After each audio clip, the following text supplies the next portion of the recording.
Quest presents an unabridged recording of Her Final Victim by N.J. Moss, narrated by Antonia Beamish, Anna Cordell and Ben Allen. 1. Millicent. Once upon a time, the hours and minutes leading up to the kill filled me with light. It would expand inside of me until all the darkness, all the pain, was squashed into dim corners. I wouldn't have to face it, constantly, the never-ending maelstrom of leering faces and glinting eyes and untrue promises. Now there's a pit in my belly, grotesque and ignoble. I feel as if I'm a mindless animal waiting in the dark, gripping a rock, scanning the pathway as I wait for my prey to come ambling along. I haven't done anything differently. I've made sure the park doesn't have CCTV, and the surrounding roads are quiet and unmonitored.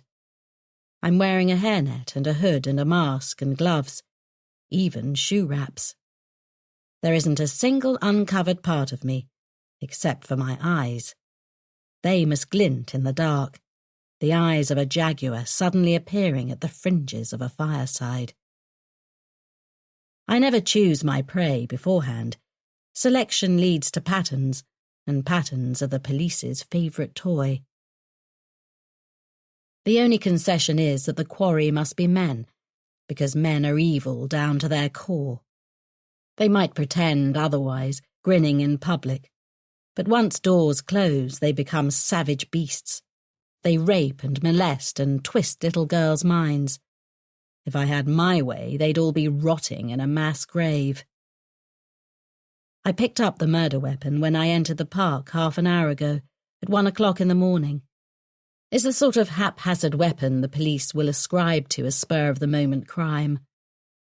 The jagged edges of the rock bite into my palm as I squeeze, even through the glove. But I don't feel it. There's no expansion. There's no certainty. It's because this victim, whoever he ends up being, is not the victim. He's not the man who will be my last. I know it's dangerous to think like this. I've been careful over the years, establishing myself as a respected copywriter, wearing human faces to convince people I'm as trite and milquetoast as they are. But the fight is becoming harder and harder to win. The pull is too strong. Finally, the gate rattles. We're in a run-down part of the city, and the lights in here are either broken or not switched on. The moon is forced to send the shadow of the gate across the concrete, iron blue as it winds open. A man staggers down the pathway. I smile. This is good. This is very good. He's dressed in a full tracksuit and sports trainers with a gold chain glinting in the low light. The primary giveaway is the satchel slung across his midriff. It is so courteous of drug dealers to wear uniforms. Courteous and stupid. But I suppose I shouldn't expect much from pathetic troglodytes who spend their days intimidating people on high streets and getting children hooked on their filth. I stalk forward as he swaggers in, doing that disgusting thing where he has one hand stuffed down his trousers. I'll never understand why some men feel the need for this. Are they afraid they'll forget they have cocks if they're not constantly waggling them? This one is going to be easy to get away with, even easier than the others. I'll leave the murder weapon behind, like a junkie would. I walk out in front of him, head bowed but eyes raised so I can watch him. It's too dark for him to make out any details of me, but I note his shoulders relax when he sees I'm a woman. He thinks it makes me weaker. That's exactly what I want. "All right, darling," he says, waving his hand, the one not fiddling his prick. I stop and tilt my head, the same way a hunting animal does. I just wish I felt it, bone deep. The light, the whispers before the release. There's nothing, and yet I'm too far down the road to turn back. You all right? His voice is abrasive and stupid sounding. He could be lowing as much as talking. You want me to call you a taxi? What's in the bag? He flinches. He can hear the predator in my voice. I'm top of the food chain. Fearing me is the smartest thing this waste of skin has ever done. None of your business. Why are you dressed like that? I walk forward, reaching up to tug down my mask. The darkness melts to reveal our faces to each other. I see a man with a teardrop tattoo under his eye. It's supposed to make him look tough, but he just looks sad and lost and ready to die, and a receding hairline and some fuzz around his chin. He sees a woman in her mid-30s with her hair cut into a stylish fringe and innocent eyes that scream, I mean no harm. You know what I think, little lamb? I ain't got time for this shit, sweetheart. Look, I've tried to be nice. I think you're going to use those drugs to make innocent women compliant. I think you're going to force them to do things they don't want to do. I think you're a monster. I think you broke me. I cried. Why didn't you? The man raises his hands, finally letting his worm go. His mouth falls open. He looks at me like I'm mentally diminished. A different form of light flares awake inside of me. It isn't the kind I covet, but I'll take rage over apathy any day. How dare he look at me like I'm insane? Relax, don't be stupid. I'm happy to call you a taxi. Like to rape little girls, do you, you druggy fuck? I snarl, letting the beast out between my teeth. Fuck this. He walks around the pathway onto the grass, giving me a wide berth. I face the sky and drink in the stars and beg for some of their heat and power to cascade into me. But there's nothing. I'll have to do this cold. Maybe this is a sign. The man's footsteps are soft on the grass, and then they become louder when he returns to the stone path behind me. Gripping my rock in an eagle's talon, I swivel and judge the distance. He's shaking his head. He thinks he's better than me. I spring forward and bring the rock down as he spins at my approach. It crunches into his forehead, and he stumbles, and then I do what is necessary. If I didn't fall upon him and hit and keep hitting, if I didn't bring the rock up and down in mechanical efficiency, if his blood didn't cast a rusty pallor to the night air, I know exactly what this man would go on to do. He'd use women. He'd hurt women. He's a monster. He left me. He broke me.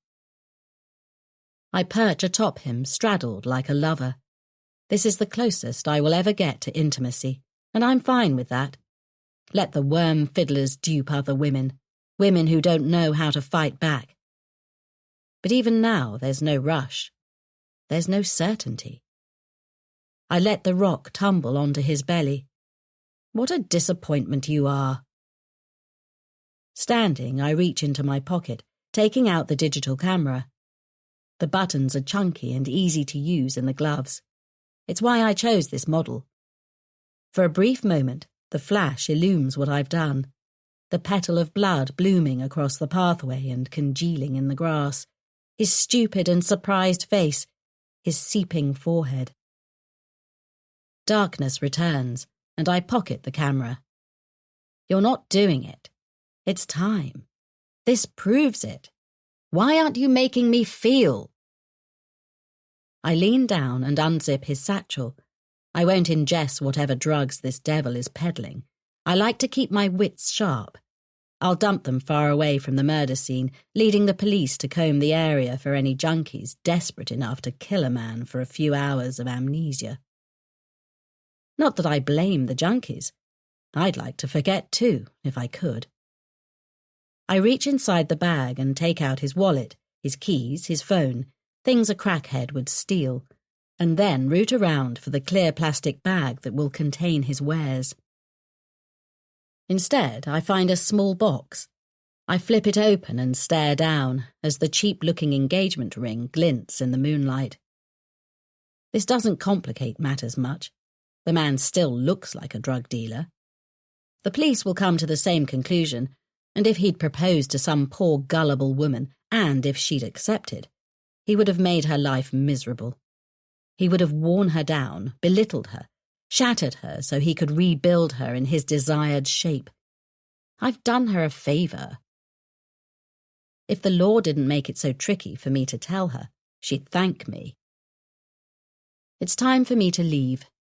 I'll clean myself of this man's blood, change into cattle clothes, and then I'll burn my killer's uniform and keep his corpse's image close to my heart. But first, one last look. Perhaps, just maybe, something will flare to life inside of me. I glance at the silhouette in the inky pool, and nothing. My heart is cold. This lack of sensation proves it. It's time I began the hunt that may end in my death. I kick him in the side, feeling his ribs give a shiver under the force. I kick him again, again, and again, until my leg tires, and I have to accept no amount of violence is going to provoke what I need. I stamp on his face to be sure, caving in his cokehead nose. But nothing. There's nothing. As I walk toward the lonely tree where I've stowed my exit bag, I imagine a pair of emerald eyes watching me. They belong to my final victim, and they are beautiful, and they are hateful. They are eyes whose brightness I will steal. 2. Jamie. I'm sneaky for such a big bloke. Wearing socks helps, and Lacey's boiler is loud. She won't hear my footsteps if I need to change position. She won't hear my breathing over the boiler's hum. She's on the other side of the door, in her bedroom, drying her hair as she gets ready for bed.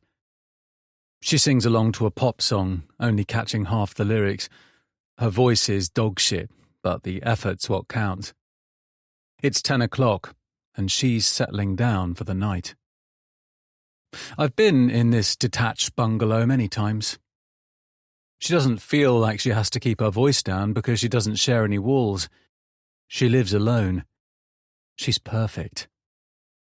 This is the first time I've stayed this long without her knowing about it. We've fucked and watched Netflix and ordered takeaways, but even so, I know she'd probably overreact if she knew I was here. Not that it matters. The fuck am I going to do? Leap out and shout, "Surprise"? I grin at the thought, almost laughing. The final nights are always my favourite. The main event will be happening soon. Once her hair is dried, her footsteps tell me she's walking toward the boiler room, which connects her bathroom and bedroom. I flatten myself as she opens the door, holding my breath. I don't move an inch. I could stay like this for several minutes if I had to. Lacey walks into the bathroom. Her music comes with her, and her voice rises. She sounds sexy and confident, and my cock gets stiff. Singing wouldn't do it for me in any other context, but there's something about her lack of self-consciousness that really gets me going. She pisses in the dark, which is helpful. Some women turn on all the lights as they pass through their homes, especially if they live by themselves. Even if they know nobody's lurking in the dark, they have to be sure. My grin widens. Nobody's lurking in the dark. Except me.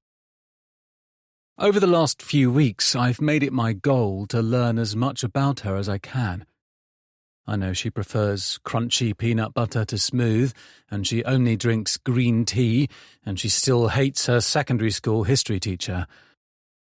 I know she owns 2 vibrators, and she's ashamed of both of them.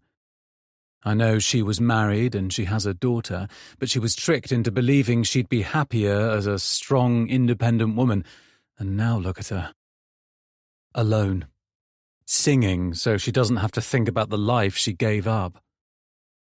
She's too old to start again, and that excites me. It makes me stiff. The tension almost hurts. She's proved how desperate she is every time we've been together, doing any depraved thing I ask her, grateful a younger man is showing her some attention. But they're always grateful. The older they are, the hungrier they are to let me fuck their throats, their arses, finishing on their faces or their tits or inside of them.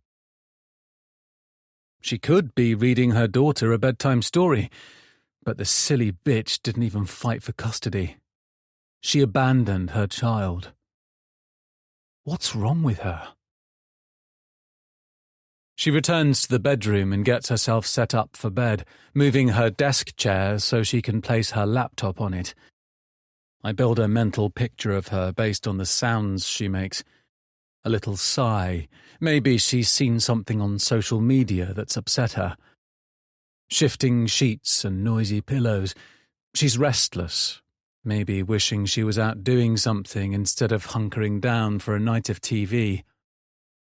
She watches a stupid amount of reality TV. That's probably one of the reasons she chose this sad life, separated from her family. She thought it would be glamorous. I can't stand to listen to it, but it's not like I've got a choice. 5 episodes in a row, into the early hours of the morning. These women rant and bitch and make problems out of nothing. It almost makes this not worth it. But just as my patience is wearing thin, the show cuts off mid-argument. She fell asleep mid-episode, and now she's shut the laptop in her sleep. She did that once when I stayed over. Snaked her arm out of the covers and slammed it loudly. I won't go out yet. I'll let her get used to the sounds of the house settling. I love that phrase. It's the house settling. It makes it much easier for my footsteps to go unnoticed. I'm proud of how cleanly this one went.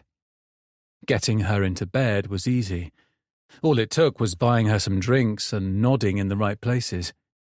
Hooking her was even easier. Tell her she's beautiful, tell her she's talented, tell her she's whatever she wants to be. And she was mine. Once she thought she knew me, it was a simple matter of stealing and copying her key and watching her type in the code of her security alarm. I wait until I hear her breathing get heavier. There's a difference between shallow and deep sleep. When I'm sure she's not going to wake up, I slide around the edge of the door and walk carefully into her bedroom. She's conveniently left the boiler room door open. I don't have to worry about creaking wood giving me away. My blood is pumping hot. I'm rock hard. I have to fight the urge to grab myself. That's for when I'm alone and reliving this moment. I won't do anything to wake her. I've slipped up in that way before. Her bedroom is a mess. Clothes are spread everywhere. 4 plates on her desk. 3 mugs. It's interesting to see how much effort she puts in when I come over. Normally her bedroom is spotless. I walk to the edge of the bed, resting my elbow against the back of her computer chair. Oh God, she's there, right there. I could reach out and touch her if I wanted. She's lying on her side, her back to me, which makes it even better. She doesn't have to be Lacey anymore. She could be any woman. She's kicked off her blankets and she lies with a pillow stuffed between her legs. Her pajamas aren't the sexy, silky things she puts on for my visits. She's wearing a loose-fitting tank top and tatty old bottoms with a hole in the arse. She shifts in her sleep, stretching her legs, sticking her hips out. Her brown hair cascades across the sheets with streaks of tempting grey in it. Does she know what she's doing to me? I bite down to stop from making any noise. I have to leave soon. I've got what I needed. A drum beats in my head. I never experienced this certainty at any other time in my life. Maybe I seem certain to other people. Maybe I'm a good pretender. But I never feel it. Here I don't have to stress. Because she's right there. I could climb into bed and press myself against her. I could reach up between her legs and rub her like I've rubbed her before. And, in the moments before she remembers she's supposed to be afraid, she'd like it. She'd grind against me. She'd moan and she'd shiver, and maybe we'd fuck. I'd cradle her face in my hands. "You're right here," I'd tell her, and she'd smile. Because she'd know how true it is. She murmurs and rolls onto her back, exposing her throat, a few lines hinting at the wrinkles that aren't far off. Hurting this woman doesn't interest me. I needed to see her. That's all. I head for the door, picking my footsteps carefully. The tension in my groin is becoming too much to handle. No porn is as good as this, even if they made some proper realistic virtual reality stuff. I feel pre-cum leaking and my teeth throb from gritting them. I move down the hallway. There are no pets to bother me, and to her front door. My shoes are where I left them, neatly arranged next to the welcome mat. There's a certain thrill in leaving them here, like I've been invited to visit. I arrived late, so there wasn't much chance of her wandering to the front door and spotting them. After priming the alarm, I slipped them on and let myself out, locking the door behind me. 3. Hazel. I like to dance around the studio as I work, holding my paintbrush like a weapon. I fling it at the A3-sized canvas. Droplets of rose red flare across the upper part of the work, joining the nature greens and the big swathe of sun yellow I added earlier this morning. Paint flecks my cheeks and my denim dungarees, but I don't care. I feel alive. This is awesome. I step back, studying my work. It's leaning toward an abstract nature scene with lots of vivid colours and personal expression in the piece. I wipe my hands on my dungarees. I love these things, messy from a dozen other paintings, and go to a table in the corner and grab my phone. There's an art to selfies most people will never understand. I could have a full face of makeup and my hair could be worked into a gorgeous weave, but if I was standing against a grimy prison backdrop, it'd hardly matter. Although, yeah, maybe I could post something like, "I'll never let prison make me forget how beautiful I am." Okay, fine. But that doesn't mean I'm wrong. It means I'm really clever when it comes to social media. I stand with the corner of my painting just about in view, with the window showing a slice of our garden. The garden's a bit of a mess beyond this specific window, but I've made sure it's sublime from this angle. I've put a trellis with interwoven vines out there, making the light hazy. I take a few with a broad smile, then a few artistic serious ones. I take a few where it's mostly my face, and then I get my stick and arch my back and give the suggestion of sexiness. I'm not being gaudy about it, though. When I'm done, I've got 102 images to choose from. I always like to home it down to 1 or 2, because then I know they're the absolute best. There's nothing better on a sunny spring morning than expressing myself through my art. Whoever you are, remember, you matter. I see you. I hear you. If I can do it, anybody can. I add hashtags using a website I subscribe to. They generate the best ones for me, and then I'm done. I reward myself with a quick scroll. I try not to let myself care about how little my follower count has increased lately. I started my Instagram account in my early teens, but I only really began to put effort in 4 years ago. Since then, I've gained 80,000 followers for a total of almost 100,000. I know it's not as many as some people, but I'm proud. The only problem is, I've been getting dribs and drabs lately. I haven't had a day where I've lost followers yet, though, so there's something. I end up on Kirk Hope's profile. He's an influencer I've been following since I was like 15. I used to be obsessed with him because we're the same age and we have the same birthday.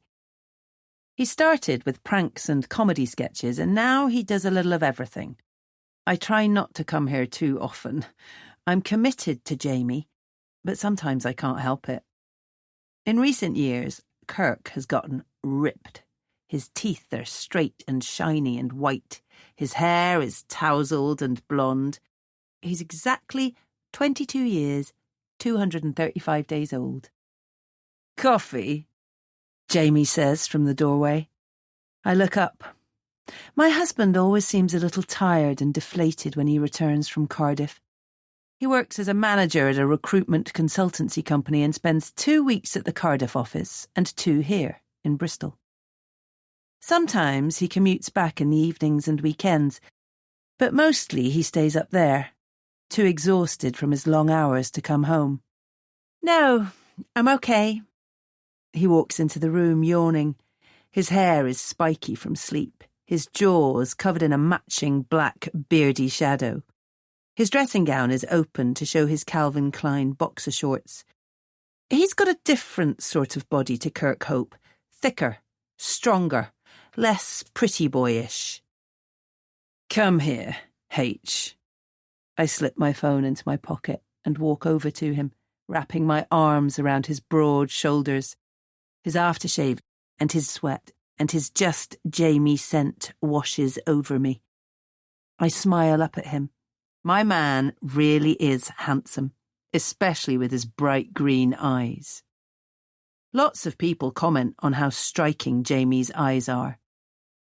He smooths his hand up my back and pulls me close, leaning down and placing his lips against the top of my head. He inhales and lets out a satisfied groan. "God damn, I missed you." I hug him tighter. "You always say that." "I say it because it's true." He slides his hand down my back toward my bum, and I move with him, shaping my body to the path his touch takes. I can feel him getting excited, and I feel an answering song inside of me. A memory hits me, annoyingly. I want to enjoy this moment. Mum got way too drunk once when Dad was at sea.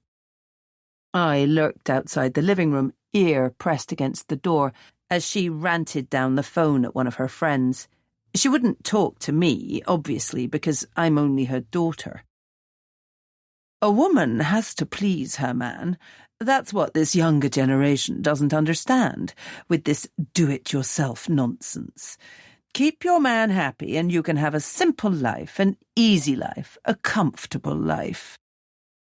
I push my mother's voice away. This isn't the same as her and Dad. Jamie and I are happy together, mostly. Even if there are a few niggling issues, a few things I'd rather he didn't do. I study him. I could draw this man's face from memory in 100 years. I'm certain of that. I'm lucky we have such an excellent marriage. I don't regret marrying young one bit. I repeat the sentiment in my mind, making it true. I don't regret marrying Jamie. "You have to say it," I moan, making my voice breathy and high-pitched the way he likes. Does that make me like Mum, changing my voice to fit my husband's desires? Or does that make me a loving wife? His hands make deeper impressions through my dungarees, making my skin hungry for more. "I see you, Hazel Smithson. I see all of you. You're never invisible with me. Everything you do, everything you are, I'll always be watching. It's my favourite quote from our wedding vows. We did our own, and it always makes me crazy for him. I leap up and wrap my legs around him. He chuckles and stumbles backward, slamming against the wall. "You're crazy, H." I bite his lip, not quite hard enough to draw blood, as if you'd have it any other way. 4. Millicent. As the pit inside of me grows deeper and more demanding, as the days collapse into each other and I'm forced to accept the time has come, I try to console myself with work. My current contract is copywriting for a shower gel company. It's exactly the sort of anesthetic I require. They ask for a perky, upbeat tone, and yet they also want it to be professional and businesslike. They seem utterly ignorant that these requests are dichotomously opposed. But that's the way with people. They are both sinners and saints, evil and good, dead and alive. He walked away, his back the shape of his shoulders. He kept walking. I push myself away from the desk, spinning in my chair with the engagement ring clutched tightly in my fist. Closing my eyes, I try to imagine what it would be like to truly clasp such a lofty item. If my imagination was more adept at sinking to the level of the sheep, perhaps I could see myself with some nice man, the sort of man who'd never hit a woman, belittle her, use her, reshape her. But the ring feels like cold metal, nothing else. I don't know why I still have it. The news hardly covered the drug dealer cosplayer. There were a few articles here and there, but the city where I slew him is big and tumbling into fresh events endlessly. There isn't time to care about a man in a tracksuit who was killed for some loose change and a cheap piece of jewellery. I'm in a different city now. I rarely stay in one place for long. I use websites where foolish people rent out their homes to strangers. My work makes moving easy. Perhaps there will be a day when some clever detective pieces together these unsolved murders with the wanderings of a freelance writer. But it hasn't happened yet. I slide my hand across the keyboard, caressing the keys, and then to the edge where my memory stick waits for me. But what's the use? I could peruse my past achievements in the vain hope something would erupt to lighted life inside of me, and yet I know it won't. That epoch of my life has passed. I'm a wanderer now, truly, my soul as much as my profession. The shape of his back, the broadness of his shoulders, the back of his head, his footsteps. Clip, clip, clip. So loud on the concrete. How were they so loud? Am I remembering it wrongly? No, my perceptions are sharp, knotted around me like barbed wire, honed to a level the bleaters cannot even imagine. I sigh, I sigh, I sigh. I'm so fucking bored of sighing.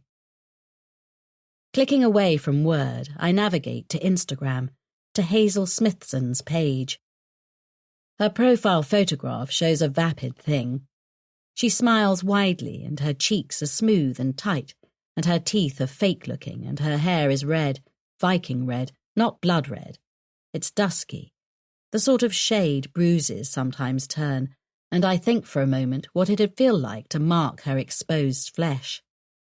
She's short and she's young, and she's far too obsessed with herself. If I were given a contract to write the most banal statements imaginable, Hazel Smithson's profile would be my finished product. Believe in yourself. You can do anything if you put your mind to it. You're beautiful. Remember to breathe today. You're worth the world. On and on and on, incessantly, these vacuous statements flood her feed, and people feed on them. They like them, comment about them, tell her she's wonderful and insightful and brave. Brave? Brave? There's nothing brave about typing out a few words and taking some over-sexualized photographs, stalking the perverts of the night, doing what is necessary, eliminating future rapists and monsters. That's bravery. I go to my bookmarks and click the post I saved a few days ago. The photograph was taken on Hazel and Jamie's wedding day. Jamie looks dapper and happy in his suit, as though there's not a devil lurking behind those frustratingly bright eyes of his. I despise how they shimmer, those eyes, how they stare into me. I think he can see me. I think he knows what I am. Hazel looks magnificent in her wedding dress. Her hair tumbles around her shoulders. Her smile seems genuine, and ashamedly, it makes me wonder what it would feel like to wear a ring instead of take one from a corpse. It makes me want to open that smile wider with a box cutter, slit from the corner of her lip right up to her ear, and then keep dragging until her carmine grin seeps into her too perfect hair. But Hazel doesn't know her husband, and I very much doubt Jamie is privy to his wife's deepest desires, her innermost secrets, the conclave of her unspoken wants and hates and uncertainties. There is a great lie in marriage, that one person can know another. I scroll through the comments. Before I decided to act upon my long-withheld desire, I had avoided social media.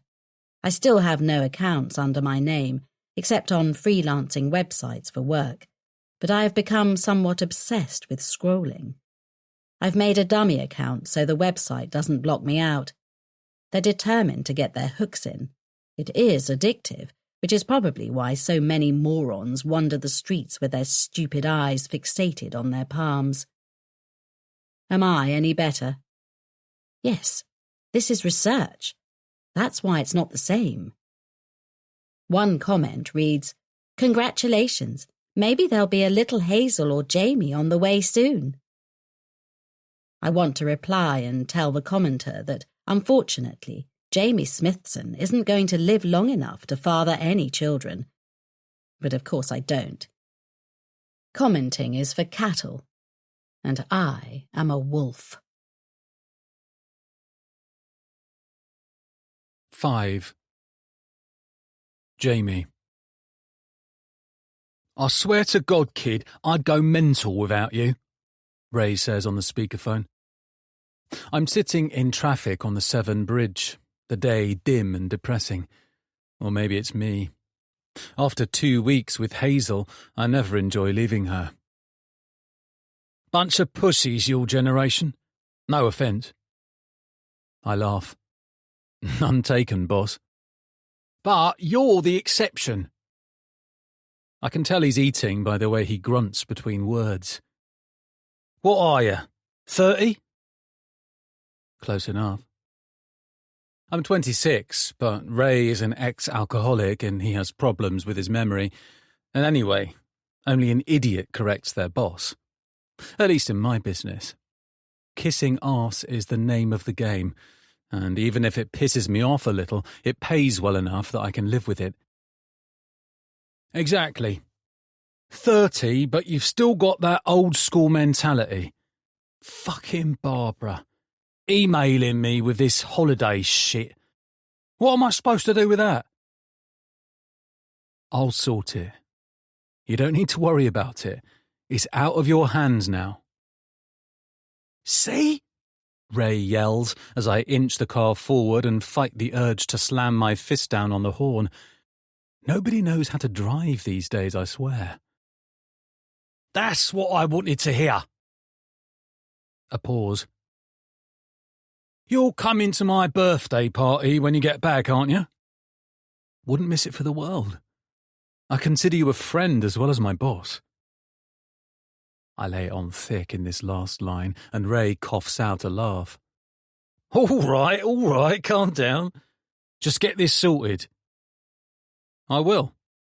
You can count on me. I know I can. Speak later. I hang up and let my head fall back. There's some trouble at the toll booth, and that really isn't my problem. The business with Barbara won't be an issue. She wants the ground-level grunts to be allowed to swan off on holiday whenever they feel like it, but it's simply not in their contract. I'll explain it to her. If she gives me any problems, I'll lay it down flatly. That's why Ray splits my time between the two offices.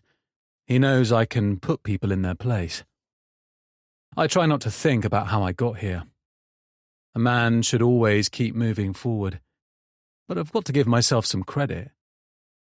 I left uni at 22, and I went straight to work for Sunny Skies Recruitment.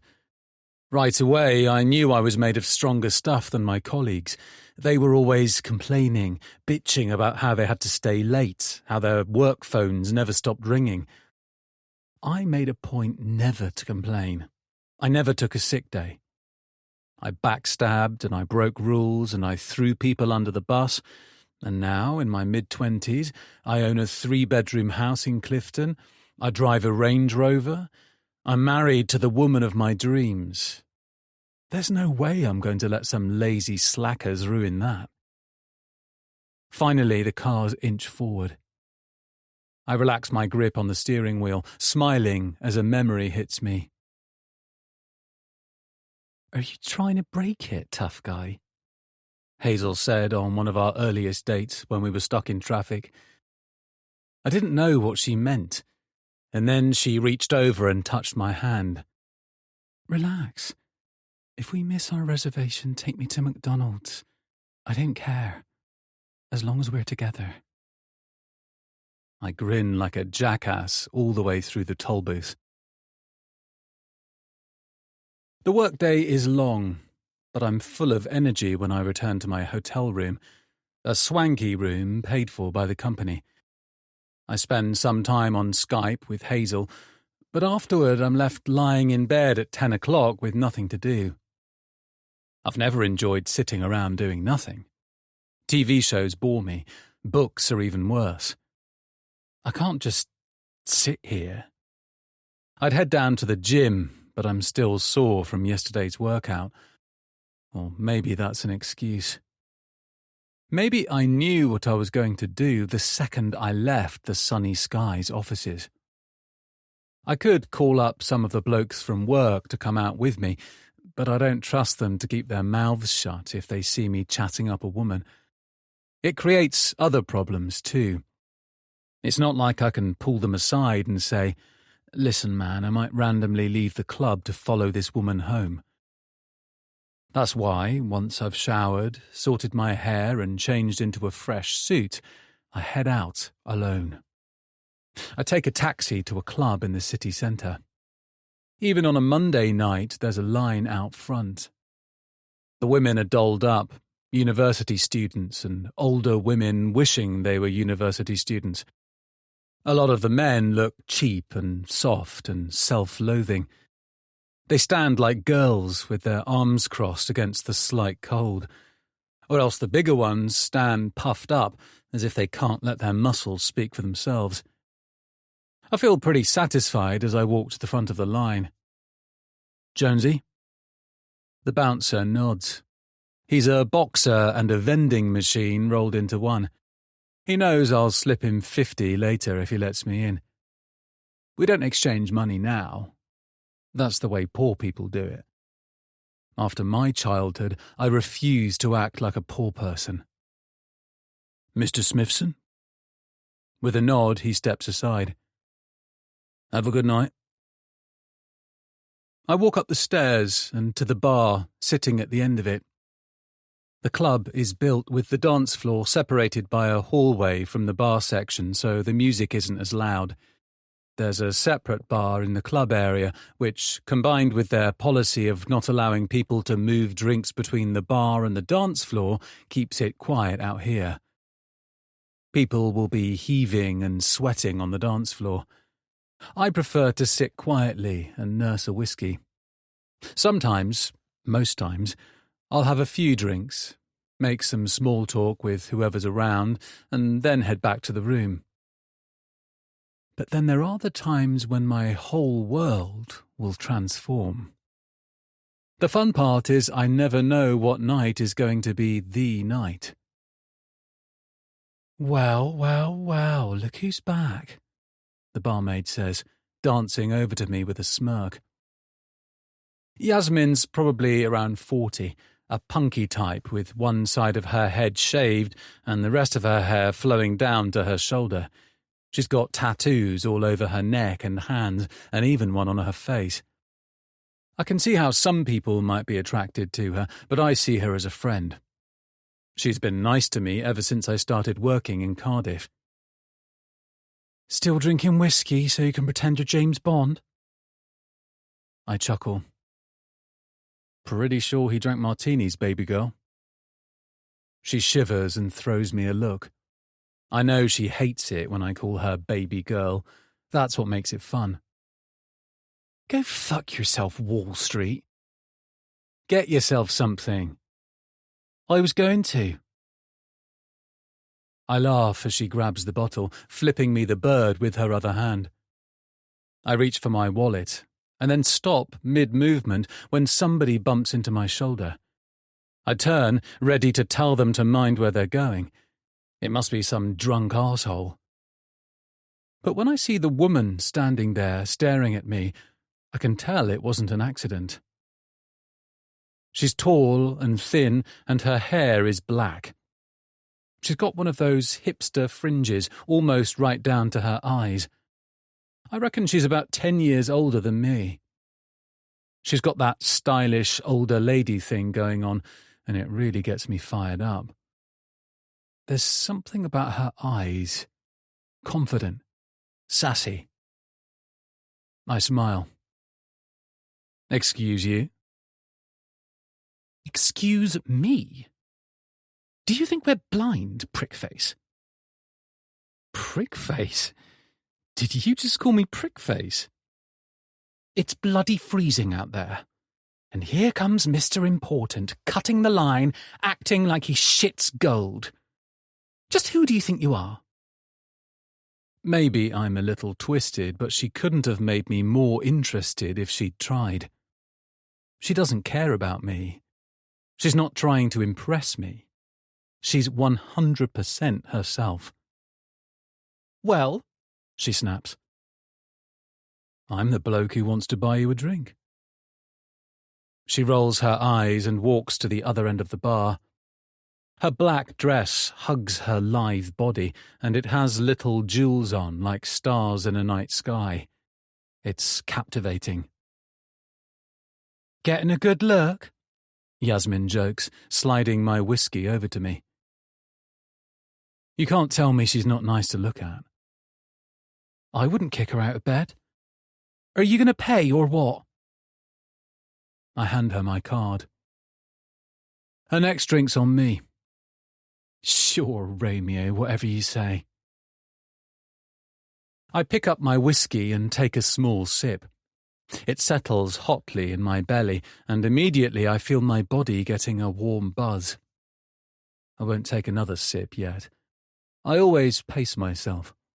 I've seen how pathetic men can be when they're shit-faced. My old man was a right booze hound before he got ill. Yasmin walks over to the woman and they exchange a few words. A moment later, she returns to me, shaking her head. She says she'd rather drink sewage water than let you buy her a drink. You're joking. She really said that? Yasmin smiles broadly, clearly enjoying herself. I'm giving you the toned-down version. I look over at the woman, raising my glass in a toast. She stares blankly at me for a few moments and then places her handbag on the bar and roots around in it. She does this for a few seconds and then brings her hand out, aiming her middle finger at me with an unapologetic smirk. Flipped off by two women in the space of 2 minutes. It's got to be some sort of record. I need to know her name. I need to know more about her. I need to know why she's nearly 40, but she's at a bar alone, drinking alone, instead of in bed with her husband, instead of caring for her children. I need to possess her. to stand over her as she sleeps, to make her mine. To take it back, the pain and the regret. I need to fuck her brains out. It normally doesn't happen this soon, but I can't deny it. The game has started. 6. Before. There were 9 of them, all adults, and they were standing in a circle in the small, dim room. A bulb hung from the ceiling, and it was a naked bulb. It threw its light, but only dimly, and in the centre of the room there was a chair, and on the chair sat a woman. The woman was frail and thin. She looked 40, but that was life's cruelties working its dark magic on her. She was only 27.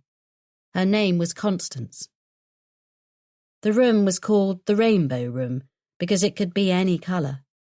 To the untrained eye it was a dull, stony grey, but that was only if the observer was unfamiliar with Charles Maidstone's conception of reality.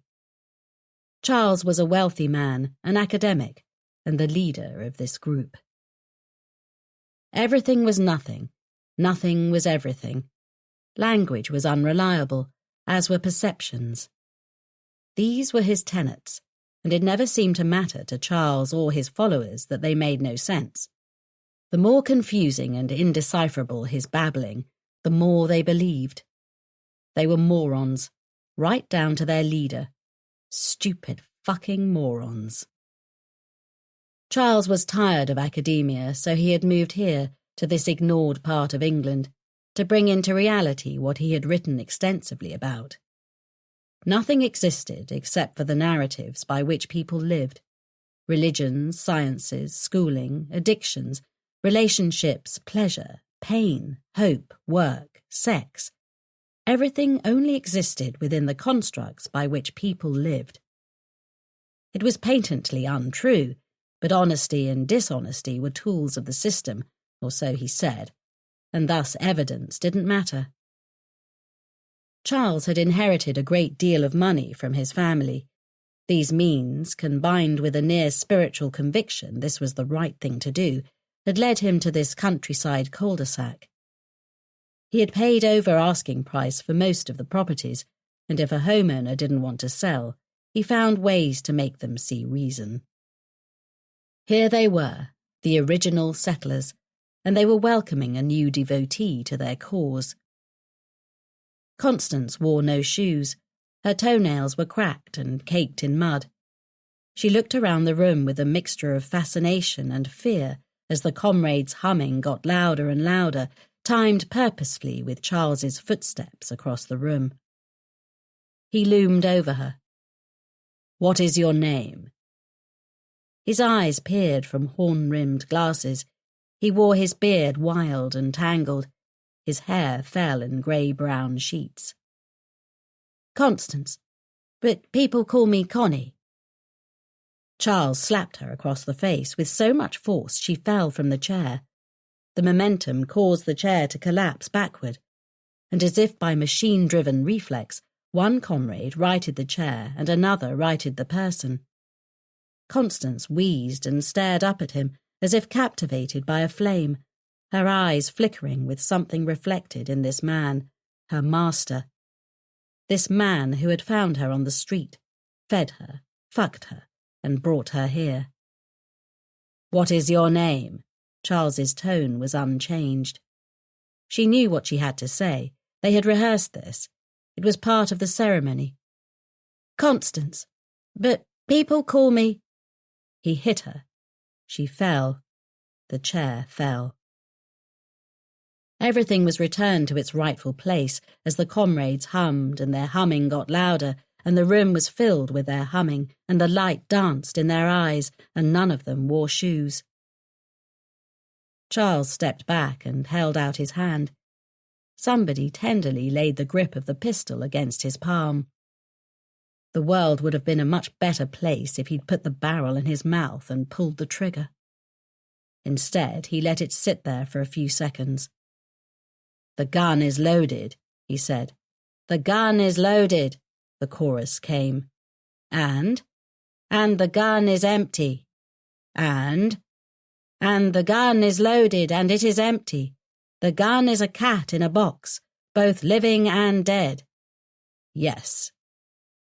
Charles stepped forward and laid the barrel of the gun against Constance's head.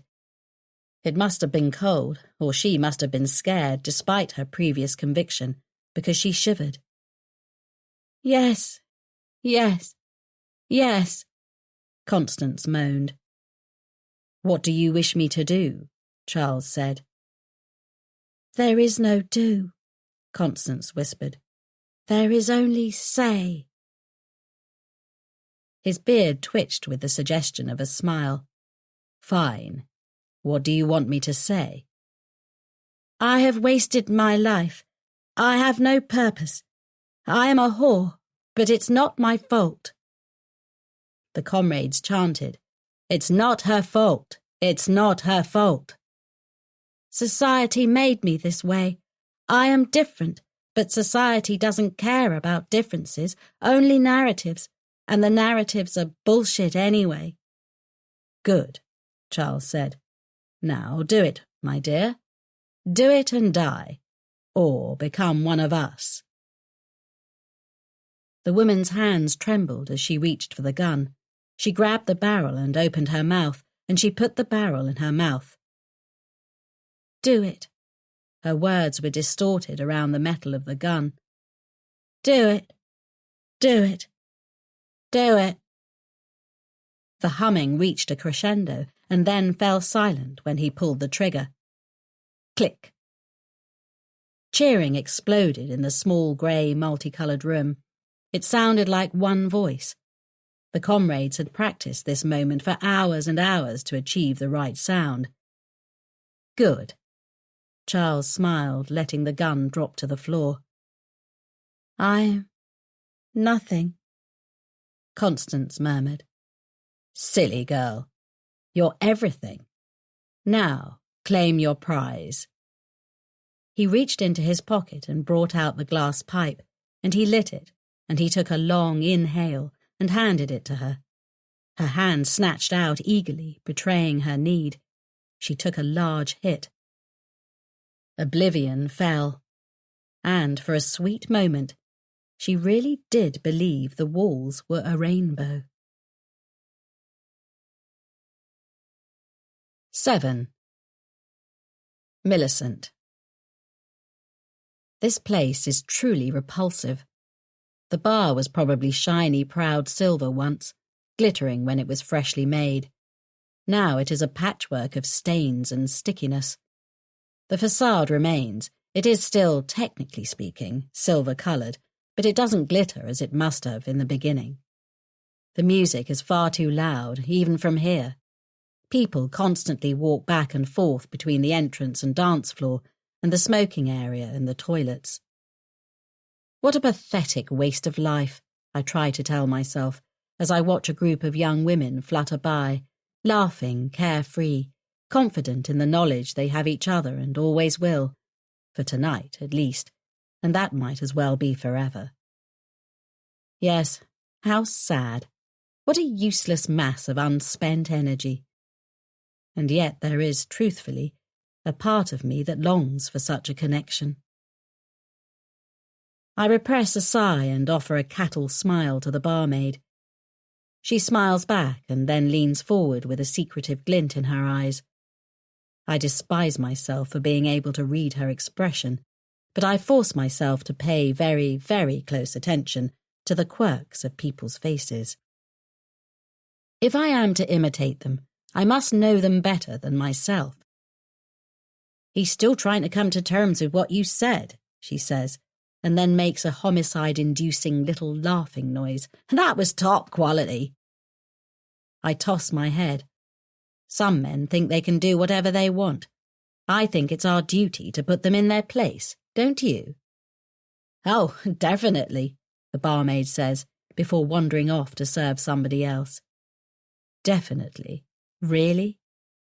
Perhaps she'd like to grip the blade next time I go hunting. She'd faint at the first sight of blood. Maybe I'll shove a rag of her own in her face and see how tough she is then. Still, it's tumbling together as I knew it would. Jamie isn't the sort of man who deals with rejection well. I try not to let any nervousness erode this moment, but I can't deny there's an ember of it within, trying to spread and become something more. He is, after all, the man I may die for. When I put him in the dirt, I don't intend to do it in the dark. I've done too many of my important deeds without the aid of the light. When the police discover what I've done, they'll want to take me someplace murkier than a park at 1 a.m. I'll do what is necessary, as I've done my entire life. I would rather slit my wrists and hang myself than lie entombed within cold metal bars. Another gaggle of women passes me, with the obligatory Volturine men trailing after them. "Come on," a woman caterwauls, waving her hands like she's having a fit. "I love this song." "Taylor Swift," one man says, and I picture what it would be like to drive a screwdriver into his overly groomed beard. "Why's it always got to be Taylor Swift?" Shut up, you foolish nothing, you non-entity. Sometimes I wish it was culturally acceptable to spit in people's faces. Fucking pathetic weasel, trailing after them like a dog for scraps. I take a sip of my Diet Coke. There's no alcohol in it, but one can drink Coke at a bar without looking conspicuous. I envision smashing my glass across Jamie's clean-shaven cheek as he walks over to me. I think we got off to a bad start. He takes the seat next to mine. I'm Jamie. Okay, Jamie. I keep my voice mostly cold, but let in a little flirtatiousness, enough to let him hope. Now I know your name. That really has made my day much better. Aren't you going to return the favour? Your name? I look down as though I'm shy, which isn't entirely an act. Looking him in the face is difficult. He has something of his father in his eyes, even if they're not the same colour. There's something there. The intent. I can tell he likes the shyness. He thinks he's making progress. Millicent. I sound like the most chaste choir girl in the village, but everybody calls me Millie. Are you here to piss me off even more? I should warn you, I'm not in the mood for arseholes. Bad day. Something like that. Maybe a drink'll help, eh? I gesture to my glass. I have a drink. A real drink. He adjusts his shiny cufflink. I wonder if he's doing it on purpose, to draw my eye to this statement of wealth.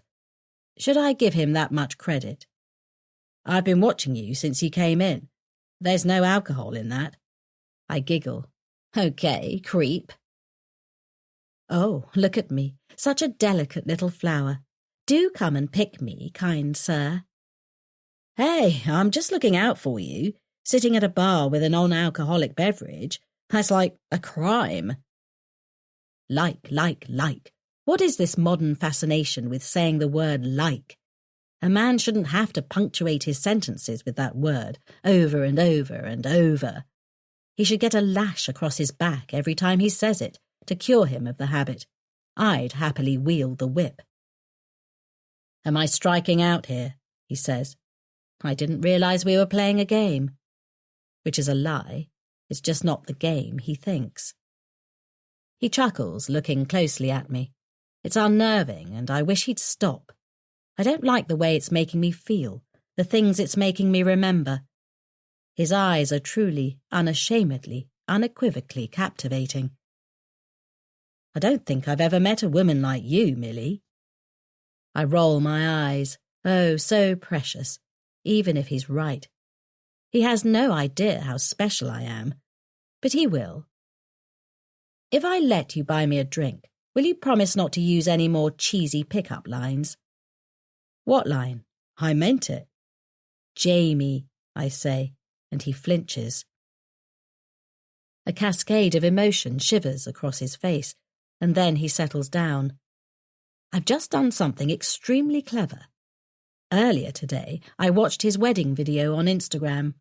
He and Hazel were cutting the cake, and when he playfully dabbed his nose with some icing, she tossed her fiery hair and said, "Jamie." I rehearsed it for an hour.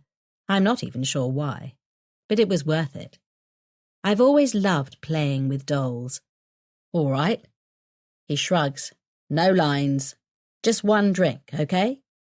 "Fine, if you absolutely must." "Oh, I must." He's back to his cheeky-chappy routine. "Then I'll take a vodka and Coke." I don't intend to drink a single drop of alcohol tonight, or on any night. It never does good things to me. It's difficult enough to maintain this facade without chemicals interfering with it. Jamie calls the barmaid over, and she exchanges a look with him and then with me, as though she thinks we're involved in some kind of love triangle. She's trying to tell me something with her eyes, and for a mad moment I wonder if she knows about Jamie's nighttime invasions. But I'm certain she doesn't. She's getting way too intimate, way too soon, because she can't control her drinking. Her eyes are glassy. She's weak and unprofessional. She drinks on many of her shifts. This isn't the first time I've been to this bar and observed these two together. This is just the first time I've done it up close. It was much easier when I was skulking at the door to the dance floor, when I was behind Jamie in line for coffee, when I was sitting in his workplace lobby pantomiming a phone call and watching him pass by. It was much easier when I was invisible to him. I've broken the seal now. There's no going back. "Millie." Jamie's hand is on my shoulder. His touch is too soft. "Why are you touching me?" Fuck, I've broken character. Something in my voice must spook him because he snaps his hand away at once. "I'm sorry, I didn't mean to. Oh, shit, I'm sorry, all right?" "No, it's fine." I make myself bright again, even as my fingers twitch with the desire to grip his throat hard, dig my nails in until I puncture skin and get to the meaty grisly bits people are made of. "Your drink is here and you're staring off into space like a..." "Like a what?" I say, giggling again, a veritable party girl. "I don't know, like somebody who stares off into space, I guess." "Oh, silly me." Absolutely not silly me. I'm the cleverest person Jamie's ever met by far. "So, what do you do for a living?" he asks. Of course he'd want to know this. People like him in well-paying jobs, jobs that devour all their time and require justification, love to validate their existence with questions like these. He wants me to tell him my job is worse than his, and his job is incredible, and, most offensive of all, he wants me to do it without simply coming out and saying it. I'm a freelance writer. It's very boring. Look, an honest statement. "What about you?" "Oh, I'm sorry." This seems like the perfect time to fake a phone call before he blabbers on about Sunny Sky's recruitment. I take my phone from my bra, intentionally, knowing he won't be able to resist looking. It makes me sick to do this, but I'd be a fool not to use my sexuality against him. I know how much little Jamie loves older women. I glance at my locked phone screen, making sure I angle it so he can't see. "I have to take this, and I've got work to do. I only stopped in for a quick drink, but apparently the world won't even let me have that." Somebody important. He's doing an utterly terrible job of hiding his disappointment. "A friend," I say. I invent. "She's going through a divorce at the moment. It's a whole thing. Anyway, it was nice to meet you. Do you want money for the drink, since I haven't touched it? Or will you drink it, or..." I sound unforgivably ditzy. Put a bullet in my head, please. "What? No, don't worry about it. It was really nice meeting you, Millie. Have a good night." Hopping off the bar stool, I adjust the hem of my skirt. Again, bile swirls around my belly, but I know his eye will be drawn to the movement, to my bare thighs, and I didn't put in all the work at the house for nothing. Giving him the sort of wave an awkward, shy, interested woman would, I head towards the exit. Perhaps I should end this here. I could wait in an alleyway that has a line of sight on the club's exit, bull-rush him, fall upon him like a wild animal, with teeth and nails and spit and blood. But how can I be sure I'd feel it, feel anything, if I devoured my meal before it was warm? I need Jamie to cook, to burn if he has to. 8. Jamie. I'm going to follow her to her car or taxi or bus. I need to see her, and there's nothing wrong with that. She's a pretty lady, but there's something more about her. I could have been anybody to her. She didn't even look flattered when I offered to buy her a drink. I normally get something from women, especially the older ones I target for my game. They don't expect a, let's face it, handsome bastard like me to glance twice at them. Normally they melt, sometimes dragging me home the first chance they get. I want to encourage her to come out of her shell a little. I hand the doorman his 50 on the way out, annoyed I have to do it in the open. But nothing's going to stop me from getting another look at Millicent, Millie. Everybody calls me Millie, she said. I want to know who everybody is. Her friends, her family, her acquaintances, her hobbies and her hopes and her fears. Who are you, Millicent Call Me Millie? Let me put you together piece by piece. I spot her at the end of the street, waiting to cross the road. The light turns green and she walks on, moving awkwardly in her heels, making her seem drunker than she is.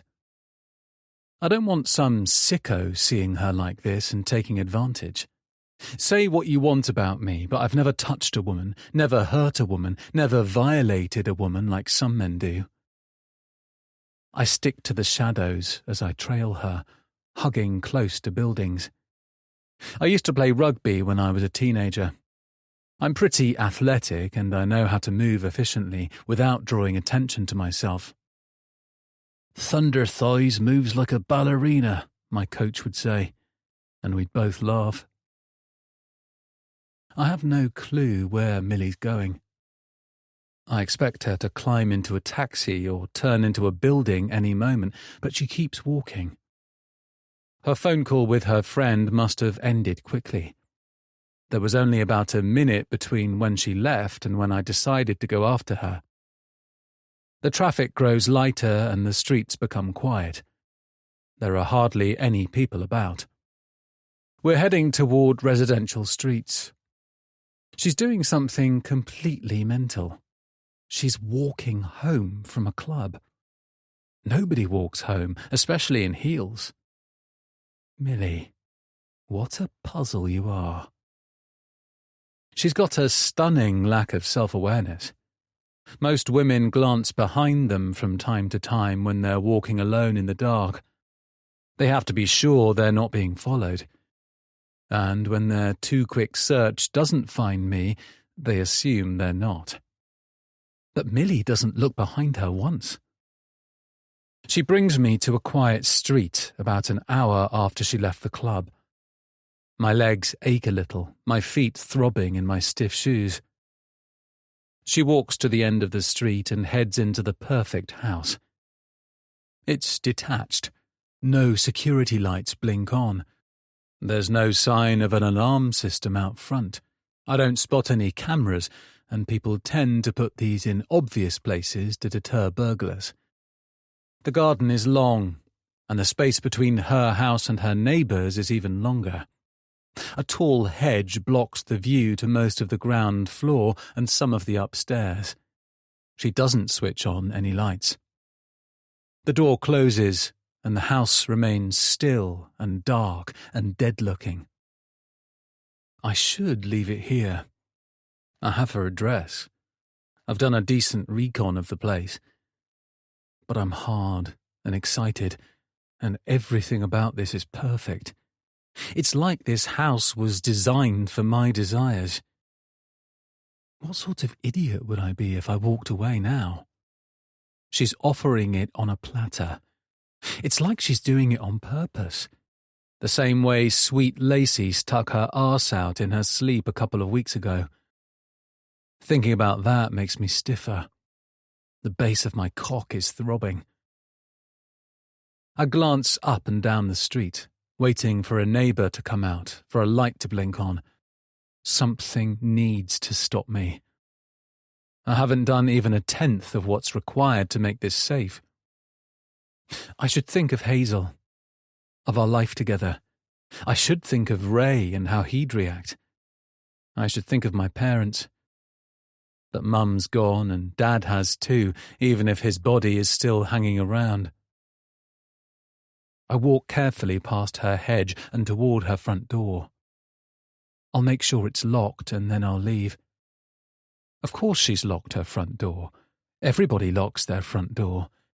It's not like Cardiff is some small village. I turn the handle. There's no resistance. I push the door. Still no resistance. It opens with a slight whine, showing me a hallway that ends in the kitchen.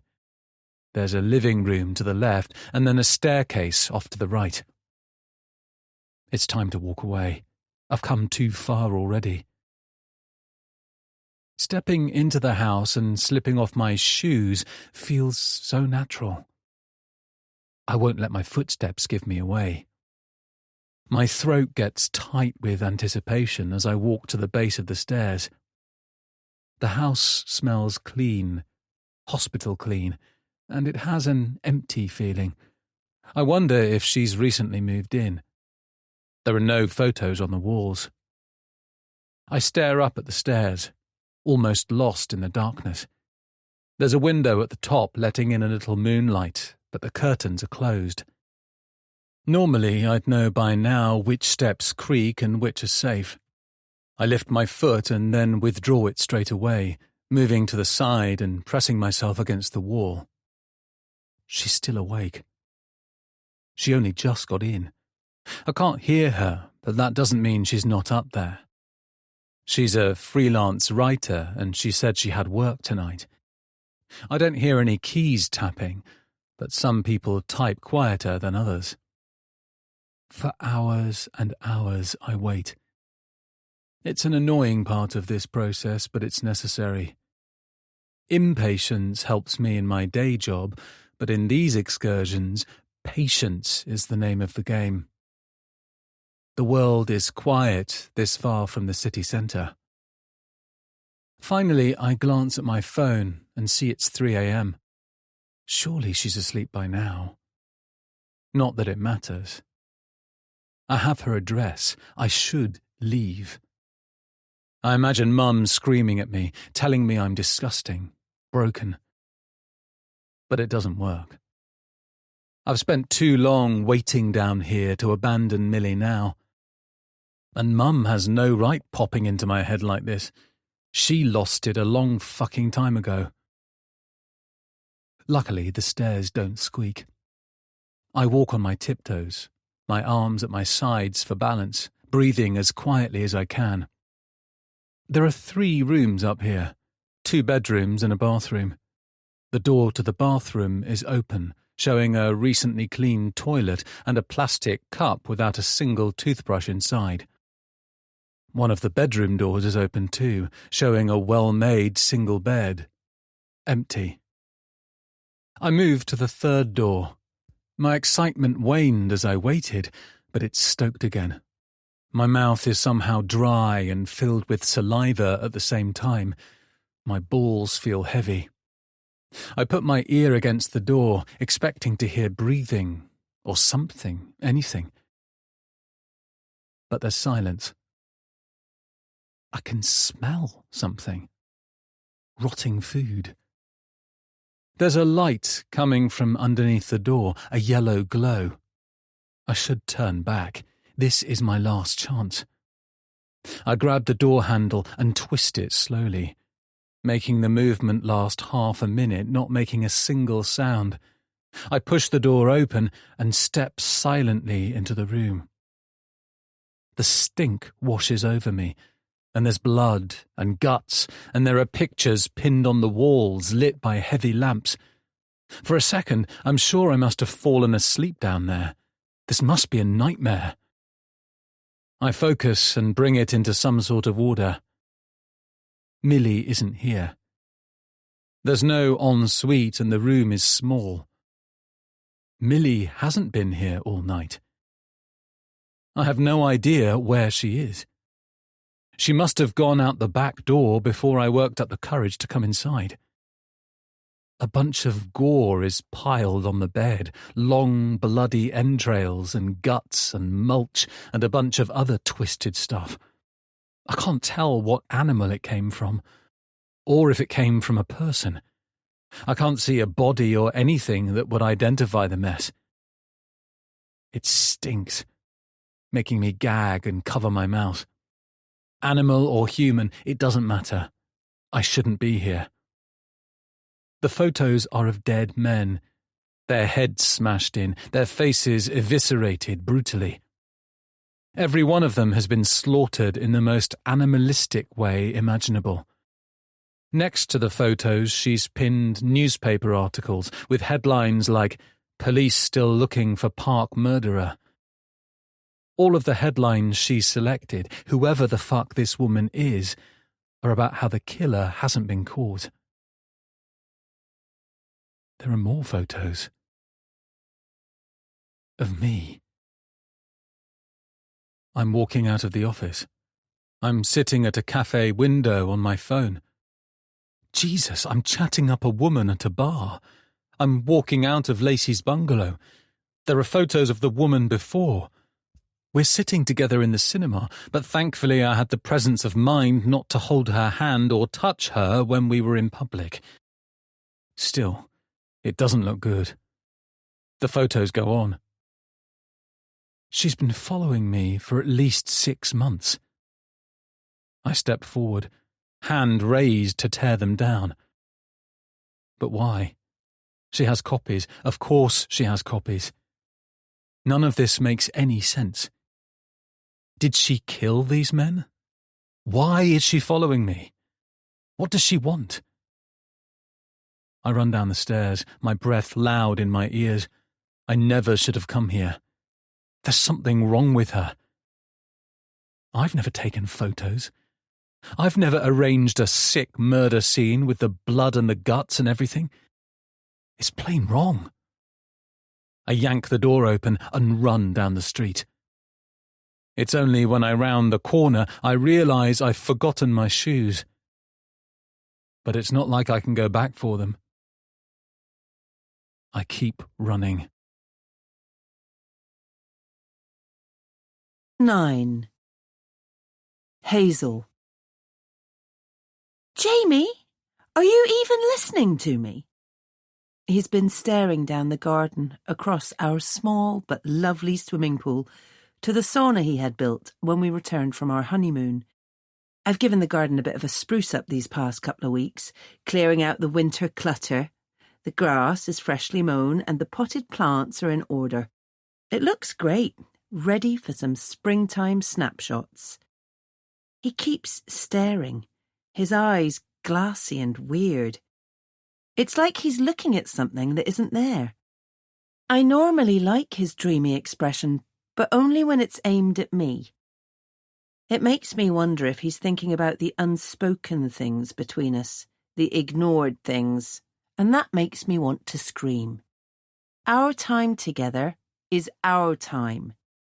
How are we supposed to pretend we're normal if he doesn't make the effort? Jamie! Sorry, what? He smiles, but that doesn't hide how tired his eyes look. Sorry, H. I was miles away. I gesture to his breakfast, which I make him every Saturday and Sunday if I haven't got other plans. In the week, he's normally gone before I wake up. Are you going to eat something or shall I throw it out? He glances at his scrambled eggs and bacon and then does that classic Jamie thing of running his hand through his messy hair. Sorry, yeah, of course. What were you saying? I take a sip of my cucumber juice and try to pretend it's not horrible. We've all got to make sacrifices. I was thinking we could go and see your dad today. What? Why? He picks up a piece of bread and tears a chunk away with his teeth. Because he's your dad? And he has Alzheimer's? It's the right thing to do. He was demented long before he got ill. Let him rot. Jamie, that's a terrible thing to say. He shrugs and tears off another piece, hardly seeming to chew before he swallows. You've been acting weird ever since you got back last night. Did something happen in Cardiff you need to tell me about? He shakes his head, aiming those butter wouldn't melt eyes at me. Just work. I sigh. I can tell I'm not going to get anywhere this morning. What do you think about going to see him then? He groans and rubs his jaw, like he's trying to scratch away his light beard. I've told you what I think. Why are you so set on it? He pauses, looks closer at me. Oh, I get it. What? What do you get? No, it's good. I thought my wife had been replaced by an alien for a second. If you have something to say, why don't you come out and say it? I lift my cucumber juice for another sip, but I don't want another sip. It's revolting.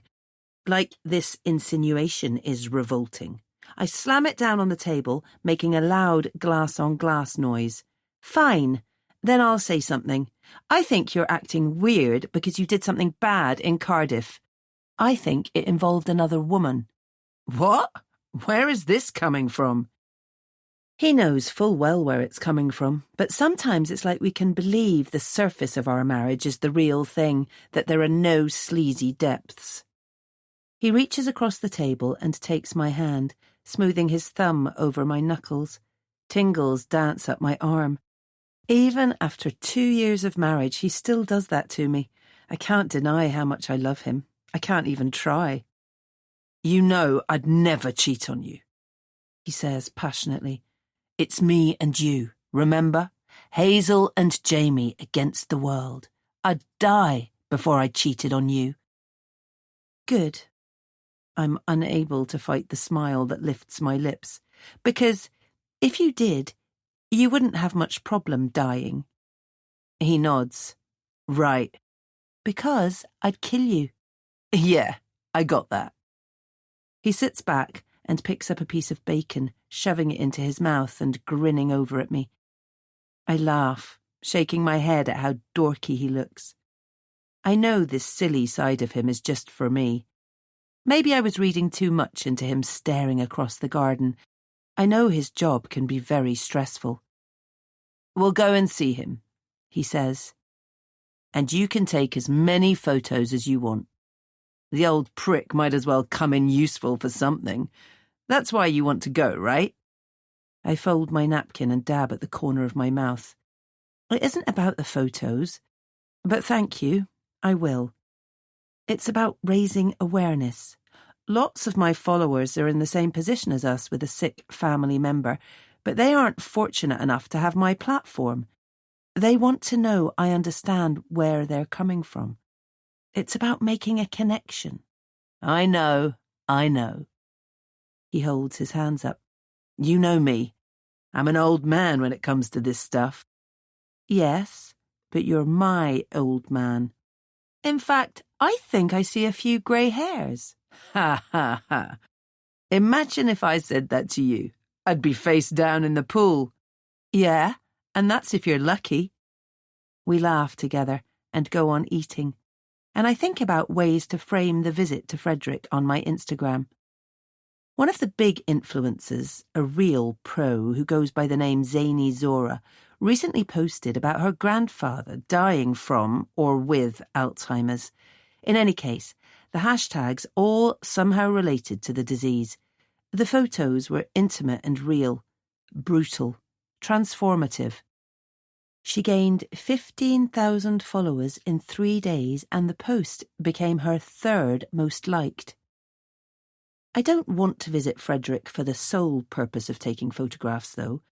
That would be tacky and mean. Jamie doesn't make enough of an effort with his father. If I can bring awareness to the issue in the meantime, I think that's a win-win. I study my husband's face, the way he smiles at me, sort of wolfish. I study his gleaming eyes, and I wonder if there's more going on. But Jamie and I don't lie to each other. We never have. Our bond is too deep.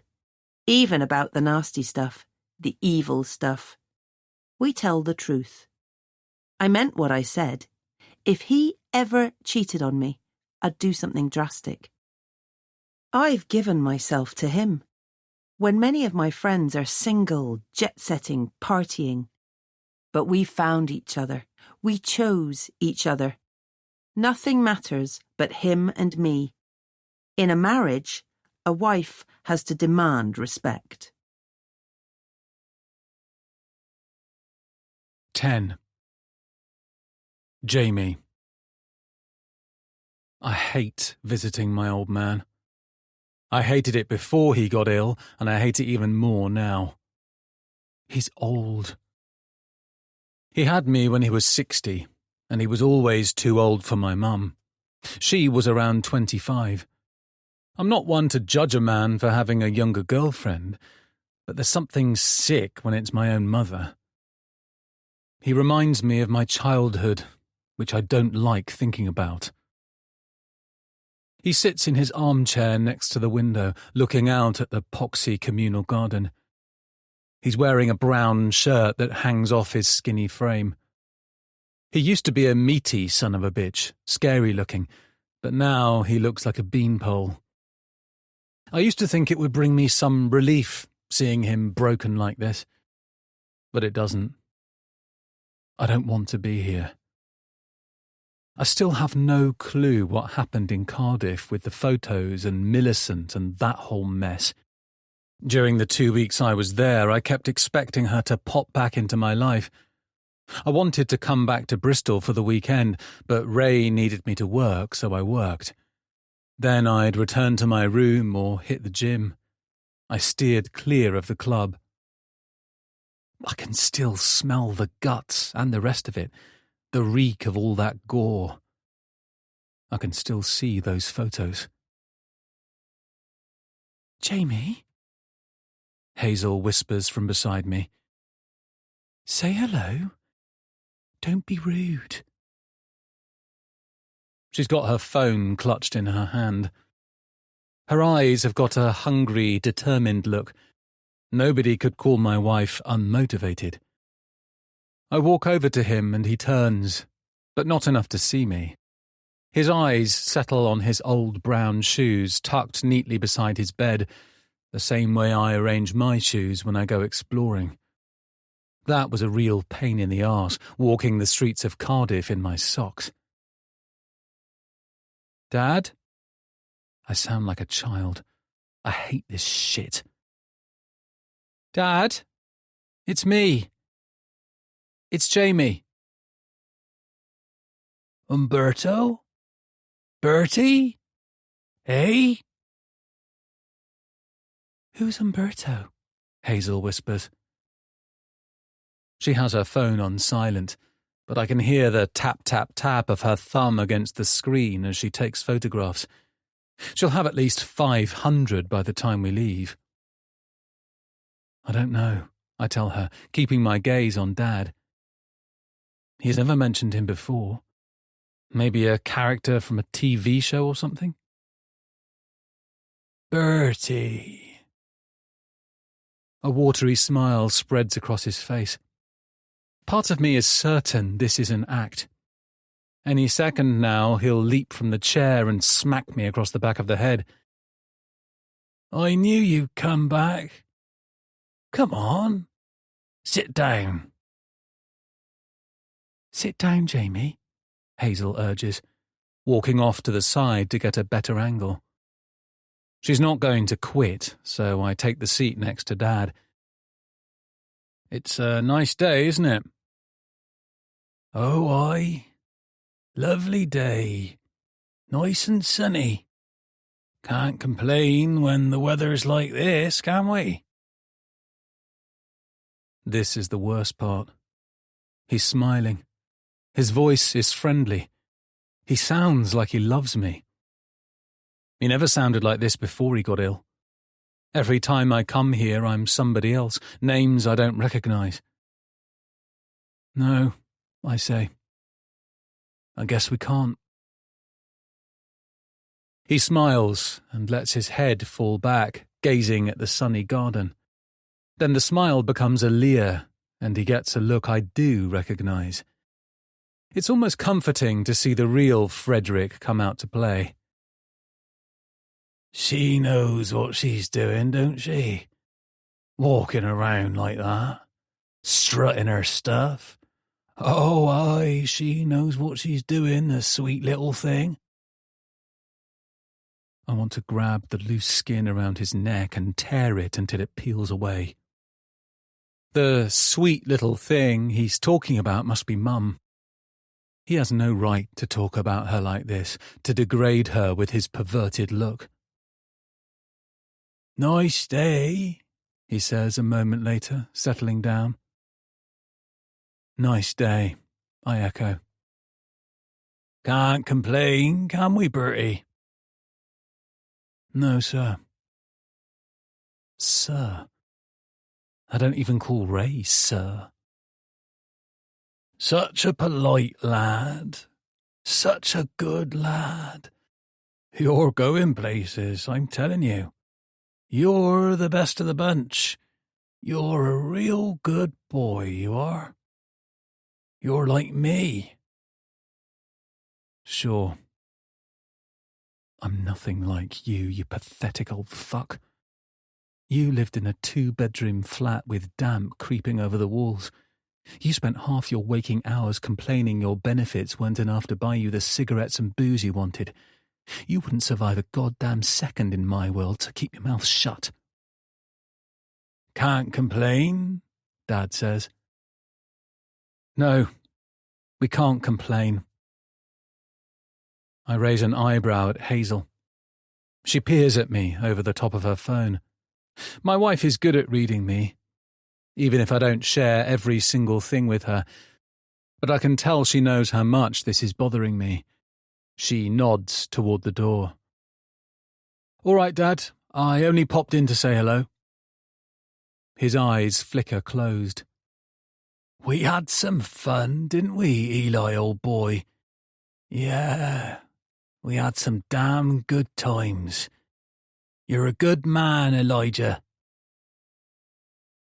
I'm barely listening as I rush for the door. When we're in the hallway, I pace as quickly as I can, without worrying the staff. I head for the reception and sign out, muttering something to the receptionist when she asks about the visit. I think I tell her it went well. Whatever I say, it's a lie. I stride across the car park, past the cheap-looking cars to my glittering Range Rover. It looks like a tank. It promises safety. Jamie, slow down. Hazel walks up next to me. This is my life. My wife in her pink yoga leggings and pink hoodie in her expensive trainers. Her red hair is tied back, and without any makeup on, she looks so beautiful, so naturally gorgeous. Her freckles show in the spring sunlight. This is what I am. Not that. Not him. I just want to go, H. I'm sorry. I shouldn't have made you come. I've recently had my tinted windows cleaned and they're shiny, reflective. That's how I see Millicent, standing on the other side of the street. She's leaning against the bus stop, arms crossed over her middle, looking right at us. It is her, isn't it? She has the same fringe, she's the same height, the same build, the same everything. It's fine. I pull Hazel into a hug and stare into the window, wondering if I'm going mad. I kiss my wife on the cheek, squeezing her close to me. Let's get out of here. Okay. Whatever you want. I love you. I love you too. Come on. I walk around to the driver's side and open the door, and then I peer over the roof at the bus stop. There's nobody there except a mother with a pushchair, one hand rocking it back and forth and the other idly scrolling on her phone. I keep staring for a few moments. Maybe Millicent will pop back into existence if I look hard enough. Jamie, Hazel says. is something wrong? I'm not going crazy. I'm not seeing things. I'm not being hunted. No? I climb into the car. Everything's fine. 11. Hazel. I link my arm through Jamie's as we walk toward the glittering entrance to the hotel function room. Ray has pulled out all the stops for his birthday, even laying down a red carpet and putting up barriers like we're celebrities. The champagne we drank before the limo arrived, makes my whole body hot and bubbly. I try not to let my imagination go wild, but I can't help but think this is what it'll be like when I'm Insta-famous. The only thing we're missing is the paparazzi. I pause to take a quick selfie. Who knew 57th birthdays were so special, eh? Jamie says, tickling me in the side as we keep walking. I slap his arm. Don't be a grumpykins tonight, Jamie. Grumpykins? Me? I lean up and whisper in his ear as we near the door, the doorman holding it open for us. Jamie, I need to tell you something. I know my breath must shiver across his neck. I feel his body get stiff and tense. I know the power I have over my husband, and I love using it. I'm not wearing any underwear. Jamie glances at me and then at the doorman. He tries to say thank you, but it comes out as a jumbled mess of words. I laugh, and he smiles. These are the nights that make it worth it, that prove to the world and ourselves Jamie and Hazel Smithson are going to be okay in the end. You're never going to stop driving me wild, are you, H? His hand presses against the small of my back, burning through my dress as we walk across the marble floor to the sign-in desk. Champagne is laid out on a long table, twinkling in the lights, glasses and glasses of it. It's so elegant. Nope, I say. Even when I'm 180 and you can hardly stand to look at me. Never gonna happen. He leans down and lays a soft kiss on my forehead. Hey! I shoo him away. Don't ruin my makeup. Forehead makeup's that important, is it? Jamie turns to the man at the desk. My husband looks tall and handsome and dashing in his tuxedo. His time in the gym has paid off, his shoulders broad, filling the suit jacket sexily. He's shaved, and it makes his jaw look square and strong. No, no! Somebody shouts from beyond the desk, causing the guests to turn their heads. Some of them scowl, but when they see it's the birthday boy pushing his way through the crowd, their scowls become indulgent smiles and eye rolls. I will not have my best worker standing out here like some commoner. Jamie, mate, come here.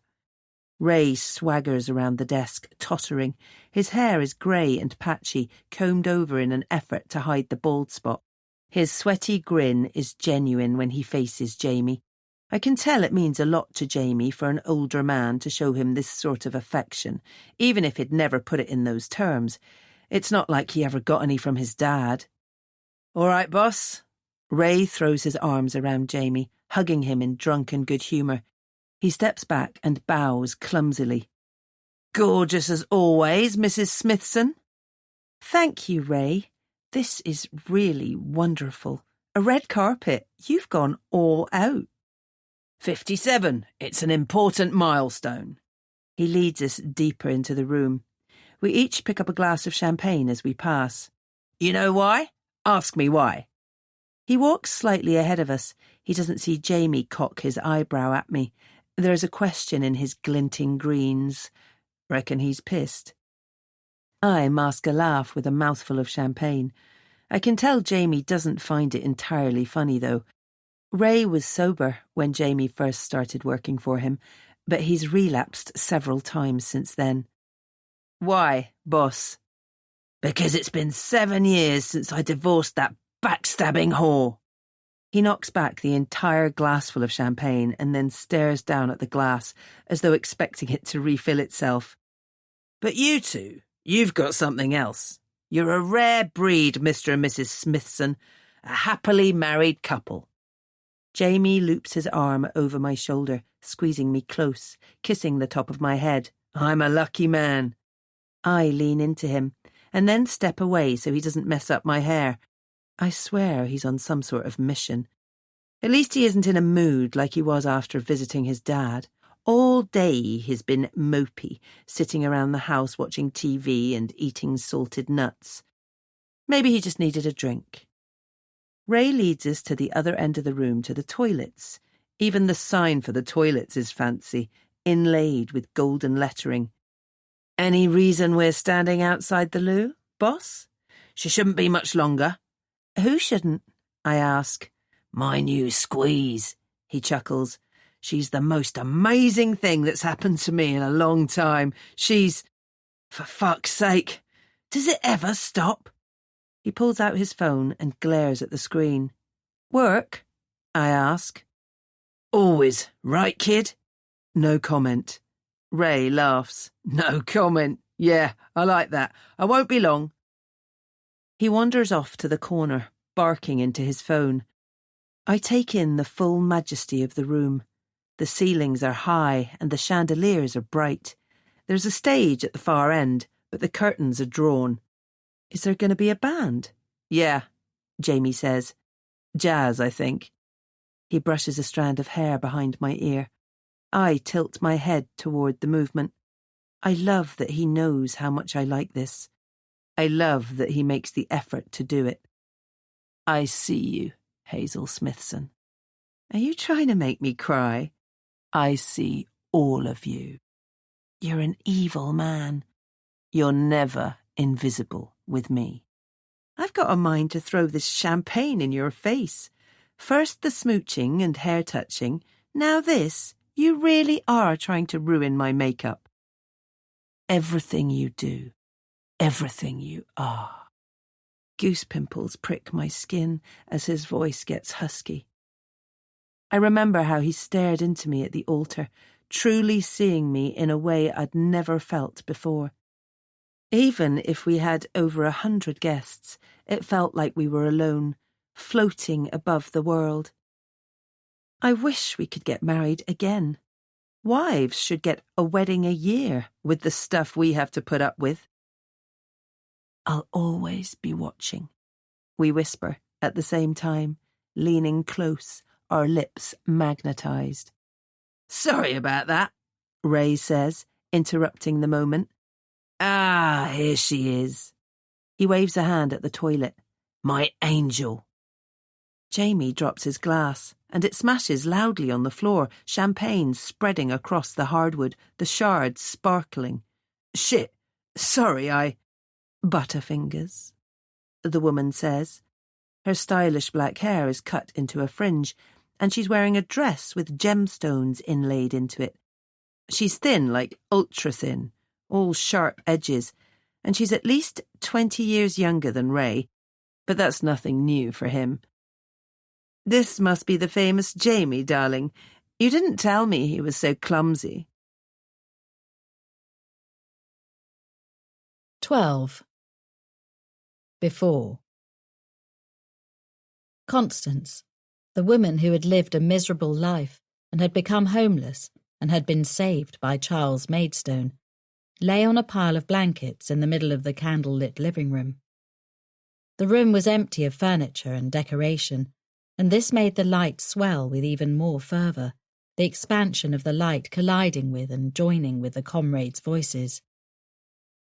She cried out, and sweat glistened on her forehead, and she was naked, utterly naked on the blankets, her belly shifting as she tried to push her child into the world. The faces of the comrades were shiny with tears of joy, for this was the first colony-born child, the first who would be raised entirely in this brave new world. "Ah!" Constance wailed. "Ah!" everybody echoed, except for Charles, who sat in the corner and smoked a tobacco pipe and stroked his beard contemplatively. A man sat on one side of Constance and a woman on the other, for Charles had insisted both sexes participate fully in the birth. But it was clear the woman was doing most of the work. She had been a nurse in her previous life before she went to work at the factory where most of the comrades were employed. Factory work was humble work. Nursing was part of the societal lie people had been born into, presuming to nudge the scales of life and death. Still, it was useful here, for she knew the necessary procedures that came along with the bloody business of birthing a child. What harm could one more hypocrisy cause? Charles rose to his feet and immediately all noise ceased, even that of the woman in labour. He paced up and down the room in his bare feet and his raggedy brown corduroys and his ill-fitting sullied shirt. To wear clean, presentable clothes implied a person thought appearances reflected spirit, and that was another lie. Charles inhaled and blew smoke, and the smoke rose and the smoke danced in the candlelight. "Who will raise the child?" he said. "Each of us shall raise the child," the comrades chanted. He stared at the woman who was giving birth to his daughter. "Who does the child belong to?" He needed her to know this more than anybody, for she had become silly in her pregnancy. Not being able to indulge in her beloved mind-altering chemicals had done bizarre things to her metaphysical makeup. "The child belongs to nobody," they yelled. "A child cannot belong, for people are not meant to be cattle. And yet the child belongs to everybody, for a child must be raised to know it is not a servant." Charles puffed on his pipe as he slipped a thumb through his belt loop. "It is the collective duty of everybody to eradicate the collective." He returned to his corner and sat there smoking and fiddling with his pipe as Constance brought the child into the world. The louder she wailed, the louder became the wailing of the comrades. This was because they were all birthing the child, not Constance alone. It was a fallacy to believe that, because she happened to live within the body that was the vessel for the child, she was solely responsible for its birthing. After much screaming and chanting and agony on Constance's part, there were no pain-reducing drugs, for they were part of a meta-narrative which fooled people into believing life was painless. A baby's cry filled the room. Charles rose, and all was silent but for the wailing of the child. He walked across the room with his pipe clutched between his teeth, and he accepted the baby from the arms of the nurse. "Let me hold her," Constance said, quietly at first. Then her voice rose. She kicked, despite her exhaustion. "Let me hold my baby. Let me hold her. Let me hold my baby. Let me hold my fucking baby!" "Comrades," Charles said, looking at his child's mother with a lip curling of repulsion. She needed to get hold of herself. She'd promised to remember her place during the naming ceremony. "Let me hold my—" Somebody placed a hand over her ranting mouth, quieting her words, interrupting the man who'd brought them here. The man who'd let them see the light was not the right thing to do. "We shall name this child Millicent," he went on. "And like the great activist Millicent Fawcett, she will go into the world and challenge the societal constructs the sheep accept without question.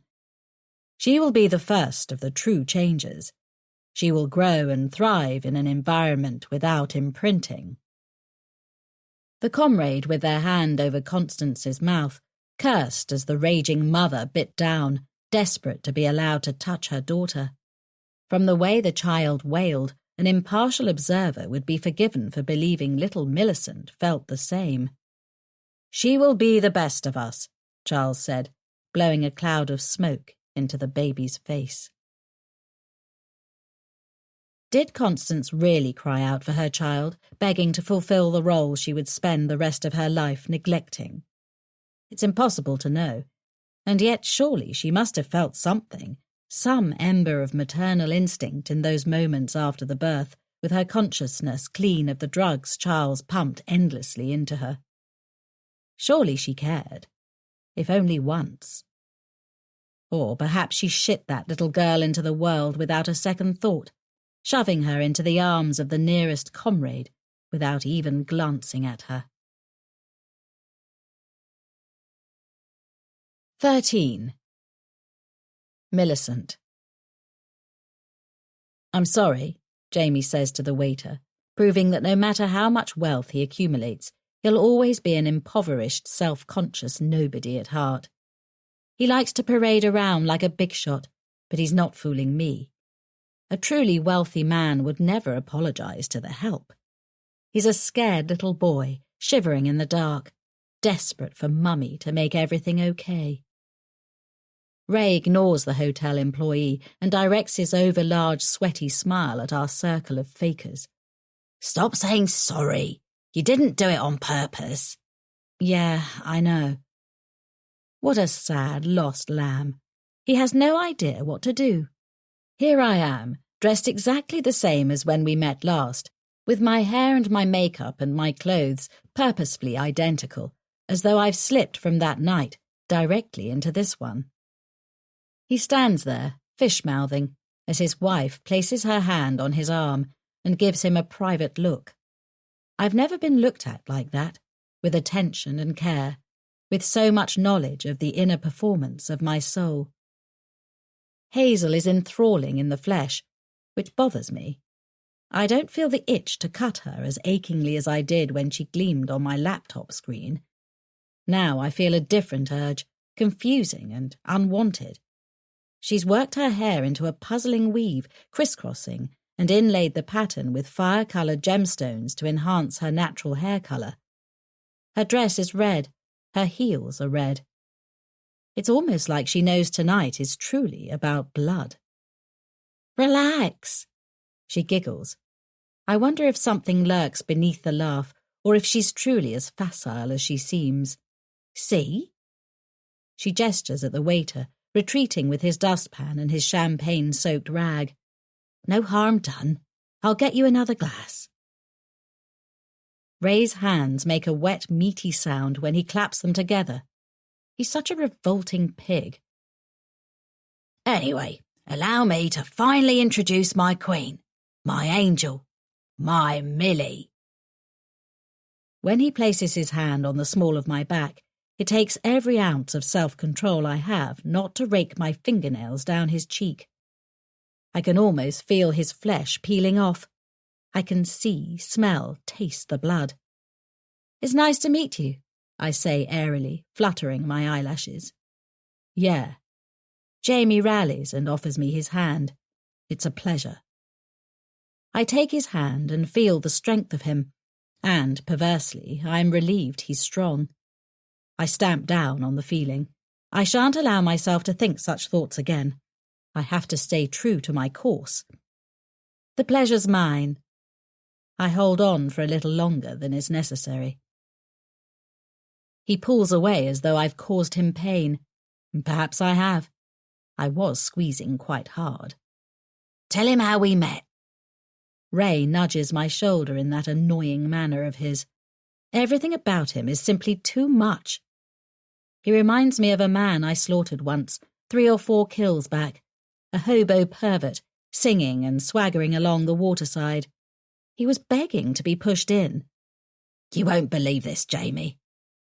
"You tell it, dear. You make it much more interesting than I ever could." Ray grins, hearing precisely what he wanted. It's stunning how quickly men like Ray will accept what they see and hear. They never stop to dream that the army of kneelers circling them have agendas of their own. They live in a world where everybody wears a mask except them, and because they are maskless, they assume we must be the same. I am not the same as you, Raymond Evans Lee. "Ah, here she comes," Ray says loudly when Hazel returns to our circle. The four of us move away from the toilets toward the centre of the function hall. The band is assembling on the stage. The so-called fun will begin soon. I was telling Jamie how Millie and we met. You'll want to hear this, dear. Not dear, you idiot. Dear. I was at a cafe, right? You know, the trendy one on blah, blah, blah, and the blah, blah, and then she blah, blah, and I said blah. I can't stand listening to him prattle on. He laughs and smiles, and I do the same, in all the right places, but mostly I watch Jamie. It's like there are two realities. One is the surface of the water, where Ray and Hazel float, and the other is the deep, dark underside. That's where Jamie and I dwell, stealing glances at each other as we say and do the conventional things. Ray makes it sound wonderful and romantic. All I did was order a coffee and purposefully spill it on him as I walked by, and then I glittered and fluttered and said I was oh so sorry, and before I could even get the apology out of my painted lips, he was calling me sweetheart and ogling my breasts. And we've been inseparable ever since, Ray guffaws.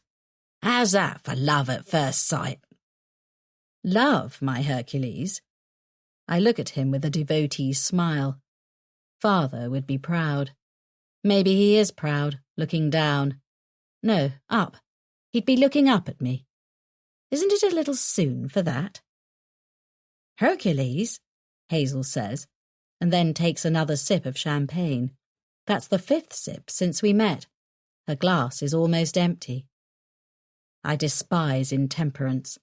When people drink and smoke and inject, they get the confidence to do things they'd never dream of sober.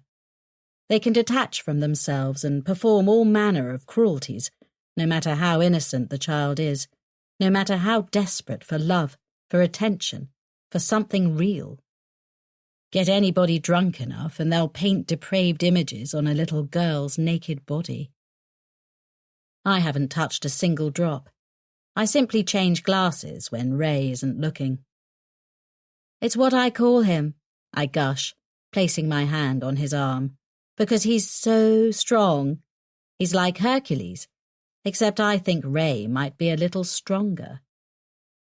Ray cackles and Jamie forces laughter through clenched teeth, but Hazel only takes yet another sip. Her eyes remain on me the whole while. She thinks she knows what's going on here.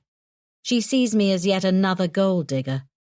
I'm sure Ray has had his helping of those over the years, and it's only natural Hazel would brand me the same. It makes no difference to me. She doesn't know who or what I really am, and Ray is far too intoxicated, both on my words and his indulgences, to care about the opinion of his employee's wife. Jamie, I say, I hear you're a real up-and-comer in the company. I think Ray even said you were his heir. I do my best. He stares at me, with rage shimmering across his clean-shaven jaws. The little lad really has made quite the effort this evening. You're being modest. Ray absolutely sings your praises. You bitch, you bitch, you bitch. His eyes roar, and inside I prance like a naive child. This is the most fun I've had in years. I can't remember the last time I felt like this. I could kill every man in this room and walk out an innocent woman if I wanted to. I work hard. He grinds his teeth. I don't think he knows he's doing it. Don't be a dickhead, Ray chuckles. You're much more than a hard worker. You're my right-hand man. You're my executioner. You're the only person at the company who doesn't skive off every chance they get. Hazel gleams at this praise as though it was directed at her and not her husband. I refuse to believe she's as happy as she seems. Doesn't she know what her husband truly is? What would she do if I showed her? They exchange another look. They keep doing that, side-eyeing each other. If I didn't know better, I'd say they were in love. Darling, I say, do you think it'd be rude if I gave them a business card? Ray's eyes become vacant. He doesn't care about my freelance writing career. He doesn't care about anything I say or do if it doesn't involve flagellating myself at the altar of his ego. Course not. He scans the hall for another glass of champagne. The sot. I reach into my small clutch handbag and take out 2 cards. I look down to make sure I give the correct card to the correct person. One reads, Millicent Maidstone, freelance writer. Quality prose every time. There's a phone number and an email. The other bears my address, the address of my rented Bristol accommodation, with a couple of sentences written in neat calligraphy beneath. Meet me here on Monday at 1 p.m. If you're late, I'll tell your wife how you like to rape women and sniff their hair. I hand Hazel's over first, and as she's busy reading it, I quickly give Jamie his. His cheeks turn the colour of bone as he looks down. He glances up, his jaws pulsing, his temples pulsing.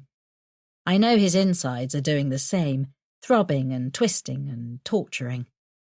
I know he's thinking about the violent things he'd like to do to me. But he can't, and that's what makes it so energising. The poor lost boy is forced to slip it into his inside pocket and plaster a pretender's smile to his face. I love your name, Hazel says. Millicent Maidstone. Very Victorian. See, I thought Marvel. Ray snatches a glass of champagne from a passing server. You know, how the names always start with the same letters, like Peter Parker and Bruce Banner. There's more, but you get the point. Of course, the drunkard can't remember. I don't care about him, though. I care about Jamie. He can't stop looking at me. This is much, much better than I dreamed it. 14. Jamie. I walk toward the electronics shop with Millicent's business card in my hand. I've never hit a woman, but this bitch is making it pretty damn tempting. Rape women and sniff their hair. What a ridiculous thing to say. I've never hurt a woman in my life. She completely ruined my weekend. After her little show at Ray's party, I was forced to smile and banter with her the whole night. I wanted to neck as much champagne as I could get down me, but then I might let my true feelings out. She was kissy-kissy with Hazel as the jazz band played, the two of them dancing and laughing together. I know she's with him for his money, Hazel said on the journey home, her head falling onto my shoulder. But I like her. Gold diggers can be good people too, right? Maybe gold diggers can, but I'm not sure about lunatics with a fetish for blood.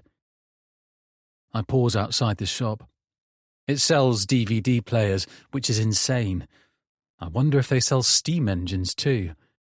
I can't see an entrance to a flat. I wonder if this is another one of her tricks. I'm wasting my lunch break in this grimy part of town. A light rain falls, and I can feel a bunch of kids across the street eyeing me up. One of them is pulling wheelies as another takes a massive drag on a joint. A man pokes his head out the door. You all right? Looking for a flat, mate.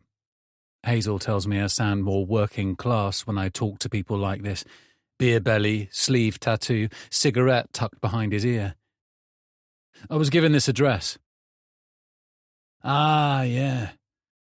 I thought you meant flatmate for a second. It's round the side. Look. He points to an alleyway. It reeks of piss. Millicent lives up there? Yeah, moved in a couple of weeks ago. I don't use the flat anymore. Moved in with my missus. Nice little earner, actually. All right, cheers. I walk past an overflowing bin and find a metal staircase. The door's paint is cracking. I knock, and immediately she calls out to me. Come in, Jamie, she sings, as though we're best pals. I walk through the small, bare flat. It's clean, but there are no personal touches. It reminds me of my first-year uni accommodation. I find her in the living room, sat on a tatty armchair in a black suit, looking weirdly sleek and stylish, contrasted with the cheap surroundings. She crosses her legs and smiles at me. "It was so nice of you to come." "What do you want?" I bark. "Who are you? Why are you doing this to me? You were at my dad's care home, weren't you? I saw you." She tilts her head, looking at me like I'm mental. I throw her crumpled-up business card at her. It lands in her lap, but she stays completely still, staring. "Talk, for fuck's sake!" "I know what you like to do, Jamie Smithson. I know you like to sneak into women's houses at night. I know you've done it at least twice, and I know deviant behaviour of that sort is addictive, and a man like you, a poor, lost little lamb like you wouldn't be able to resist doing it again and again. So, in summation, I know you've done it far more than twice." "I don't know what you're talking about." She giggles. It's eerie. Such a girlish sound coming from her sharp face. "How many of them have you raped? How many of them have you hurt? How many have you tied to the bed and forced to call you Daddy?" "None," I snap. "Oh, that's right. You'd prefer for them to call you Son, right?" Pacing over to her, I clench my fists and glare, but she doesn't move. If I wanted to, I could dismantle her in 2 seconds flat. Doesn't she know that? People have hobbies. I like to ski. This isn't any different. I don't hurt women. I trail off, shaking my head. "I don't have to explain myself to you." "Oh, but you do. I've got photos of you meeting with women who don't look very much like your wife. I've got videos of you sneaking into Lacey Emberson's bungalow and out. I've got you, Jamie Smithson, by the short and curlies, as the saying goes." "Listen, you psycho. If you even think about showing those photos to anybody, I'll kill you. Do you understand? I will execute you. I've got stuff to lose right now, but if you took my wife, my job, my house away from me, just know that, all right? Know who you're messing with." She stares as though I haven't spoken. There's nothing behind her eyes. She's like a shark or a lizard. She doesn't look human. "Do you think your fascination with home invasion has something to do with your mother abandoning you when you were 10? I take a step back. There's something uncomfortable about being so close to her. "How do you know about that?" That sounds like a question. I prefer an answer. "What do you want? Money? Do you want money?" It would make sense. She drums her fingernails against the arm of the chair. They're painted the same black as her hair, and her eyes are framed in dark makeup. It annoys me how attractive I find her. "Mummy walks out, and poor ickle Jamie is oh so upset he doesn't get to suckle on her ripe tits anymore." "I'm warning you." "So he sneaks into women's houses and he looks down and he imagines Mummy didn't run away after all." "You have no right to talk about my mother." "And if it makes him excited, if he touches himself, he's not really thinking about his sweet Mummy, is he? No, because that would be disgusting." I roar and kick blindly, not even sure what I'm doing. My foot smashes into the TV stand and the cheap material caves inward. I turn back to her, panting, everything in me aching with the need to make her hurt for these lies. What a twisted way to frame things. She hasn't moved an inch. Feel better? You're a killer. Do you think I'm stupid? All those photos, all those dead men. Those weren't the sort of photos the police released to the public. I'm a serial killer, thank you very much. I have killed 10 men. You will be my 11th. But you'll never get me to say that again. I'd be foolish to risk it. The corner of her lip twitches.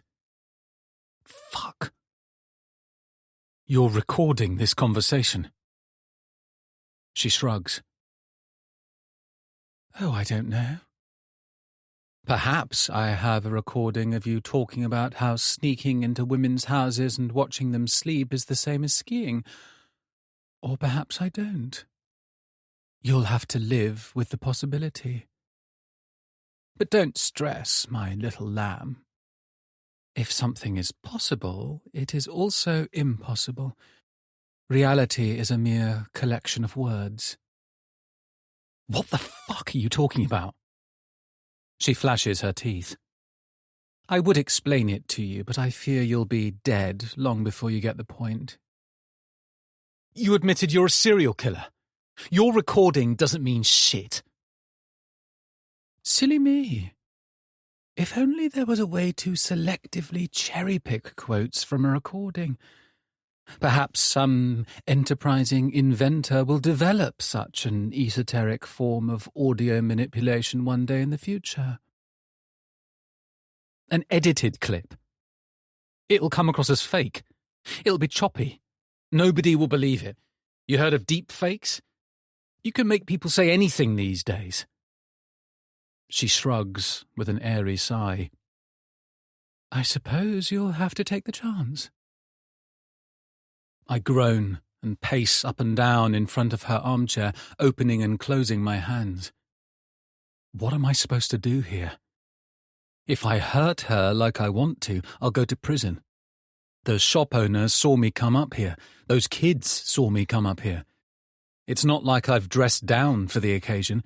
I'm wearing a suit and a Rolex and cufflinks. They'll remember me. Getting a little light exercise? She tracks my movements the same way an animal would. Even smiling, her eyes are alert and ready. She must have a weapon on her. It's the only way this confidence makes sense when I'm so much stronger than she is. I stop in front of her. Who are you? Have I done something to you in the past? Hiding a lot of skeletons in your closet, are you? No. It's just...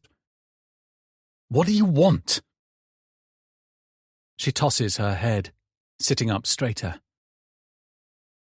I want the light. I want to feel the sunlit rays, and I want people to know I'm not like them. I am not a person, because people are weak. Men are weak. Women are the same. Women can be worse. But there is a specific kind of weakness in your breed that truly repulses me. I seek it out, and I destroy it. I am an avenging angel. I throw my head back and laugh, howling, gripping my sides. It's not as funny as I'm making it seem, but I know this'll piss her off. She's full of herself, talking like she's on stage. Stop laughing. Stop laughing at me. She jumps to her feet. She's wearing block heels, and she's tall for a woman. We stare at each other eye to eye. A siren blares by outside. Why? I chuckle right into her arrogant face. It's funny. The light. An avenging angel. Sorry to break it to you, sweetheart, but you're just a sad little bitch living above an electronics shop. She steps away from me, smoothing her hands down her suit jacket. Congratulations, Jamie. Few people can make me snap. You might want to be more careful in the future, however. I may not be so forgiving next time. She drops into the chair with a yawn. You can leave now. I feel lost. Surely this can't be it. But you haven't told me what you want. Yes, I have. From me. What do you want from me? Weren't you listening? I want the light, and you're going to give it to me. Please collect your shoes on the way out. I've left them next to the door. That's normally where you keep them, isn't it?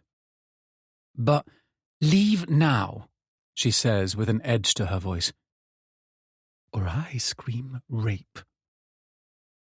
I clench my hand into a fist. I lift it. I glare at her. But there's nothing I can do. Not now, at least. I stride down the hallway. My shoes sit beside the welcome mat. I think about picking one of them up, charging back in there, beating her to death with it. But I've never killed anyone. I'm not a violent person. Even if I want to hurt her, and I do, there's no way I'd get away with it. I pick up my shoes and carry them down the stairs. 15. Hazel. I stand in front of the mirror at the gym, turning to the side so the shape of my leg catches the light. I make my smile airy and carefree, even if that's not how I feel. It's Jamie. He's been acting weird since the party on Saturday. I thought a new week might be a new start, but it's Tuesday and he's still mopey. I don't like it. I didn't marry a sulky little kid. I feel like he's not holding up his end of our relationship. The gym is quiet, the yoga mat section empty apart from a woman I vaguely recognise from my other visits. She sees me taking a photo and grins. I smile and roll my eyes as if to say, I know, but I can't help it. And I can't. I'm not ashamed. I look really, really hot. I want to take a photo. Sue me. I take a few more and then wander over to the inner thigh cruncher. I don't know the official name. Jamie and I come to the gym together sometimes, and he calls it the pussy pounder. That always makes me laugh. But I'd never dream of using it on my Insta. Some of my followers are like 12. Exercise is so good for the soul. Now it's time to bake in the sauna. #blessed. #living my best life. I add some more hashtags with my app, post it, and then finish up my last few sets. My legs burn, but I don't feel as floaty and happy as I usually do after a workout. Maybe it's because I know what I've got to sit through later with Mum and Dad. Or maybe it's because this morning when I told Jamie I loved him, he didn't hear me. He grumbled, walking out of the ensuite. I told him again, he said it back, but not with the same passion he usually does. It bothered me. I want our marriage to stay perfect for the rest of our lives. Or if it can't actually be perfect, I at least want him to act like it is. That's the agreement we made when we said our vows. Oof, you're really working it, aren't you? I look up to find a man standing near my machine. His brown hair is in a bun and he's wearing a tank top to show off his sleeved tattoos. I'm just finishing up if you want to use it, I tell him. He smirks like a weirdo. There are a few things I'd like to use. What? I'm confused. I'm talking about you, hot stuff. I'd like to use that tight body of yours. I stare and stare, waiting for him to disappear. I've heard about douche lords like this on social media, but I've never actually met one. Are you joking? Oh, come on. You're attractive, I'm attractive. Let's smash our bodies together. He can't be serious. There's no way he just said that. Let's smash our bodies together. It's too ridiculous. He moves forward. You like it rough, don't you? I can tell. What is it with men like you? A woman says, standing up from the machine next to me. I didn't even see she was there. I was focused on my phone. You can clearly tell she's not interested. She's tried to be polite, and you still feel the need to act like a pig. I feel like I'm the sole audience member in a flash mob. I'm frozen. And yes, it is. It's the woman with the Victorian-sounding name from the party. Millicent Maidstone. Millie. She walks over to us and stares at the man. Well, You were trying to find a woman who'd want to fuck you after you accosted her in a gym. Let me break it to you, dickhead. They don't exist. And if they did, they certainly wouldn't be interested in a loser like you. Why don't you do us a favour and fuck off? The man bows his head and skulks away. Sorry, Millie says. She's wearing black yoga leggings and a black tank top with a black sports bra beneath. It seems to be her colour. I felt like I had to... Wait a second. Do I know you? I murmur, still trying to wrap my head around what just happened. Maybe in a club guys speak like that, but not stone-cold sober in a gym. Maybe he was drunk or high or something. From the party on Saturday. I'm Jamie's wife. Oh, that's right. Geez, what are the chances, huh? It's nice to see you again. I can't believe you did that. I laugh. I was completely frozen. I didn't know what to do. Putting arseholes in their place is my specialty. What are the chances I'd be here to save you? Oh, you saved me? That might be pushing it a bit. No, but seriously, thank you. I don't know why people think they can be so rude. She waves a hand. It's nothing.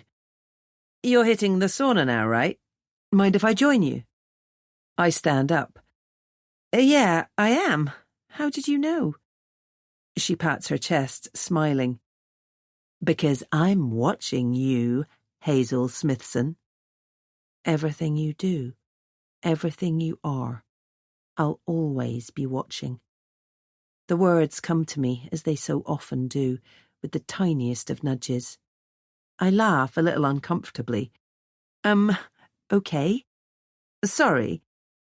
She reaches into her bra and pulls out her phone.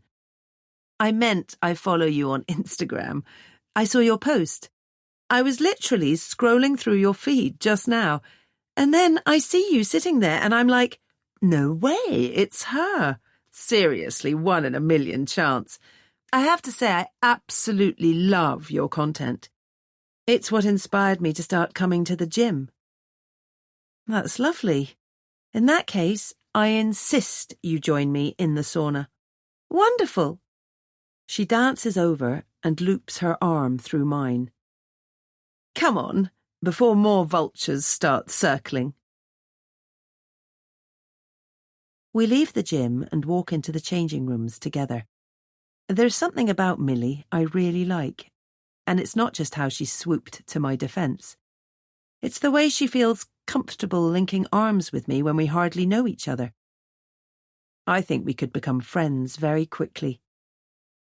Millie laughs as we walk over to our lockers, which happen to be in the same corner of the room. I forgot my champagne heels today. Champagne heels? I take out my swimsuit and place it on the hook. Remember?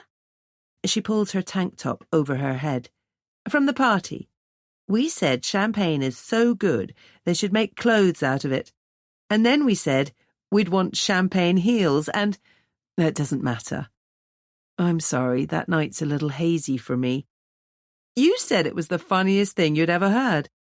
But I understand how alcohol can make people forgetful. Hazy Hazel, huh? Do I sense some judgment there? If so, it's not fair. She was as drunk as me. I change into my one-piece and Millie changes into a black bikini. I notice she has a tattoo on her hip bone, a date. 1303.95. She's also wearing a simple rope necklace with a plain rectangular pendant attached. She sees me looking and smiles. Moving with a dramatic flair that makes me laugh, she points at the tattoo. This, my inquisitive new bestie, is the date my life changed forever. And this, she points to the pendant, is a custom waterproof USB memory stick I had made when I started my novel. You see, I'm a teensy bit paranoid. I don't want anybody stealing my ideas, so I take it everywhere. I want to ask what she means. My life changed forever. How? What happened? But I can leave it for another day. I don't want to pry. I can honestly say I've never heard of anybody doing that before. You're an enigma, Millicent Maidstone. Is that a bad thing? She asks as we carry our towels and water bottles to the sauna's entrance. No, all my favourite people are a little strange. We reserve 2 recliner chairs with our towels and then take our water bottles into the sauna. There are a few people in the jacuzzi at the far end, but we've got the sauna to ourselves. Millie climbs to the top and sprawls out, letting her head fall back. I sit on the lower shelf and rest my head against the opposite wall, so we're looking at each other. It's a decent warm temperature, not boiling like it gets when people pour too much water on the stones. I want to say something to her, but I don't want to come across as rude. What? She says. What? I echo, and we both smile. You're looking at me funny. Okay, fine. But promise you won't take it the wrong way. She makes an X over her chest with her forefinger. I can't imagine you and Ray together. Why not? I don't know. You seem so... I don't know. Forget it. Come on, H. Only Jamie calls me H. Strangely, I don't feel the need to correct her. I don't seem like his other girlfriends, right? Millie says. I nod. I know how it looks, but the truth is, I like Ray. I think there's more to him than meets the eye.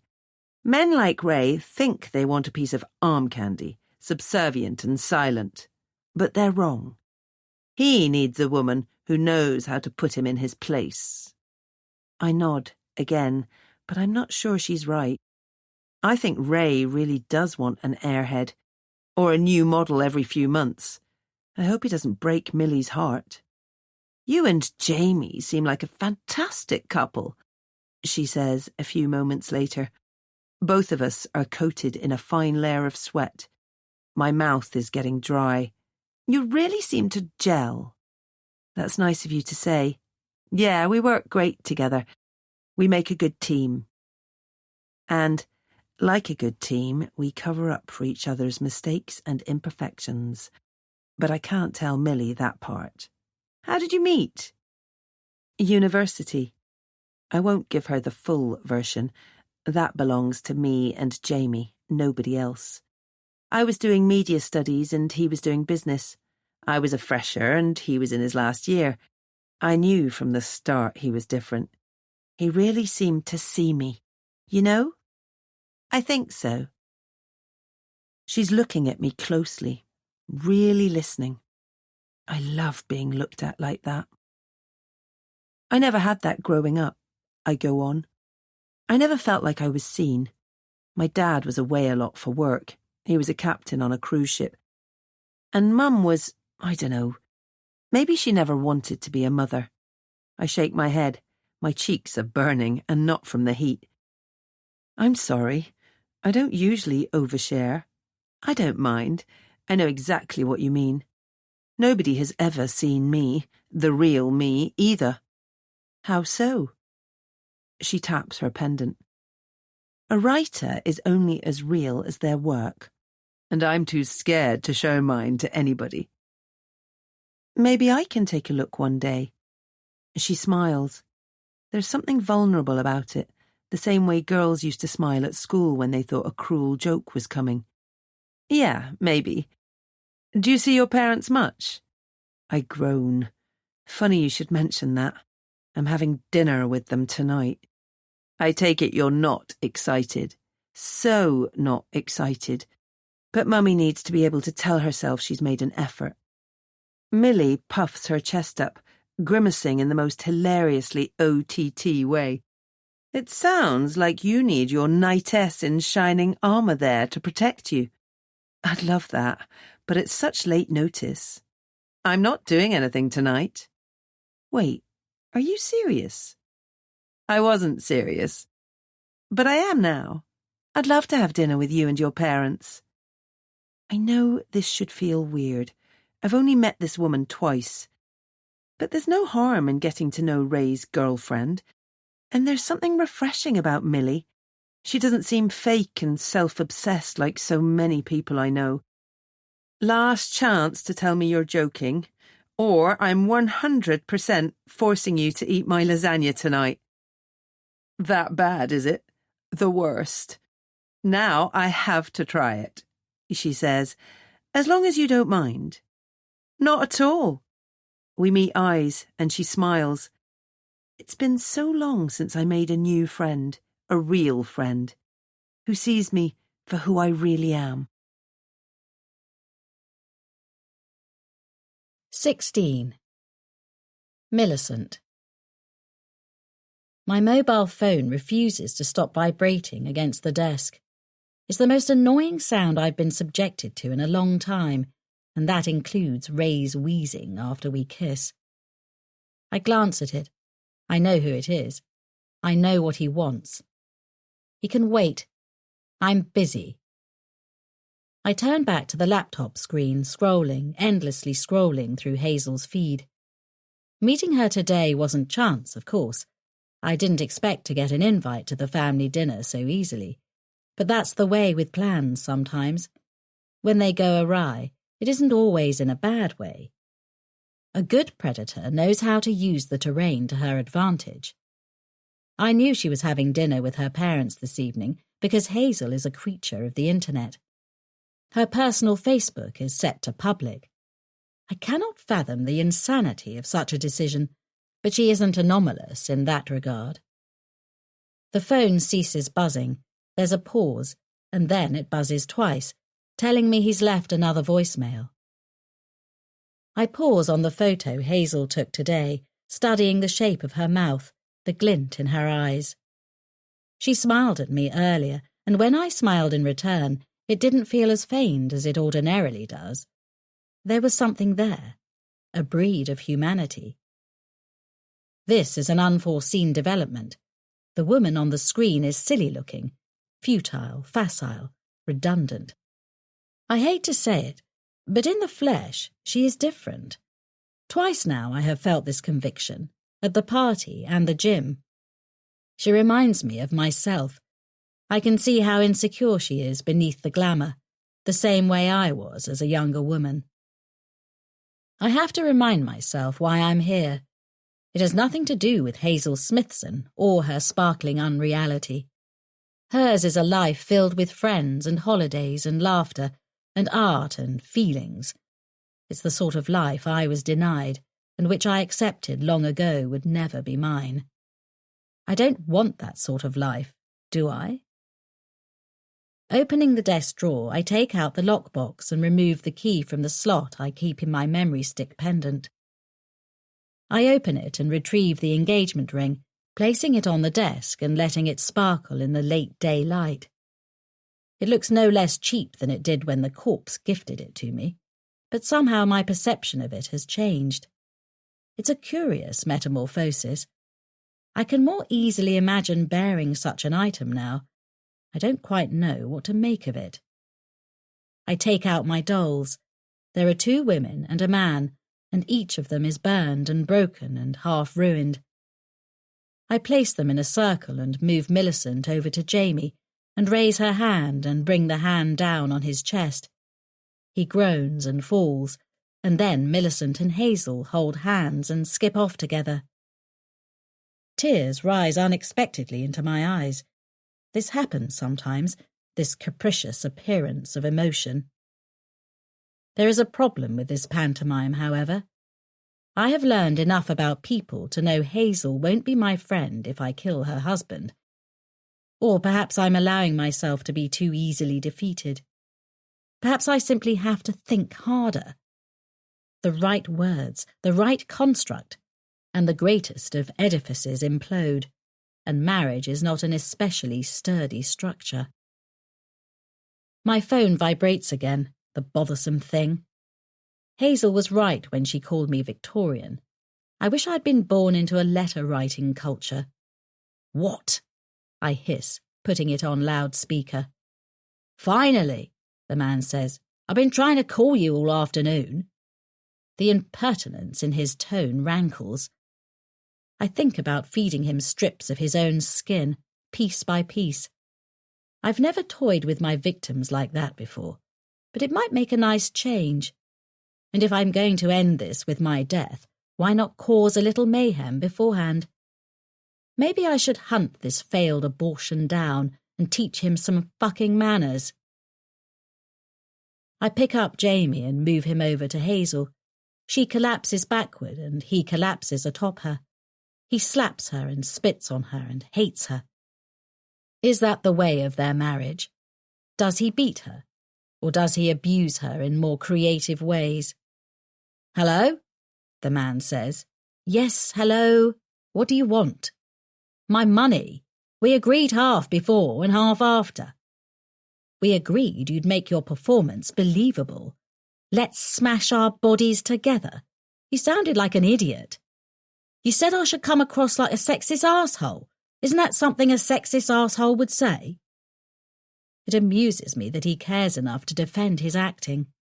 I found him on an online message board, yet another theatre student with too many bills and too few opportunities. He would have crawled around on the floor and snorted like a pig if I'd told him to. He has no self-respect. He's pathetic. You didn't come across as human in the least. I should know. I've spent my life imitating them. You were... I was trying. Quiet, I snap, letting Jamie and Hazel drop. I wasn't done talking, you fucking rapist cunt. Whoa, Jesus, all right, Christ. You were a caricature, I tell him flatly. If you want to make it as an actor, you can't despise the person you're portraying. To become somebody, you have to be them, both inside and out. People don't hate themselves, not deep down where it matters. I wonder if any of those comrades hated themselves after what they did to me, marking my flesh dozens of times in dozens of different ways with more tools than I can remember. I wonder if any of the men ever stared at themselves in the mirror, begging their reflections for some explanation. How could they do this to a child? How could they find pleasure in a little girl's inferno? You've failed, I snap, pushing away the past. You don't deserve the second half of your payment. I should ask for a refund, truthfully. That's hardly fair, he whines. I did everything you asked. Your friend was impressed, wasn't she? You were amateurish, but because I've decided to take pity on you, I'll pay you what you mistakenly believe you're owed. But first, you have to do something for me. What? I sit up straighter and brush down my hair. I shouldn't have to stoop to this, but it's what I need. At the very least, I have to make the effort. I'm going to send you a text. You will recite the words to me passionately, with heart. Make it humane. Make it real. The man sighs. Then you'll transfer the money. I followed this man home after we met, just in case I needed to put a fright into him. He has no idea how close he is to waking up with me standing over his bed, a rag of chloroform in one hand and a blade in the other. Yes, but fix your tone or we're going to have a problem. He swallows audibly, unsure of how to reply, the same way most people are when I show them my true self. Okay, sure. I'm sorry. Send the text. I'll do whatever you need me to. Good boy. I copy and paste the text from the note where I saved it, transcribed from an Instagram video, and send it to him. A few moments later, he says, "Right, I've got it. Let me put you on speakerphone." He clears his throat, and I take the engagement ring and hold it against the tip of my finger. I close my eyes and try to imagine the face of a man I could love. He has kind eyes and a clever smile, and he would never deride me. He would never hurt me. He loves me, and he is not rainbow-coloured. He is an impossible man, but that doesn't matter. "I see you, Millicent Maidstone. I see all of you. You're never invisible with me." With each word, I slip the ring further and further up my finger, the cold metal kissing my skin. "Everything you do, everything you are, I'll always be watching." A pause, a breath, and nothing. I feel nothing. I open my eyes and aim my finger downward. I'm too skinny for the ring anyway. It slides and clatters against the desk. "Very well, I'll send the money." I'd rather send him an envelope of anthrax, but I have to keep him docile. Otherwise he may inform Hazel she was an actor in a play without ever suspecting it. 17. Before. "You must understand what we're trying to achieve here, little lamb." Comrade Charles paced up and down the Rainbow Room and waved his pipe, and his pipe smoke danced, and his daughter watched with eyes that never stopped tracking his movements. "Have you noticed how the men and women share the labour in all things? Cooking and cleaning is not solely a feminine pursuit, as has been mistakenly promulgated in this patriarchal society." Millicent could have said the labour was not shared equally because her father didn't contribute. He spent most of his time in his office, bashing at a typewriter. He never finished a single piece of work. He'd tear the paper to pieces, roaring that language was insufficient to capture what he was trying to say. In the evenings, he'd sit in one of the comrades' living rooms as they detailed the innumerable ways they'd failed the cause that day. She'd never seen him scrubbing a floor or dusting a curtain rail. "Yes, father." "Charles," he snapped. "My name is Charles, and even that is a mere representation. My real name would be a list of all the things I have ever done. But you see how that might become cumbersome, don't you?" What a load of incomprehensible shit this man spewed. He deserved what happened to him in the end. "Yes, Charles." "So you understand?" Millicent nodded. "Yes, I understand." "What do you understand?" "Everything in society is a construct. All the things people do, they only do because it's learned behaviour." "And you accept that?" "Yes, Charles." He tapped his pipe against his teeth. Click, click, click. "Are you telling me the truth?" The thought passed through her precocious mind. What truth, father? There are only words. She was very clever for her age, already far smarter than most of the grown-ups in her life, even if she was still too confused and naive to act upon her genius. "Yes." He reached into the back pocket of his tatty mud-brown corduroys. The girl knew better than to react when she saw what he'd done to her precious dolls. There were 3 of them, 2 women and 1 man. She'd stolen them from a supermarket, one at a time, over the course of a month. She was clever at stealing things, and even when some nosy Nellie tried to stop her, she knew she could make them go away by saying she'd tell the police they tried to touch her. She was constantly fascinated by how people let her get away with things. But not Comrade Charles. He'd burned off most of the women's hair, and their skin was charred and crumpled in places now. The man's face was hardly a face. He'd ruined them, and it wasn't fair. "What are these?" She stared defiantly. "Hello? Am I audible? Little lamb, you better start explaining yourself." She knew better than to let any emotion into her voice. "They are my dolls." Your dolls. He shook his head. Surely you can see how this is a problem. With this one act, you have undone much of what we're trying to accomplish here. Who taught you to want to play with these? The question confused her. She'd taken to sneaking away from their cul-de-sac and exploring the wider world, and sometimes these wanderings took her to the supermarket. She'd pick up packets of crisps and eat a few and then put them back. She'd move things from people's baskets and trolleys without them looking, and then follow them and giggle to herself when they doubted their sanity at the checkout. She'd seen the dolls, and she wanted the dolls, and she didn't understand what he meant. Do you think I enjoy this? He dropped them and grabbed his belt, freeing it from its loops. I don't know why you refuse to understand. Father, my name is Charles. Please don't hit me, Father. I don't want to be hit. I don't think I deserve to be hit. No? Did you play with these? Because I have it on very good authority you were down by the rocks, playing with these like a stupid little girl. Somebody had ratted on her. It was unacceptable.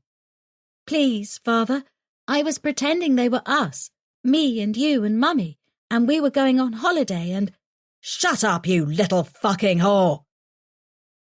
He wasn't Father or even Charles anymore. He was Master, as some of the comrades sometimes called him. He was God. He was going to make it very difficult for her to sit down for a while. Turn around and take what you deserve. The door burst open and Constance flew in. Charlie, she shouted. She was wearing a long, dirty dress, and her hair was wild and her cheeks were sunken and haggard, and she looked half alive, but she was Mummy, and she was here. You won't touch her. I won't allow it. Millicent let out a cry and buried her face in her mother's belly. Please, please, she moaned, as a sob made her voice quake and shiver. Mummy, I wanted us to be happy, and now he's going to hurt me. He is not, unless he wants me to go to the police and tell them about the things that go on here.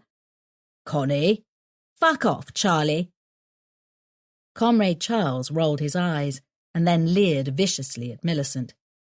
Do you truly think this woman loves you, little lamb? She's using you. She's trying to get her ration sooner than she's earned it. Fine. I'll show you what she really cares about. Comrade Charles left and Millicent rushed over to her dolls. She held them up to her mother. Look, it's me and you and— Did you see his face? Constance stared at the open doorway.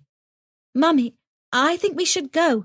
I think me and you should go and then we'll be happy. Hush, we're not going anywhere.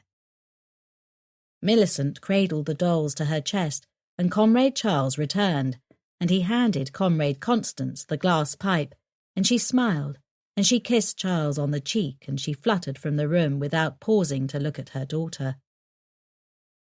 Charles remained in the doorway, shrouded in pipe smoke.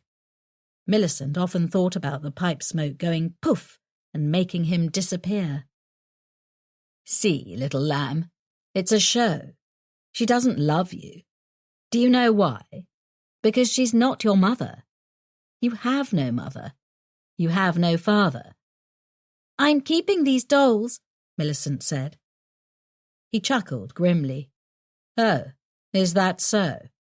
Yes, because if you try to take them from me, I'm going to sneak away and go to the police station and tell them Charles Maidstone has drugs here and he hits children and he's a sad, pathetic cult leader who can't even finish a single page of a book. Her father's face became red with rage. He glared at her. He needed her to shrink before him, she knew, the same way the comrades shrank. But Millicent stood up straighter and she stared at him, and it was the scariest thing she'd ever done, but she did it. You're pathetic. He turned away. You're a joke, little lamb. He left and she slumped on the floor, and she curled into a ball with her dolls cradled to her face, and she wept. She would later come to learn this was the wrong response. This, in fact, made her pathetic. This made her deserving of his punishment, but it would be years before she'd realise this, and in the meantime, her only option was to succumb to her anguish. 18. Jamie. I groan when I see Richard's Rolls-Royce in the driveway. I forgot we had dinner plans. I wanted to crash when I got in. Today has been a pain in the arse. Ray won't shut up about how Millie is different, about how he's never felt like this before, about how they could really be something. Sometimes I find myself looking up to Ray. In the business world, he's a smooth operator. But other times I pity him. I sigh and climb out, practicing smiles the same way I do before an important meeting. I'm not a fan of Richard and Amelia. I called him Rich once and he corrected me like I was his servant. I still don't know what to do about Millicent. I've been chewing it over ever since I met with her yesterday. I want to throttle the bitch and dump her into the River Avon, but I get caught. And really, do I have it in me to strangle a woman to death? I don't think so. I open the door and glance at the security alarm keypad, checking it's disabled. It's a habit I can't break after so many years spent hunting. I smell lasagna and I hear raised voices. I dump my briefcase in the hallway and head to the kitchen. This is going to be torture. I expect to see my wife standing at the obsidian kitchen island. What I don't expect is Millicent fucking Maidstone with blotches of blood and gore covering her shirt and neck. She freezes and stares at me, and then the bitch smiles. I clench my fists and move toward her. This is it. She's made my decision for me. Where's Hazel? I'm so sorry. Hazel emerges from the pantry with a kitchen towel clutched in her manicured hand. She dresses like a businesswoman when her parents come to visit. Suit trousers and shirt and block heels. The same type of outfit Millicent was wearing yesterday. I can't believe I did that. Millicent holds my gaze as she takes the towel. It's no bother. Accidents happen. You always were such a clumsy thing, Amelia says from the back patio, her posh voice grating. Hazel rolls her eyes. I only went and spilled sauce on our guest, didn't I? She faces Millicent, moving the way she does when she's anxious. Everything is quick and jerky. I'm not surprised she spilled the sauce. I hate how nervous her parents make her. I hate that Amelia insists on having these dinners when she doesn't give a damn the rest of the time. At least my old man never pretended. Most of all, I hate the way Millicent is grinning at me. I'll get you a change of shirt. I'm really sorry, Millie. You didn't do it on purpose, H. H? Fucking H. I wait for Hazel to correct her, but Hazel smiles. It's the sort of smile she reserves for her actual friends, not people she barely knows. There's me, there's Trish, who she's known since she was a child, a couple of others, people she's known for years. But Millicent Maidstone? Go and sit with Mum and Dad. Hazel brushes her hand along my side as she passes. Her touch is delicate, innocent. She doesn't deserve this. I'll bring you out a drink in a sec. I grab her hand and lean close, lowering my voice. You good? She nods. She thinks I'm talking about her parents. You know how it is. Go on. I need you for backup. I give Millicent a wide berth as I walk around the kitchen island. She rests her elbow against it and grins, as if daring me to do something. It's nice to see you again, Jamie. Thank you for inviting me into your wonderful home. Yeah, like a vampire. Of course she has to be invited in. My head pulses. I'm getting a tension headache. No problem? Hazel is such a doll. She glances over to the patio. I've always loved playing with dolls. If you hurt her, I growl. If you even try to hurt her, I'm going to... She throws her head back and laughs. Even if I know it's fake, it sounds so real I almost want to ask what the joke is. The woman could win an Oscar. I hate her. She needs to go. She's poisoning my home. Oh, Jamie, she says in a ditzy voice. She talks loud enough for Richard and Amelia to hear. You are so funny. I head out to the patio. Richard stands and offers me his hand like this is a business meeting, like I'm here to impress him. He's wearing a suit that makes me feel cheap. He's a smart-looking man with rigid posture, always in control. Amelia has pearls in her ears and pearls at her throat, and her makeup makes her look like she's at a funeral, in the coffin. I bloody wish that was the case. At least it'd give Hazel some peace. I shake hands with Richard and we exchange pleasantries, and then I go through the rigmarole of telling Amelia she looks wonderful. She hasn't aged a day. What a load of horse shit. I'd rather hack off my nuts than spend one night with her. Some women get more beautiful as they age, but there are others who fight it, who cake their faces in pale white makeup and drape themselves in jewellery like it'll rewind time. She even smells wrong, sickly sweet, and I repress the urge to gag. If I was in a bad mood before, I'm livid now. They're laughing in there. My wife and the psycho. How can I tell Hazel what's going on without Millicent releasing the photos and the recording? I could explain the photos, maybe, but that's only assuming she hasn't got more incriminating stuff stowed away. She said she's got a video of me sneaking into a woman's house at night. And the recording where I basically admit to what I do? She could be lying. Maybe she wasn't recording the conversation. But she could also be telling the truth. Hazel appears at the door. Millicent stands at her elbow in one of Hazel's tie-dye t-shirts.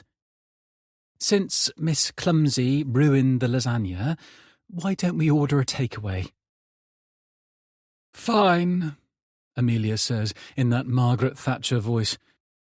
I want to scream in her face. Just speak normally, you pretentious bitch. Whatever is easiest for you, dear. The evening wears on, and I pound as many ciders as I can get down me. Old Richie boy sips from a glass of whiskey. I know for a fact nobody prefers whiskey to cider. They drink it to seem sophisticated, the way I do when I'm hunting.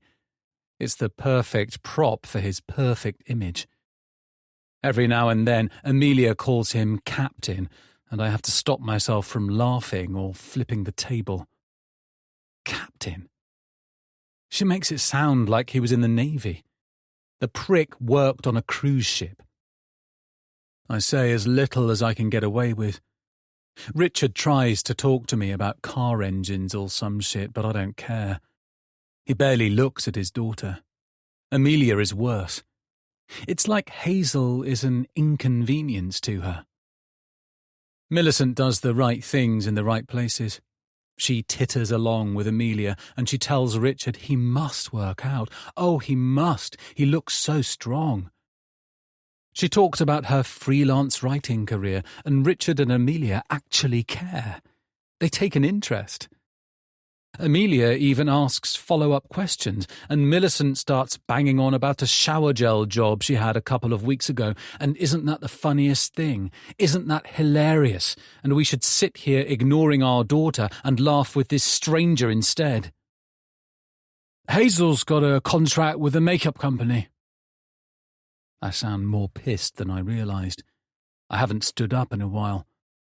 My plate looks like a bomb's gone off.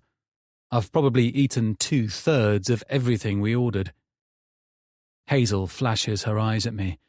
I know what she's trying to tell me. She wants me to be quiet and let them keep walking all over her. I'm just saying. I cover my mouth with my hand. I thought I was going to puke for a second there. Close call. She gets paid to show off their products on her Instagram page. She's almost at 100,000 followers. Do you have any idea how many people would kill for that? I suppose so, Amelia says, but she's not getting it. What is her fucking problem? Why is she determined to put her daughter down all the time? The whole table pauses and everybody stares at me. Hazel glares. Richard's doing his wannabe Navy routine, making his upper lip stiff. Amelia's mouth falls open like somebody crushed a baby's skull and poured the contents onto her plate. Millicent is doing a poor job of hiding her hungry smile. Oh. Fuck. I said that out loud. Excuse me? Amelia snaps, stuck up as hell. Screw it. It's out there now. I've never seen you give Hazel any credit. She works hard to build her following. She's read so many books about marketing. She's learned the software. She takes pride in her appearance. She inspires people. But you care more about this stranger than your own daughter. Jamie, Hazel says stiffly. She's at my side, her hand on my arm. She's looking down at me, and there are tears in her eyes. What have I done? Oh, God, I didn't want to make her cry. Can I talk to you for a second? I can tell she wants to let out a sob, but she doesn't. She's stronger than me. I stumble as I head toward the kitchen. Hazel leads me over to the sink. I lean against the counter as she pours me a tall glass of water. Drink it, she snaps. I take it and knock it back in one, the same way we used to pound beers and ciders at uni. We like to drink with Jamie, 'cause Jamie is our mate. She pours another glass and slams it against my chest. Water swills over the edge. Drink it. I drink and she pours a third. My belly is starting to ache. Drink it. I groan and place the empty glass down. The room is spinning. You're going to apologise to my parents. You're going to blame it on the alcohol. You're going to say you don't know what came over you. But it's true. H, you deserve credit. You're amazing. You're so good, right down to your soul. She moves close, smiling up at me. At least she's not angry. Or maybe she is. Maybe she's angry and she's smiling. I love that you want to stand up for me. But that's not the way to do it. I sigh and pull her closer. I wish I could just hold her for the rest of the night. I think I've had too much to drink. You think? She brushes something off my shirt, probably a noodle or another chow mein ingredient that somehow missed my mouth. Come on, get your game face on. She's right. My wife's always right. Which just makes this even more painful. I know how much she fears humiliation in any form, a hand-me-down from Amelia, who'd rather lop off an ear than face any kind of shame, public or otherwise. It means I have to go out there and play nice, even when there's a killer at the table, a psycho bitch who could bring my whole life tumbling down. And I don't even know why. 19. Hazel. I sit on the bathroom floor, staring with teary eyes at the rejection email. While we enjoyed your art, it begins. That's such a horrible lie to tell. If they enjoyed it, they would have accepted it. My head aches from last night, from the wine and from the way Jamie went weird with Mum and Dad. But he was drunk, and thankfully my parents accepted his apology, even if I could tell Mum still felt uppity about it. We don't think it's quite right for this display, it goes on. We wish you the best of luck and encourage you to submit again in the future. I've read the email like 10 times. I first opened it after I used the toilet, heading for the bathroom door, and then I leaned against the wall and slid down, and now here I am. It's not fair. None of my art, not a single piece of work, has ever been accepted. I understand I'm not some super skilled portrait artist or whatever. I know my stuff is more abstract, but it was a call for anybody to have their art exhibited. I've got 80,000 Instagram followers. I could publicise the heck out of the event. I mentioned that in my submission email. I fail to see how it counts for nothing. I look at the window in the sunlight, and it makes me think how another artist, some pro who went to art school, would be having a bunch of deep thoughts. They'd be thinking about what type of yellow the sunlight is and what it represents. But I don't. I'm useless. I have nothing to offer. Jamie went about it in the wrong way last night, but he was right about Mum. She showed way more interest in Millie's work than she's ever shown in anything I've done. She resents me. She's never wanted me. Oh, great. And now I can't breathe. Everything's getting loud in my ears and my heart hurts and my chest is getting tight, and I know what this is. I know it's a panic attack, but knowing it and accepting it are two different things. Maybe I'll pass out on the bathroom floor and Jamie won't find me until this evening. Stop it, I murmur, bringing my knees to my chest. I want to be as small as possible. Stop, stop, stop. The pain makes it so I don't have to think about anything else. All that exists is the feeling of my teeth against my skin, sinking deep, deeper, until I'm sure I'm going to hit something important. I keep biting, squeezing, pushing my arm up against my mouth so I can clamp onto my bicep. My mind is empty. It doesn't feel like pain. It feels good. Maybe I'm not meant to be a social media star. Maybe I'll never crack 100,000. I gained 2 followers yesterday. 2. I'm doing everything right, aren't I? I stop, letting out a shaky breath. I stare at my teeth marks. Shit, I stand up. Fuck's sake. I haven't done that in years. The last time was before I started university. I had a problem in my teens, but I thought I had it under control. I throw the bathroom door open and run through the house.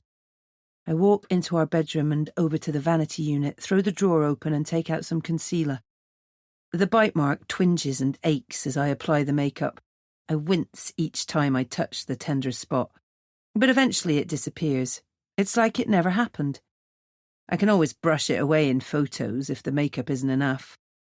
I need to do something. I can't sit around the house feeling helpless. I'm not helpless. I didn't get 80,000 followers by being pathetic.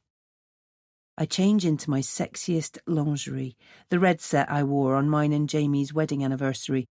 It's lacy and frilly and stylish. It makes you look like a Christmas present, Jamie said when he saw it, his stunning bright greens flooding with hunger. Then open me, husband. I I take my phone into the ensuite and put my foot up on the marble effect sink counter, sticking my ass out, arching my back to draw attention to my breasts. I aim the phone at the mirror. I smile, and I study the smile. I need to make it more realistic. I laugh and then let the laughter go silent, holding the pose. I take dozens of photos and then return to the bedroom, dropping onto the unmade bed. My plan was to get my chores done after yoga and breakfast, but the rejection letter has derailed things. Absolutely love my husband for splashing the cash on this new lingerie. #confident, #living my best life. I add more hashtags and then stare down at the photo. I've never posted anything this revealing before. I know it would get me a ton of new followers. The big stars post photographs like this. Why shouldn't I? I add #if you've got it, flaunt it to my hashtag list. But I don't believe it. Maybe I do have it, maybe I don't. Either way, I don't want to flaunt it for anybody except my husband. If that makes me old-fashioned, I'm old-fashioned. If I was single, I'd post this in a heartbeat. But I know Jamie would freak if he saw this online. I'd want him to be angry. He owns me as much as I own him. That's what marriage is. I wouldn't like it if he started posting shirtless photos. Jamie and I value loyalty above everything. It's in the DNA of our relationship. Honesty in all things, even if we're both a little twisted. I delete the post, falling backward onto the bed and staring up at the mini chandelier on the ceiling. It's not as shiny as when we first had it installed. I need to dust it, but I don't have the energy. My phone vibrates. Not a text, a phone call. I glance at the screen. It's Greta. We met on a social media course last year. She has 150,000 followers. Hey, bitch, I answer, sassy. My voice doesn't sound like my own. But faking it is one of my specialities. Faking enthusiasm in the bedroom, faking smiles and laughter and optimism, and most of all, showing the whole world a fake face so they can never, not even for a moment, see the real me. It's better that way for everybody. Hey, Greta says. Are we still on for drinks later? Please, please, please say yes. I've spent all night listening to this absolute douchebag drone on about his family issues. It's like, listen, friend, if you didn't have a 10-incher, we wouldn't even be having this conversation. Know what I mean? Like it's my problem your mum's sick or whatever. She laughs, and I laugh, even if it isn't funny. Yeah, I'm super psyched for it. I say, shots, shots, shots. Yes, Queen. Greta laughs. Wear some pink, all right? I want us to match for the pics. 20. Millicent. A couple of days after the hilarious dinner with the Smithsons. Oh, God, were those front row seats worth the price of admission? I walk by the pond, sighting the old man out of my peripheral vision. I stride over to the woman, hate scorching my insides, burning me until I'm convinced my bones are going to melt. There he is, the sad old lecher, no memories to assuage or abuse him. He stares at the ducks and his hand sits limp in the bag of breadcrumbs. His face is slack and stupid, utterly vacant, and glee whelms up inside of me at the sight. If they gave me 2 minutes with him at a piece of wire, I could make their jobs much easier. I approach his carer and barely resist the desire to do her serious damage. She should be ashamed of herself. Caring for demons makes you a devil. She's empty-eyed and she wears simple, sad clothes, and she sucks on a cigarette, blowing the smoke away from her charge and glancing over at him every few moments. Afternoon, I say. Afternoon? Can I be cheeky and bum a ciggy? Her eyes light up, There's nothing people love more than thinking everybody is as weak as they are. Yeah, all right. She takes one from the packet and hands it to me. I'm quitting tomorrow anyways. Of course you are, you broken thing. She's been quitting tomorrow every day since she began this habit, I'd wager. I take the cigarette and hold it as naturally as I'm able, and then I tilt my head at her, and she laughs. I laugh. What great friends we are. She hands me a lighter, and I bring the cigarette to my mouth, lighting it. I suck enough to make it spark orange red, but I don't inhale. The taste is detestable. Handing her the lighter, I say, "So you're the sad bitch who's taking care of this waste of skin, then?" She takes a step back, staring as though she's awoken from a long sleep to find herself caged with a wildcat. What? I approach her. She backs away. I keep walking forward and she keeps backing away. She has never been so scared. I can see it in her eyes, in the way her half-smoked cigarette trembles and ash falls like rainbow dust. You're pathetic, I tell her. Is this really the best you can do with your life, taking care of this excreta while filling your lungs with poison? There's something wrong with you. She puffs herself up, her defense mechanisms flaring. Who the fuck do you think you're talking to? She trails off when I stare and keep staring. Weren't you going to make a threat? What do you want? She whispers, withering under my brilliance. I want to do this. I stick my tongue out and place the end of the cigarette against it. There's a tiny hiss and a tinier pulse of pain, but it's worth it to see her cattle lips quiver. I spit and toss it to the ground. Wait here. If you interfere, I'll drown you in the pond. I walk over to the old man. Wait, what are you doing? The woman bleats, but she stays where she is, looking around the empty park as if the trees are going to help her. I walk in front of the bench and lean down, staring into the man's eyes, set within a landscape of folded skin. I grin like a wolf right in his face. He reeks of care homes and sweat and shaving foam and shit. He reeks of hate. Hello. Kitty. He nods to his lap, and for a second I think he means that. I reach for my inside jacket pocket where I keep my blade. But no, he's indicating the breadcrumbs. Kitty, help me. The ducks. I'd like to feed them. Who the fuck is Kitty? That's me, the woman calls, gravitating toward us cautiously, as though she knows I could leap over the bench and dig my thumbs into her eye sockets at any moment. I'm Kitty. He gets confused. He's ill. He was always ill, just not in the way you think. You know me, old man. You know what you did. You know what your son did, don't you? Don't you? His smile falters and he lets out a wailing noise. The woman inches closer.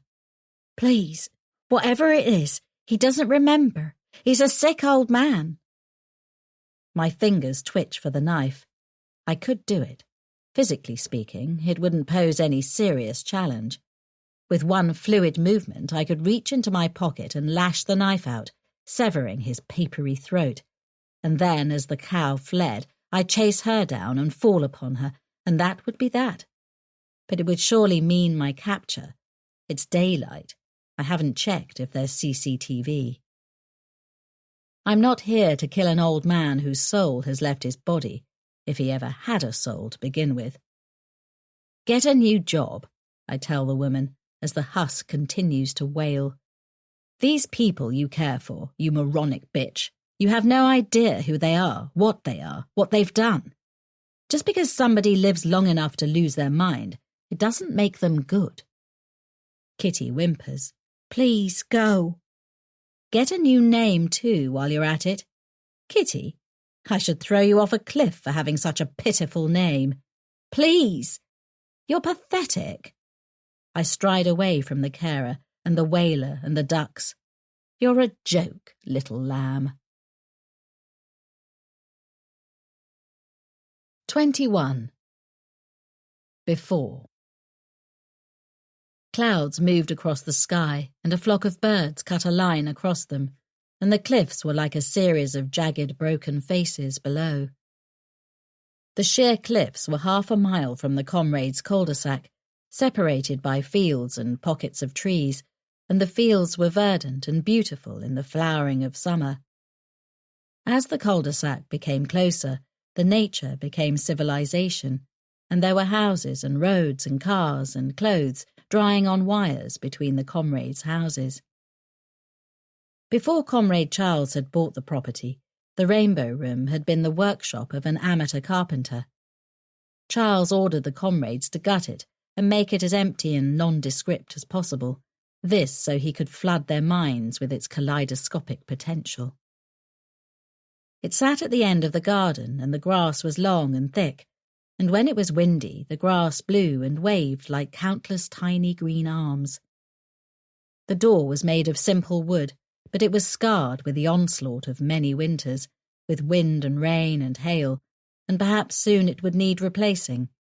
But for the time being it was an effective seal against what happened within.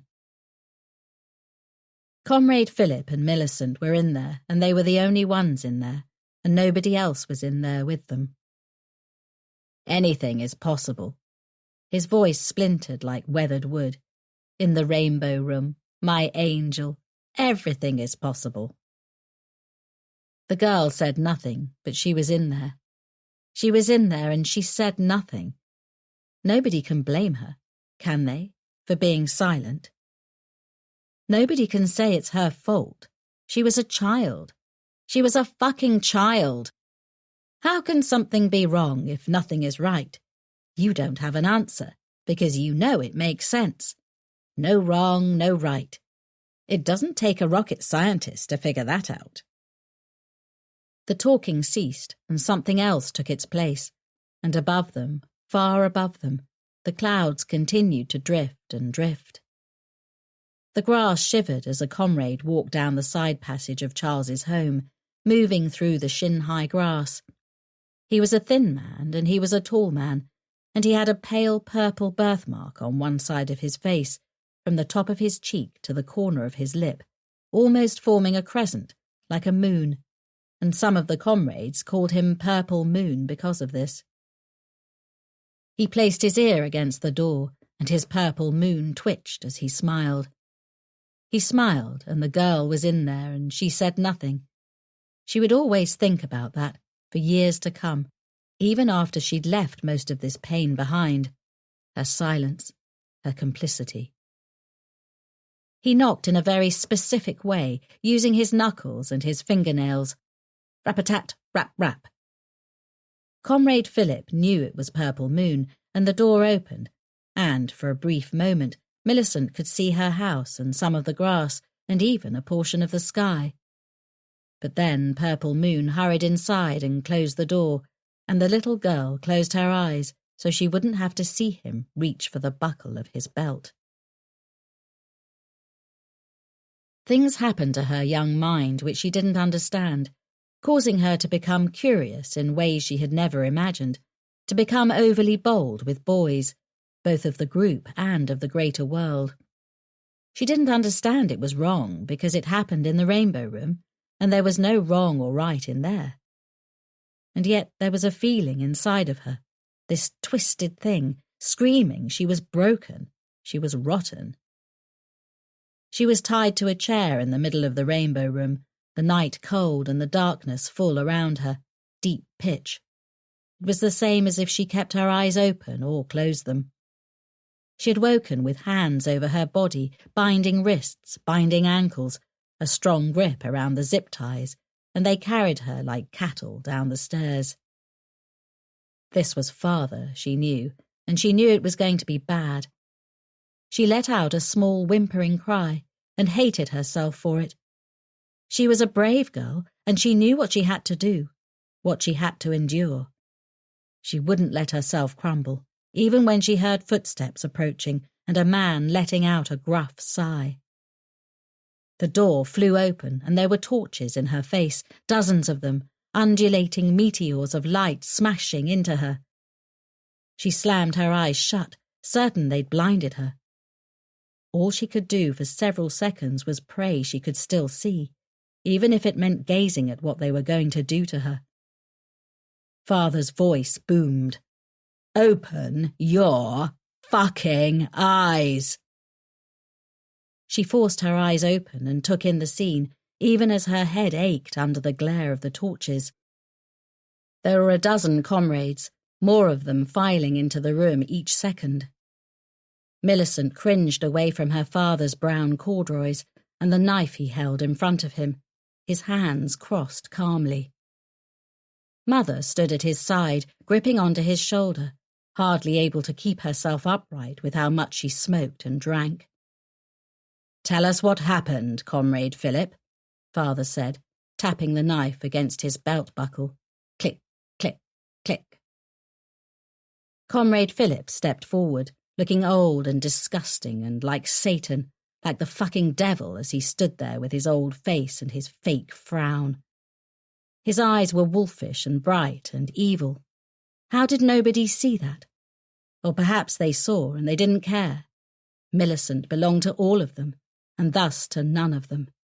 She was alone, and perhaps one day she'd learn how to weaponize her isolation. But for now, all she could do was cry and stare and wait. "She touched my son inappropriately," Comrade Philip said. "He didn't know what she was doing. When he explained it to me, I was absolutely disgusted. He isn't your son if I'm not Charles's daughter."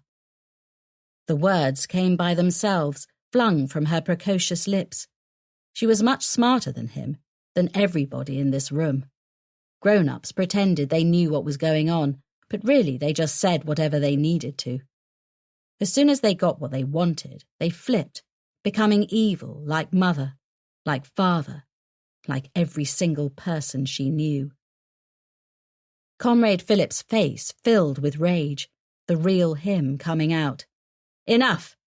Father snapped, holding his hand up, the one not clutching the knife. "Is this true, Millicent?" She floundered. She couldn't lie to her father, the master, whatever he wanted to be called. She couldn't lie because he could always tell. Some of the comrades whispered he had magical powers. What could she say? She'd only been repeating what she and Comrade Philip did in the Rainbow Room. The poor girl didn't yet understand the crime of what he was doing. She only had a vague feeling of the wrongness of it. She would hate herself for that in the years to come, how she didn't rage and scream and fight. But childhood is a prison of the mind. "Yes," she murmured. "Fucking whore," Comrade Philip snarled. Mother sneered. "My daughter, the ugly slut." "You disgusting, wicked girl," an elderly comrade hissed, holding up a wrinkled fist and shaking it at Millicent. The comrades crowded her with their torches. "You dirty fucking bitch!" And they leaned close and they spit on her. "Let's rape her!" as they waved weapons in her face, knives and screwdrivers and box cutters. "Act like a slut, get treated like a slut." And Father stood back with his arms folded and smiled and sucked on his pipe. "Let me cut this bitch!" And Mother draped her arm across him and laid her cheek against his shoulder. "Fuck her up! Fucking hurt her! Fucking hurt her!" And Mother closed her eyes and smiled. The little girl was being beaten, she realised, as though she'd fallen into her body from a distant watching place. She jolted into the physicality of the torture, of the weapons pressed against her flesh, of the pain of their assault, and most of all their words, their evil fucking words. They tore at her, making her question if she truly was what they were claiming. She coughed and she tasted blood. Somebody grabbed her hair in a tangled fist and tugged her head back, snarling in her ear. "You deserve this. You know you deserve this." And then some of them left and some of them stayed, and the ones who stayed did things to the girl, things that made her float up and through the ceiling, up into the sky, which was dark and laden with stars, which glittered and sparkled and danced mystically, as if purposefully putting on a show to distance the girl from what was happening beneath them. There was a room, and there was a rainbow, and there was a slice of the sky, and finally the girl found her voice. She begged no, no, over and over. She screamed, no! But they never listened. 22. Jamie. I spin in my office chair, looking out the window. It's raining, and the sound of it, tap, tap, bloody tap, is starting to piss me off. I spin again and look around my office, across my large desk, to my cream sofa in the corner, to my plant, a plant I don't even know the name of. I don't water it. One of the grunts does that. I pick up the photo of me and Hazel on our honeymoon. We're standing in the shallows on the Maltese beach, the water screensaver blue. We look happy, my arm around her, a big, goofy grin on my face and a sweet-as-sugar smile on hers. This wasn't one she posted online, which might be why it's my favourite. She looks so Hazel, without her usual Photoshop touch-ups. It's Friday, which means it's been almost a week since Millicent Maidstone popped into my Bristol life. And 3 weeks since she set me up in Cardiff. And what have I done? Fuck all. Because what can I do? I go over the problem in my head, trying to puzzle it out. Normally, in work and life, I don't give myself much time to think. You go, go, go, Hazel said to me once. That's why I love you. You never hesitate. She was right.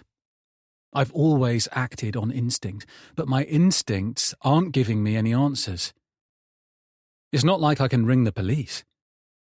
Maybe she's lying about having video footage of me sneaking into Lacey's bungalow.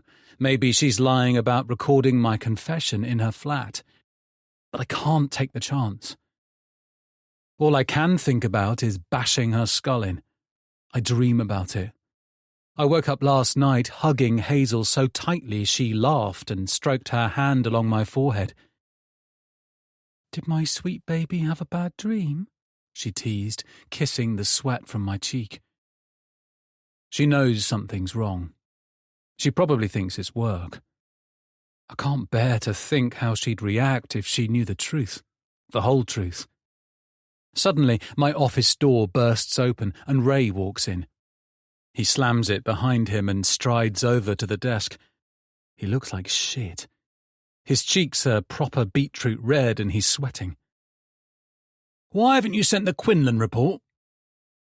What? I sit up, shaking my head. I did. I sent it first thing.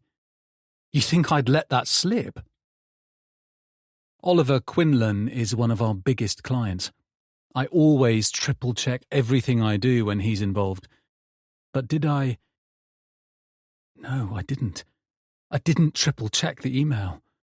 We've been having connection problems lately, something to do with the line, the IT bloke said, as if that's my goddamn problem. I turn to my laptop and bring up the email. Shit. It didn't leave the outbox. I'm sending it now. I'm sorry, boss. I don't know what happened. Ray drops into the seat opposite, waving a hand. All right, relax. Simple mistake, kid. I was worried you hadn't done it, that's all. You need to get your head screwed on. We can't be having slip-ups like this. Understand? Yes. You're good, right, Jamie? Yeah. Why do you ask? He shrugs. You seem a little distracted. You know you can talk to me, right? I might be able to help. Sure, Ray. Let me tell you how your new girlfriend is a serial killer who set her sights on me for some reason. Let me tell you how I check if I'm being followed any time I step from my car, and how this psycho bitch killer, your girlfriend, is becoming friends with my wife. And there's nothing I can do about it. But Ray might be able to help, I realise. Why didn't I think of this sooner? I feel like a jackass. I could have asked him on Monday. Hell, I could have asked at the party. Actually, there is something, I say, getting excited. It feels good to have a vague plan of attack. Remember last year when you had, those problems with your ex? Ray grimaces. She left a dead rat in my sink. She was nuts. And you hired that bloke, the private investigator, to look into her. Private investigator? Ray chuckles. That's not what Tom Brown is. He's no one, Jamie. He's a creepy bastard. Ex-military is my best bet. You met him through your brother, I say, remembering. Ray's brother was in the Marines. Yeah. You want me to arrange a meeting? Could you? I can't hide how eager I am. I should have thought of this on Monday, for fuck's sake. My head isn't working properly lately. It's her, Millicent, messing with my mojo. He doesn't work cheap. I know, but I need this. I don't know what else to do. Ray leans forward, placing his elbows on my desk. His hand comes to rest near the photo of me and Hazel. I want to tell him to get his sweaty hand away from her, but I don't. What is this? You fucked the wrong woman? You owe the wrong people money? What? It involves a woman, which is true. If you can call that shark-eyed freak a woman. Oh, Jamie. He nods matter-of-factly. I know what he's thinking. We're the same. We can't help ourselves. Maybe he's right. Of course I'll set it up. It'd be such a shame for you and Hazel to break up. You two are a rare breed, a happily married couple. We are, aren't we? Happily married? We have our problems like any couple, or maybe our problems are unique. But when you get past that crap, that noise, we're genuinely happy. I believe that. I think Hazel does too. Thanks, boss. I smile. Maybe this is my way of fighting back. Ray claps his hands together and then reaches into his suit jacket pocket. Little tipple is in order, I'd say, to take the edge off. He brings out his leather-bound flask. I haven't seen it since I first started working here. I was the one who supported him while he quit. He cried in my arms one night, begging me to help him. It was one of the ways we became so close so fast. I glance at my laptop, at the clock. It's just gone midday. I thought you weren't drinking before 3 o'clock. He scowls. Rationing. It's not the way to live your life. Some men like a drink, and that's the end of it. What's next? Rationing our love, our kindness, our souls? This is her. This is Millicent. I've known Ray for half a decade, and he has never once used the word soul with me. I'd be hard-pressed to think of a time he said love or kindness. She's pushing him to drink because she's mental. She's deranged. She likes to make people suffer. Go on. Ray offers me the flask, a challenge in his eyes. I know that look. He's deciding if he can still trust me. Unless you're going to make me drink alone. Of course not. I slug a nasty mouthful of whiskey, fighting the urge to gag as I hand it back to him. When do you reckon I can meet this bloke, this Tom Brown? Ray takes a long sip and wipes his mouth. Don't know. Shouldn't take too long. Maybe early next week. Maybe tomorrow. And, kid, I should warn you. He can be a little intense. Intense is good. Intense is what I need to fight back against this bitch. 23. Millicent. Lots of things happened to me when I was a child, but I cannot lament them. Much of it led me to find solace in words. There is simplicity in language reality doesn't possess. With words, I can distance myself from what happened when I was a girl, when those greasy men took their pound of flesh. I remember the healing that came after the worst of it. Weeks in bed, unable to move, Mother reluctantly bringing me a metal bucket to piss and shit in, and every now and then some food. But only if Father allowed it. Sometimes he let me go hungry so I could process what I had done wrong. Processing, he called it, as though I was a computer. He thought he could program the right codes and make me in his image, but his image was sloppy and amateurish. Instead, I used his suffering to make my own image, the predator in the dark, the huntress with the knife, or the rock or the piece of wire. I sit in a cafe near the back, my fingers poised over the keyboard. I've got a flat white next to my laptop, and for a second it looks like a photograph, like something Hazel would post online. I feel my fingers twitching for my phone, something I've never experienced before. I push the impulse down, but it's curious, this need I feel to fit in with her. We haven't met since the dinner, but we've been texting, bantering like we're going to become best friends. It's a novel experience. Sometimes I don't feel like I'm faking it. Sometimes it feels real. I stare at the Word document, at the words I've just brought into reality. I can't stand to look at it for long. I close the laptop and take a sip of my coffee. A mother sits on the other side of the cafe, a swollen specimen with 5 rats screaming and making a fuss over every little thing. She looks up and sees me staring as she's cleaning a chin with one hand and wrestling a boy with the other. She smiles because she sees the facade. She sees my suit jacket and my kind eyes and my professional demeanour.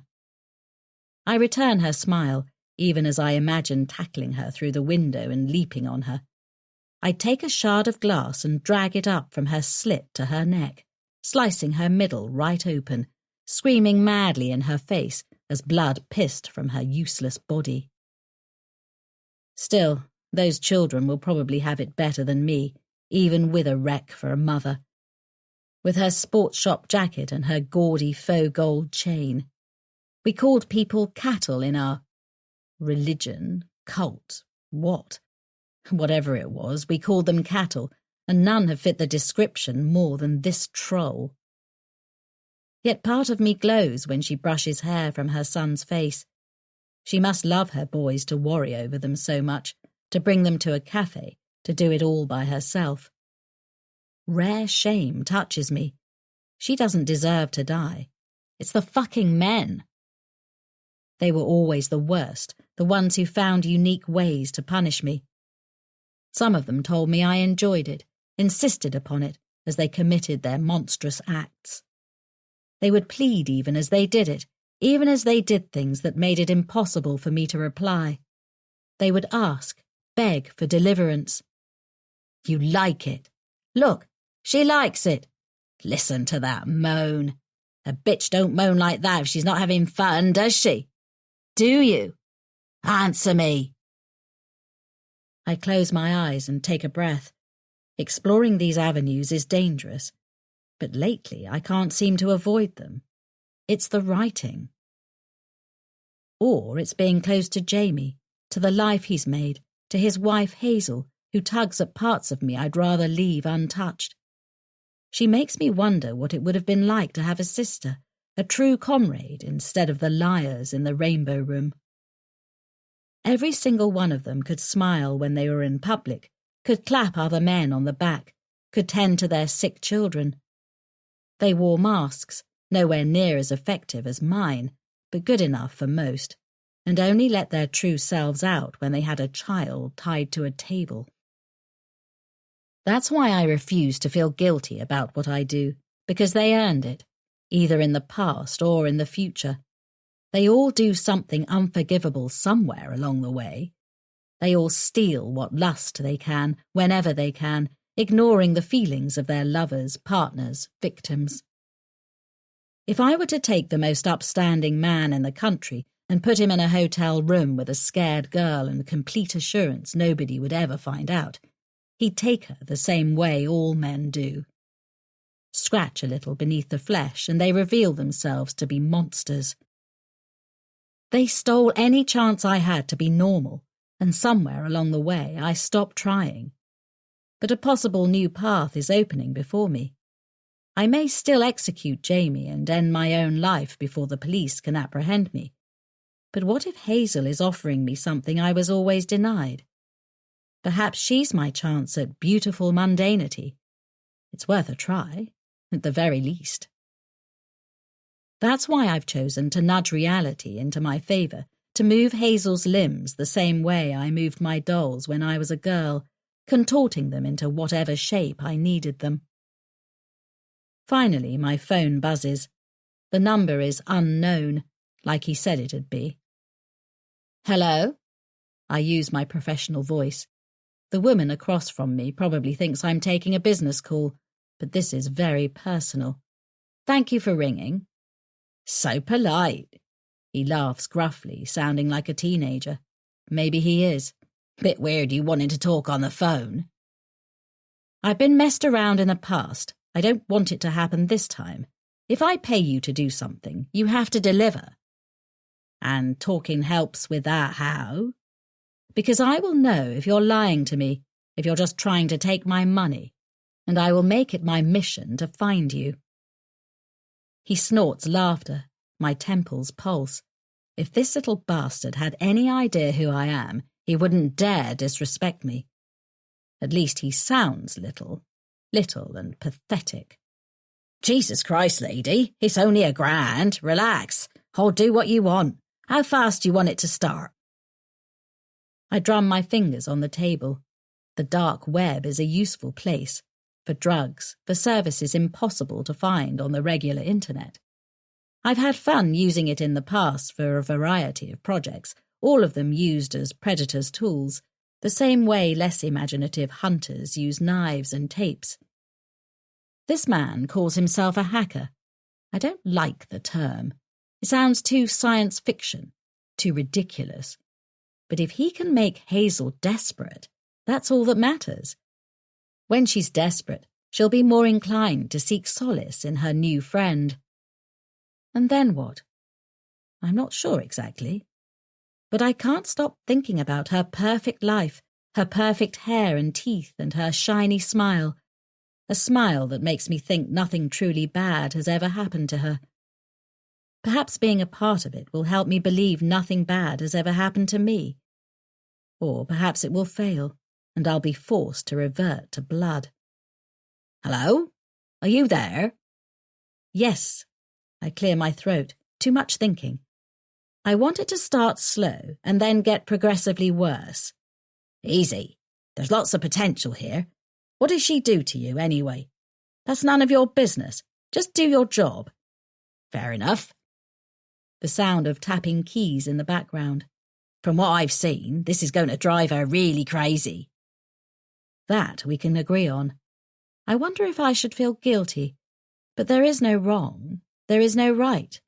There are only words. And when this is over, perhaps I'll be there to speak the right words to Hazel, in the right combination, to make her love me. Yes, maybe that's how this will end. In hope, instead of blood. 24. Hazel. Jamie groans, dropping into the poolside chair. Can't we just have our drinks? It's a warm Friday night and we've decided to have a few cocktails in the garden. The lights around the pool make the water shiny. The sky is clear and lovely looking. I've gone through the effort of doing a full face of makeup and fixing my hair. And Jamie's still in his work clothes looking handsome in a rugged way. I don't see the problem with taking a few photos. He rubs his jaws. He hasn't shaved since the party. He's got a prickly black beard with a few white hairs dotted here and there. He's going to be a real silver fox one day. There's not a problem, I'm just not in the mood for a photo shoot. It'll take 2 minutes, if that. I try to keep my tone level, but the fact he's arguing with me is annoying. He knows social media is part of the deal with me. He knew it before we got married, and he should know it now. I put up with a lot from him. He should do the same for me. That's what a marriage is supposed to be. Please, don't make me fight you on this. He makes to pick up his drink, and I shake my head quickly. I can't even have a sip. I gesture at the cocktail glass with the stick positioned perfectly, the lime wedge angled perfectly, with everything just so. After we've taken the photos, you can neck 10 glasses if you want. H. We don't even know who's looking at that stuff. I clutch my phone harder. What do you mean? My shoulder throbs from the bite. My followers are looking at it. And who are they? They could be anybody. Bunch of fucking weirdos online. If you had any sense, you'd delete that stuff and find something worthwhile to do. H. Hazel, wait. I refuse to wait if he's going to speak to me like this. I march through the house and up the stairs, picking up speed when I hear Jamie hurrying after me. Tears prick my eyes, but I don't want to cry. I don't want to be weak. I understand if work is stressing him out, fine, but that's no reason to be cruel. I haven't done anything wrong. I wanted to capture how wonderful our lives are, or at least how wonderful they seem from the outside. I march over to the wardrobe and pull out my suitcase, throwing it onto the bed. Jamie paces over to me and, grabbing it, he tosses it on the floor. I'm sorry, I didn't mean that. You promised you wouldn't say things like that anymore. I fold my arms and face the window. The garden is even prettier from up here. The lights seem brighter. You said I could make this my career. You said you were proud of me. I am. He wraps his arms around me and tries to make me soften against him, but I keep myself rigid and cold. I'm sorry, that wasn't about you. It's work. I made a mistake today. There's pain in his voice, a side of himself he rarely lets out. He hates it when he doesn't do every little thing right. What mistake?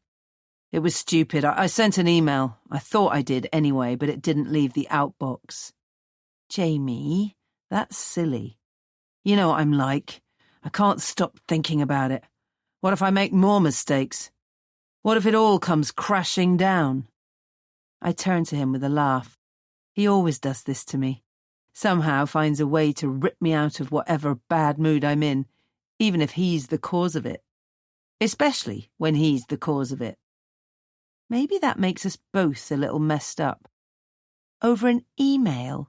Come on, that's melodramatic. He shrugs, looking lost and boyish. Maybe, but the point is, H, I'm sorry, all right? Let's go outside. We'll take 1 million photos. 1 billion. I don't care.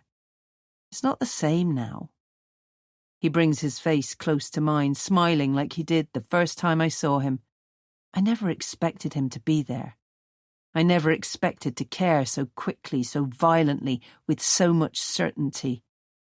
I just wished it had stayed like that.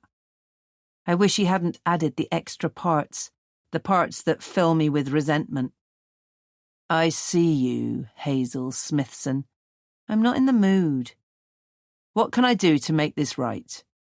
I shrug, looking out at the garden again.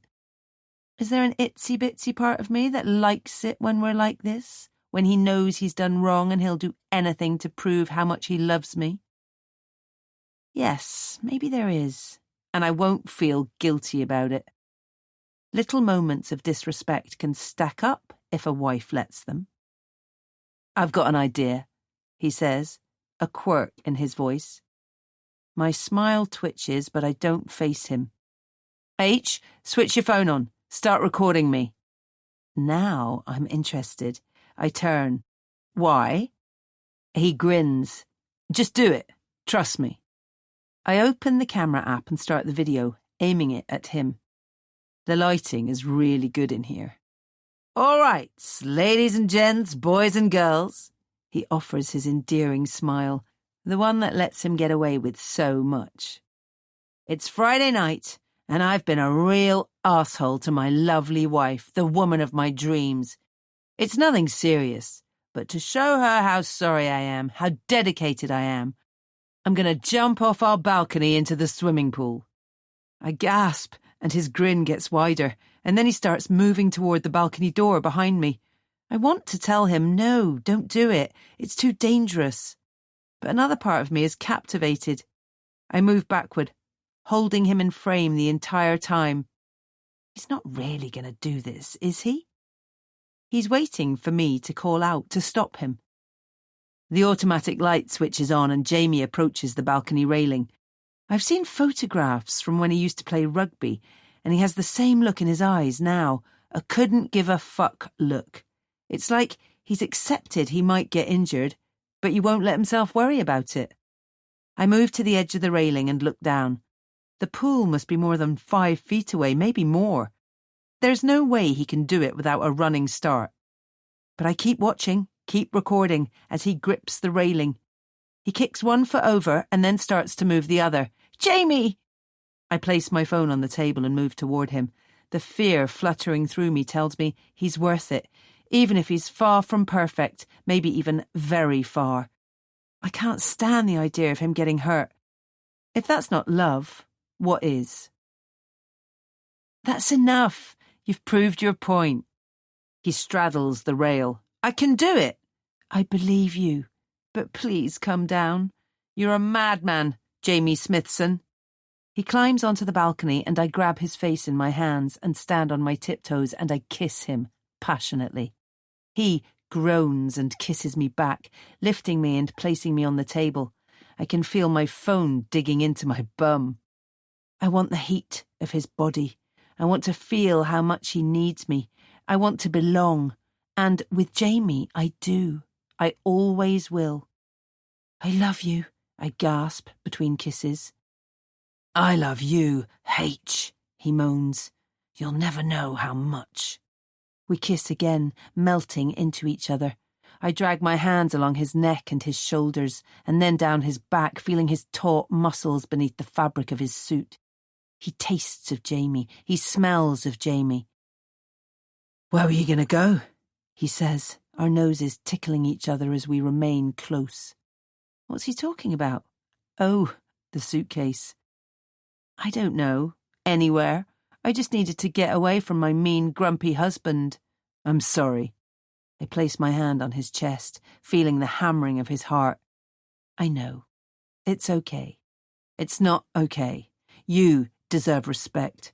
I'll work harder. Sometimes I forget. Just because I was raised like an animal, it doesn't mean I have to be one, you know?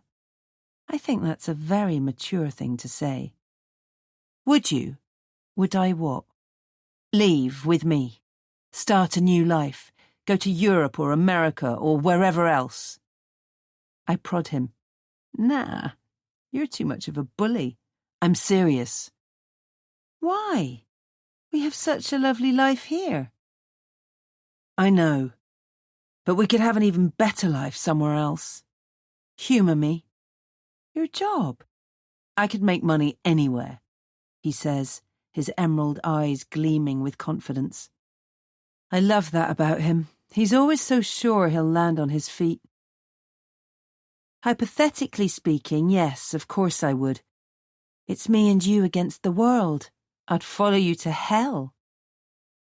Sometimes when Jamie and I talk like this, I feel like we're putting on a show for an invisible audience, saying and doing the things a madly in love couple would say and do.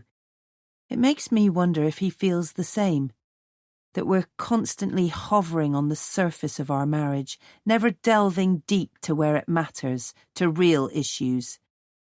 But we're not a couple of real issues. We're a couple of big dramatic gestures and exaggerated statements.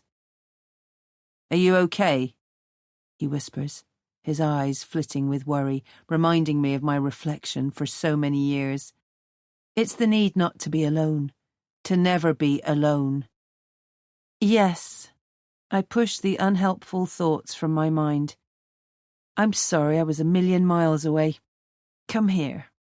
I pull him into a kiss, stifling that little voice inside that tells me something is wrong, that something has been wrong since the beginning. 25. Jamie. People can say what they want about Ray, but the man can deliver. I woke up this morning to a text telling me he'd made the connection with Tom Brown. He sent an address and told me to be there by 11. Don't be late. I drive through the industrial estate, scanning the unit. My head's a little groggy from last night. After the madness on the balcony, after the mind-blowing sex, Hazel and I returned to the pool and had our cocktails. I smiled extra hard for her in the photos. I felt like a jackass for taking out my anger on her. She doesn't know any of this is going on, and it's definitely not her fault. If I have my way, she'll never find out.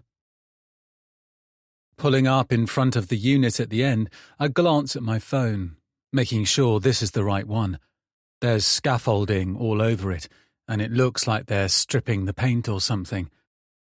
I jump out of my damn skin when he knocks on the car window. A man around Ray's age stands there, real skinny-looking, bald. He's wearing a leather jacket and gloves. He looks like he'd kill me and dispose of my body without any hesitation. I roll down the window. "Are you Tom Brown?" "You're late," he says. I glance at the dash. This guy is going to chew me out over 2 minutes. "Did you bring the money?" $5,000. The bastard better be worth it. Luckily, Hazel had a brunch date booked with Trish, so she wasn't around to see me raid the safe. "Yeah?" He nods. "Wait a minute and then follow me." I'd laugh at how MI5 this is getting if there wasn't a psycho killer on my case. I drum my fingers on the steering wheel, letting my mind wander back to an idea I had last night. What if Millicent isn't a killer? What if she got those photos on the internet and she's trying to freak me out? Just because she said she was a killer, just because she sounded convincing, it doesn't mean she is. She's clearly a good actress. But I don't believe it. There's something about her. She's not like the rest of us. Maybe I break a few rules with what I do, but I'm not feral. I'm not like her. She didn't even flinch when I got angry with her in her dingy flat. A normal woman, a skinny as fuck woman like her, with no way to defend herself if I attacked her, would have reacted, would have looked scared, anxious, something. She only stared, like a freak, like a killer. I climb from the car and head after Tom Brown, ducking under a scaffolding beam. The insides have been cleared out. It's all brick dust and needles and beer bottles. It's dark except for shafts of sunlight coming through broken bits of the wall. Tom Brown walks up behind me. "I need to frisk you, Mr. Smithson." I spin on him. I really wish this prick would stop sneaking up on me. "You're joking." "I can assure you I'm in no way joking." It's difficult to place his accent. It's almost posh, but it's also rough. If nowhere had an accent, it'd be Tom Brown. Up against the wall. Fuck me. I walk over to the wall and place my hands against it. He pats me down efficiently, slipping his hand into the pocket of my shorts and taking out my mobile. With the same movement, he takes the envelope full of cash from my other pocket. He's quick for an older man. He opens the envelope and glances at the notes and then slips it into his jacket pocket. Don't you want to count it? I ask. I'm sure he almost smiles. I did. He pulls my phone case open and takes out the battery, and then slides the SIM out. He does it quickly and smoothly. I don't even have time to react. By the time I've thought to ask what he's doing, it's over, and he's handing it back to me. Has anyone ever told you you're a little paranoid? How can I help you, Mr. Smithson? How much has Ray told you? Let me hear it from you. This is the difficult part. Ideally, I'd tell him about Millicent's murder shrine and how she's been following me for at least 6 months. I'd tell him about the standoff in her flat where she told me she's a serial killer, but then I'd have to mention Lacey and the other women. It involves Ray. It involves his girlfriend, I mean. He stares. Okay. Basically, she's been threatening me. She's saying she's got some dirt from my past. I don't know what she's talking about, but now she started hanging around my wife too. I want her out of my life. I don't do that, Tom Brown says. If you're implying what I think you are. I don't want you to kill her. I do want him to kill her, but it seems that's off the table. I want you to look into her. I need something on her so she can't use whatever she has against me. I want to know who she is, where she came from, why she's doing this. Anything I can use, basically. He nods. The deep dive into her personal history. That won't be a problem. Do you have any idea what she has on you? Nothing. She has nothing. There it is again, that almost smile. You would be a special man if there were no skeletons in your closet. What could she have? Who have you wronged in the past? This is another problem. The most reasonable conclusion is Millicent is somehow connected to one of the women. But it's not like I can tell him that. And anyway, I'm certain none of them ever woke up. Well, almost none. I don't bloody know, I grumble. It will be helpful if you draw up a list of people who may have a grievance against you. It could be something that seems small to you. Please think hard. This woman may be connected to them in some way. I'll get right on it. Tom Brown reaches into his pocket and takes out a small notepad and pen, the sort I've seen police use in TV shows. I'll need that now. I also need to ask you an ethical question. I take the notepad and flip it open. I'm going to have to bullshit my way through this. I had a couple of dramatic breakups when I was in my late teens, and there are plenty of people who have gripes against me in work. But there's no way I can give him a proper list. Ask away. Do you have any objection to me breaking laws in pursuit of this information? If you do, you need to make it known now. I grin. Now we're getting somewhere. No, Mr. Brown. I'd be pissed off if you didn't. Right there. I'm sure of it.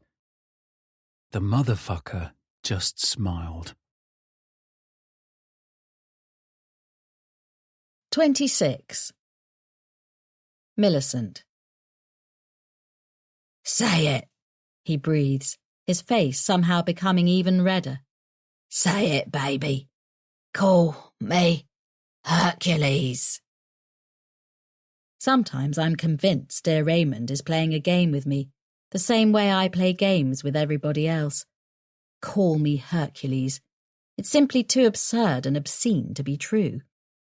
He sprawls out on the sofa, his belt buckle rattling around his ankles as I pump my hand up and down his grotesque worm. But no, this is he. This is Ray, in all his unremarkable ignobility. This is rather degrading, truthfully, but I'm sure a jaguar or a lioness or an eagle doesn't relish every part of her hunt. "Oh, my Hercules." Pump, pump, pump. There's nothing sexual about this, but Raymond is utterly lost to the moment. His breath gets hollow and he wheezes, the belt buckle rattling like fingernails against a weathered wooden door. Tap, tap, tap. And now my mind is brimming with blood red, not cheek red, and I'm cradling a vignette of Raymond lying gutted on the floor, with his worm softening and sinking into tangled grey pubes. "Again! Again!" he croaks. "Hercules." Pump, pump, pump. I refuse to believe there is any woman who enjoys this. Perhaps if Ray was somebody else, somebody who smiled at me and ran his kind fingers through my hair. Perhaps if he valued me as a human being and not just as lips and tits and a slit. But even then, I doubt I'd be able to find any solace in this act. "Ah!" he grunts, doing his business over his wobbly belly. He has stretch marks, the indulgent pig, like a pregnant woman. He sickens me. I force myself to smile sexily as his eyes blink open. "That was really something, Millie. God damn." I titter and turn away, playing up my shy role. The only way to remain somewhat chaste with a man like Ray is to cultivate a virginal aura. I cannot simply say to him, "I am not ready to let you invade my body, and I may never be ready." That wouldn't be acceptable to a man of his hunger. I have to play the English rose, oh so delicate. There are no thorns on me, kind sir. He leans forward as if to kiss me, and I turn my face even more. His lips squelch against my cheek, slobbery, moist. I've heard cattle complain they hate the word moist, but the feeling is worse. By the time he leans away, my cheek is drenched. "I need to use the ladies' room." He grunts and waves a hand. His eyes have taken on an impatient quality. "A man can't live off hand jobs, darling," he said to me a couple of nights ago, after one too many sips from his leather-bound flask. I played it demure, but he should be careful. There is only so much a woman can take. I walk across Ray's large, gaudy apartment.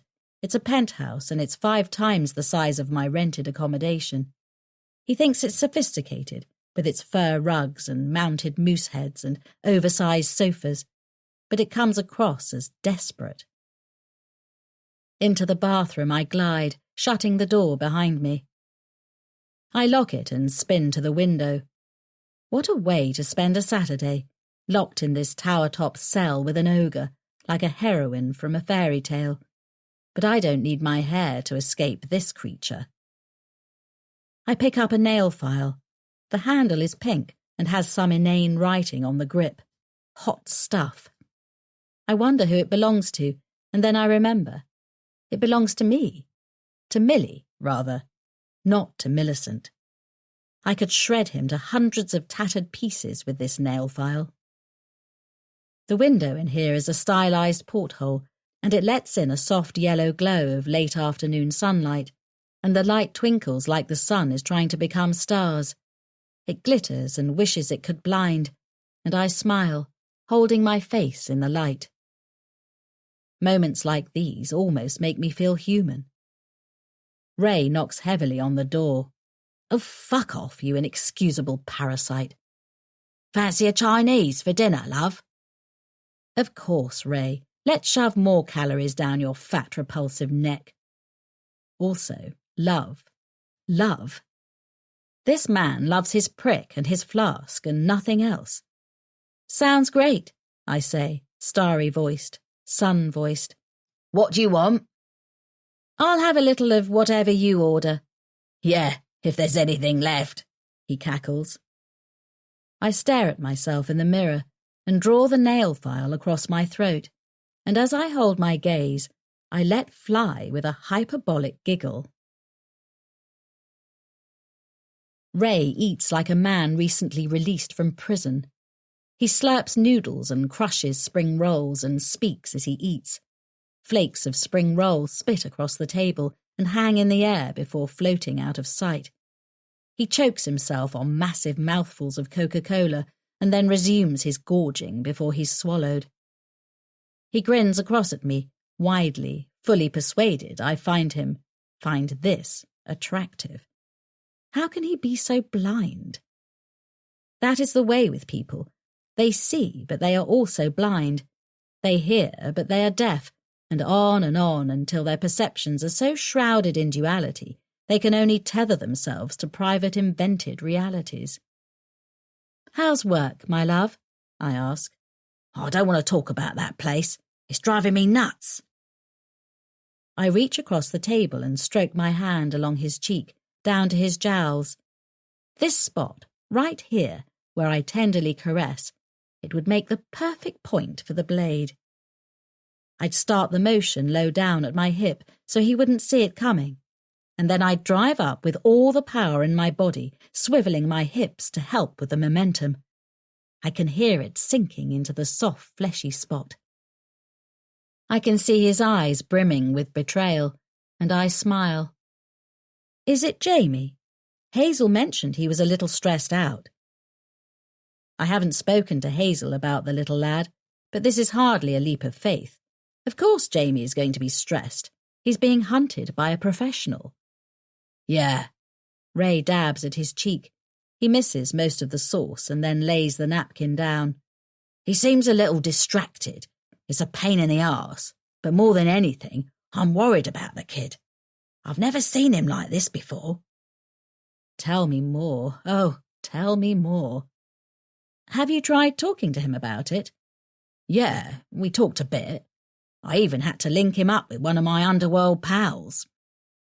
I sit up straighter, maintaining my smile, but inside I am grimacing and baring my teeth and getting ready for war. Oh? You can't tell anybody? You can't tell Hazel? He's cheated on her. Of course Jamie wouldn't give Ray the whole truth. I don't know. What a loyal sweat sack he is. All I can say is this bloke I've hooked him up with. He'll make it go away. He knows how to get things done, dig up dirt, that sort of thing. Jamie'll be back to his usual self before long. Jamie's usual self is a freak who lurks over women as they sleep, unaware, violated. I'm not certain what he does when he's in there, but I know men, and I'd be astounded if he didn't touch himself at the very least. Nobody can tell me Jamie doesn't deserve what's coming to him. 27. Before. The comrades were frolicking and dancing in the middle of the cul-de-sac, and Millicent was standing at the window. She was looking especially at Comrade Philip and his young wife as they clasped hands and danced together, swaying to the drumbeat a comrade pounded out with his fist, a repetitive and non-melodic drumbeat. Comrade Philip was grotesque, and Millicent hated him, and she wished he was dead, and she also hated his son, who was called the Little Sprite by many of the comrades. He was a skinny boy of 5 years who danced and pranced and made everybody smile at him, and it wasn't fair he should be happy when Comrade Philip took Millicent to the Rainbow Room, and Comrade Philip was the Little Sprite's father. Purple Moon was there also, and he was also dancing and laughing. Millicent stared at the little sprite and the kitten he held in his hands. It was a small kitten, and it was an orange kitten, and the little sprite smiled like an idiot, and he danced with it, and Millicent stared and stared. "I want to go away, Mummy." There was a hiss, and the hiss was Comrade Constance, lighting and sucking her pipe as she melted into the sofa like candle wax, and her features were slack, and she was not really a person when she sucked on that pipe. "Please," Millicent said. "I hate it here." "Hush, and don't call me Mummy." She was fading, and Millicent scowled and curled her hand into a fist, and she kept staring at the little sprite and the kitten. Father was out there, swaying strangely as he curled one hand around a woman's waist, and his other hand was around another woman's waist. He was touching them lower than their waist, and he was grinning. And Millicent wondered what his grin would look like if he had no lips or skin or human qualities. She focused on the little sprite and his kitten, and she hated him. Hated him because his father told her there was no wrong in the Rainbow Room. Hated him because his father was Comrade Philip, and Comrade Philip was friends with Purple Moon, and Purple Moon and Comrade Philip knocked secretly on weathered wood, and Millicent was trapped in there, and somebody had to pay. Somebody had to pay. There was right and wrong, and she was right. She was right. She was right. Millicent went to her mother and slid onto the sofa and lay against her. And even if Mother did not hug her or acknowledge her, she was warm and she was close. A few days became a week, and then it was time for the comrades to dance and frolic and beat their drums again, and pretend they were both beating and not beating their drums, and the sky was red and yellow and blue and green, and whatever colour Father said it was. Millicent stood at the window and stared, and she smiled as she stared at the little sprite who was no longer cradling his kitten. He stood at the edge of the circle and he tried not to cry. He missed his kitten very much. He did not know what had happened to his kitten. His little bird of a mother, Comrade Diana, tried to comfort him. She rubbed his back and she said some silent words, but the little sprite was too busy remembering his precious orange kitty to respond. Millicent stared and she smiled, and the drums beat louder. She was proud of herself for a long time. For weeks and weeks she luxuriated in this pride. She'd done it. She had taken control. There was a problem, that snivelling rat who was her torturer's son, and she hadn't needed to ask the grown-ups how to solve it. They could never be trusted anyway. They always did what they wanted, when they wanted, how they wanted. She went to bed one night and closed her eyes, bringing a stark, vivid, wonderful image to her mind's eye. She saw the little boy with his chest open, with gore smeared across his neck, with his eyes wide and bulging with crimson pressure. She saw him on the verge of taking his last breath. A knock came at the door. It happened again, louder this time. Nobody ever knocked on her door. It was late and the street was dead quiet. "Millie." It was her mother's voice, pitched low, secretive. "Come on, we haven't got much time." Millicent's heart flurried with something new. She'd never heard such conviction in her mother's voice. She was always fading in and out of their life, eyes as glassy as her pipe. "I'm taking you away from here." "Mother," she said, her voice a croak, the poor naive girl. "Really?" "Yes. Can I come in?" "Yes." Her mother never asked to come in. She rarely entered at all, but on those rare occasions she visited, she barged into the room and right out again. Once she had stormed in with an iron in her hand, waving it around as her dressing gown opened in the middle, flashing her offensive nakedness at Millie. Millie had cringed away as she held the still hot iron close to her face, baring her teeth. "Am I a fucking slave? Is that my lot, you little slut? I'm slave to a rapist and a monster, and I'm supposed to love you?" Millie had forgiven her when she broke down, dropping the iron and wrapping her arms around her. It was easy for Millie to close her eyes and sink into that safety. Mother wasn't bad. She was just scared. That was a very stupid thing for the child to think, but a girl must have something to keep her sane, or at least to stop her from free-falling into madness. And Mother's voice was good now, not low, not mean. Millie wasn't scared as she sat up in bed, peering through the semi-darkness. The hallway light was on, silhouetting Constance. She wore a long coat and thick boots, her hair tied in an efficient bun. She dropped a backpack on the floor, the sort of thing Father would never let her wear. Pink, with pins on the strap. Girly. "Is that mine?" Millicent asked, with too much hope in her voice. The girl should have kept her joy hidden, secret, buried deep in her belly with her desire for blood, but she was still unschooled in the ways of predators.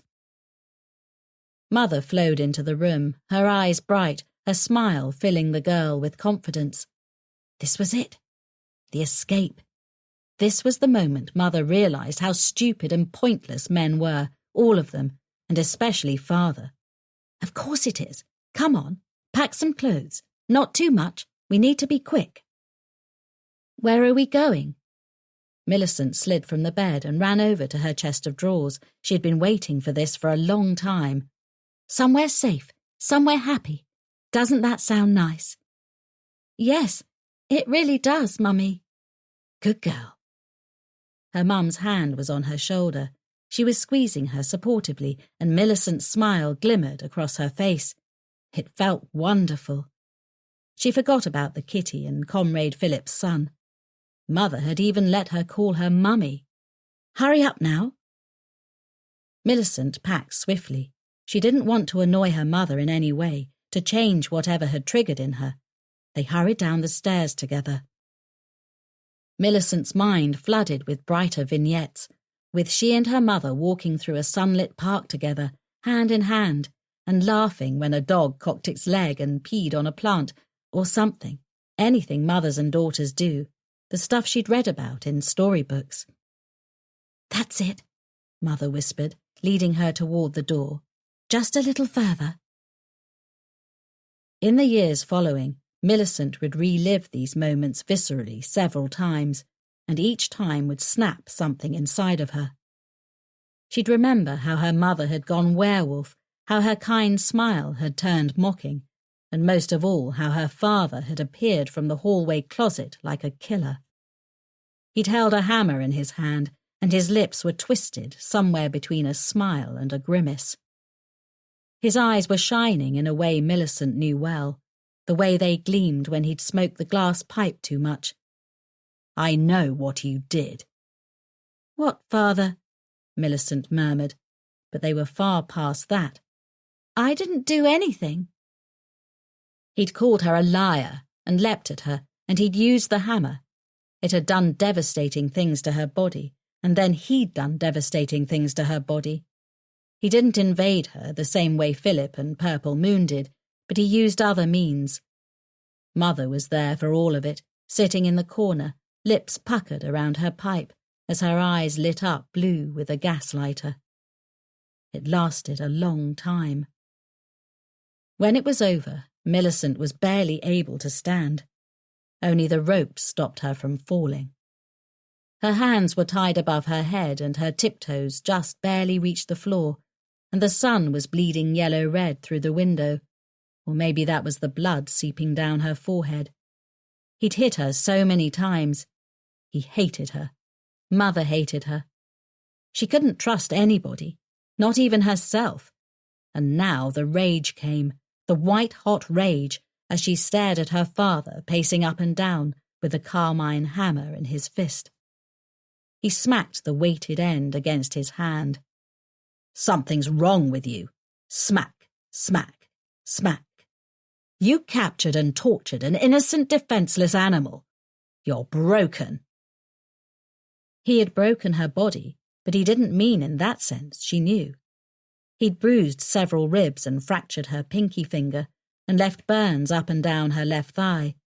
He'd caused her toes to swell and the joints in her shoulders to burn with agony. He meant her soul was broken. Millicent stared hard at him. What? He darted at her, squaring his shoulders. Don't fucking look at me like that. She stared and stared, because he wasn't real. None of this was real. Everything that existed was only a projection of her mind. She saw it now, as pain made her body weak. She could withdraw from it all. She never had to be there. It was the same as in the rainbow room, so she floated up and away, and she stared at herself from the ceiling.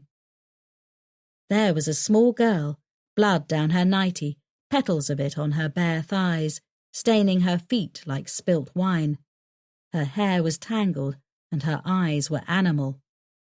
"I'm warning you." She stared and stared and stared. "Fine." He lifted the hammer and stepped forward. "You god-awful fucking mistake." The blow fell and her whole world trembled, and she floated away, away. She found herself back in her fantasy, only now Father stood next to the little sprite. His wrists were slit, and he was swinging back and forth on a sturdy piece of rope, his mouth open in a rictus, as though his final word had been sorry. 28. Jamie. "Another, sir?" the barman asks as I stare down at my empty whiskey glass. I don't even know what I'm doing here. I told Hazel I had to schmooze a client, and she accepted it because she's trusting and incredible and perfect. I've had client meetings before on Saturday nights. She didn't think to question it. I don't deserve her. I don't deserve anything.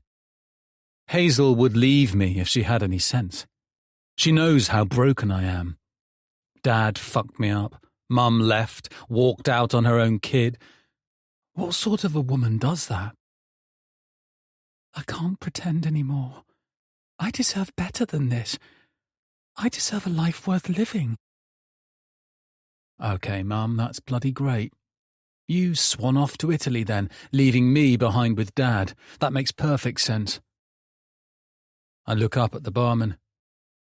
He's older than me by at least 10 years, maybe more. He's got grey in his hair, and his moustache is brown-grey. "What did you want to be when you were little?" "Astronaut," he says, with a slight smile. "What happened?" He shrugs. "What always happens, sir? Life gets in the way." I move my finger around the rim of the glass. It's Saturday night, and I'm sitting in a hotel bar, the sort of place where men decades older than me call me Sir. I want to ask him how many I've had already, but I don't want him to cut me off. I must be coming across as more sober than I feel. "I'll take another. Make it a double." "Of course." I glance at the clock above the bar. It's almost midnight. The place is still pretty busy, filled with elegant women and men in suits. Soft music plays. I should be here with my wife, but why? Why? She's going to leave me when that bitch makes it public. I've got no word from Tom Brown yet. I have no way to contact him. After giving him the list this morning, he left, back to his not-smiling routine. The barman brings my whiskey. Knocking it back, I slide the glass over to him. "Another." He frowns for a moment, but then he pours me a fresh glass. I knock it back, coughing away the taste, the acidic bite of it. I don't like whiskey. I only drink it when I'm on the lookout for my next obsession. But even then, I never pound it like this. Whiskey is a prop. Right now, though, I'm starting to like it. Life doesn't seem as sharp as it did half an hour ago. Another. There's that frown again, but he pours it and then hands it to me. He uses a fresh glass every time. My old man would lose his mind. Freddie Smithson was always a stickler for the water bill, the cheap piece of shit. I force myself to sip this one. I need to piss, but I don't trust myself not to stumble when I stand. It's hard enough to balance as it is. A woman slips onto the stool next to me. I think maybe I'm staring at her, but for some reason I don't give a damn. It's hard not to stare. She's curvy and sensual looking. She's got big, expressive brown eyes, and she aims this cheeky smile at me when she sees me staring. Do I know you? I wish you did. I think I'm slurring. Come on, Jamie, get your game face on. A man could forget his problems with a woman like that. I'm Justin. I'm Julia. The two J's. She laughs. It's such a sweet sound, such an innocent sound. She's not the sort of woman who'd walk out when things got tough. Her cleavage is on display in the sparkling golden low-cut dress. The base of my cock aches. She's not a woman I'd select when I'm on the prowl, but this isn't about that. This is just... what? It's pointless. It's an escape. I don't even know. I should drink some water and think this through, but I won't. God damn, there's something wrong with me. Can I buy you a drink? I ask. Deep inside, a voice yells at me to stop. I'm in Bristol. This is home turf. This is a mistake. But what am I doing that's so bad, really? I'm just talking. It's not my fault she's beautiful. Really? She says, with a cute quirk of a smile, unsure, as if she doesn't know how downright smoking hot she is. It'd be my pleasure. What's your poison? She gives me the name of a cocktail. Pretty girls always drink cocktails, expensive, shiny things that work as props as much as my whiskies do. I watch her as the barman prepares it, seeing the way she looks at me, appraising, her eyes moving over my body and my suit and my Rolex and my wealth. She loves it. She's hungry for it. I could do this. I ache for it. Where's your date? She purses her lips, sucking on her straw. Who says I had one? You come to a lot of bars alone dressed like this, do you? You look like you're going to a ball. She flutters her eyelashes. She's spent a lot of time on them, I can tell. She hasn't got those globules women sometimes get. I was here with my boyfriend, actually, but he... Let's say if there was a prize for breaking up with somebody in the worst possible way, he'd get first, second, and third. He broke up with you tonight? It's our 1-year anniversary. We booked this hotel ages ago. We were having dinner, and that's when he dropped the news. I thought he was going to propose. Jesus Christ. Some men are animals, Julia. You can't blame yourself. I refuse to believe what I do is worse than what her boyfriend did. Maybe I break a few trespassing laws, but I'd never shatter a woman's heart like that. It's deranged. She places her hand on mine and looks at me in the way women sometimes do. It's a wild look, like they're ready to let themselves go. Women need to forget as much as men. What better way is there than hot, hungry, passionate fucking? That means so much, she says after a long pause. It's awful. Now I'm up there on my own. I guess I'll spend the night crying and thinking about all the things I've done wrong. Why would he abandon me? I place my hand on her back, rubbing softly, feeling the way her skin burns through the fabric. It's not your fault. It's his. He's an idiot. That feels good. So, you're up there alone, eh? She purses her lips again. She knows what she's doing. I know what she's doing. But she's waiting for me to make it explicit. She needs her dignity, after all. There's a difference between being seduced and throwing herself at a stranger. Sounds like you could do with some company. She keeps sucking on her straw, going, as she nods, draining her cocktail. She's getting herself ready. It's happening. I can already taste her, every inch of her. I can already imagine the way her face will get sassy and confident as I drive up inside of her. I can feel her fingernails on my back.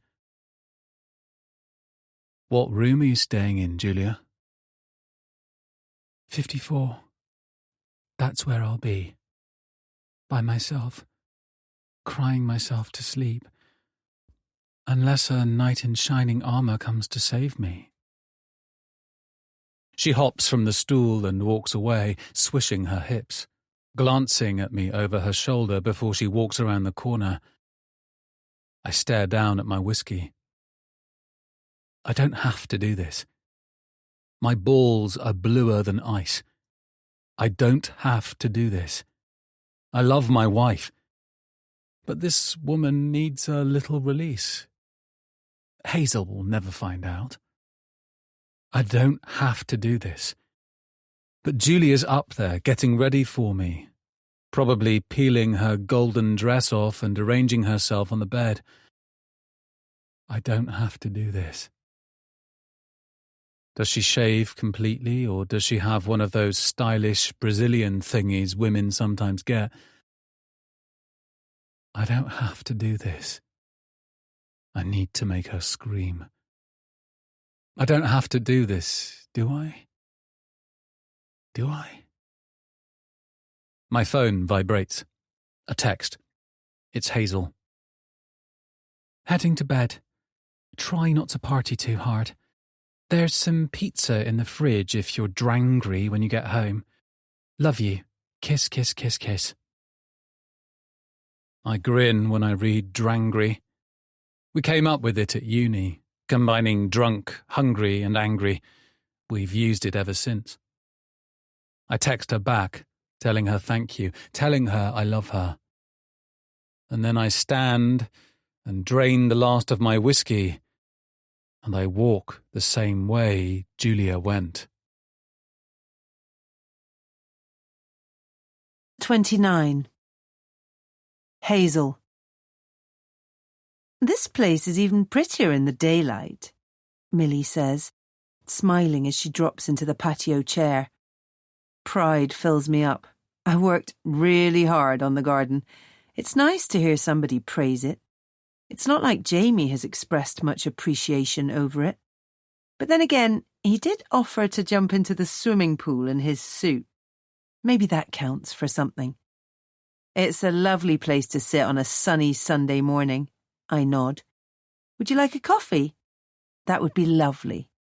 I go into the kitchen and fix the coffees, watching Millie through the glass doors as the machine hums and whirs. She sits completely still with her hands in her lap, like a statue.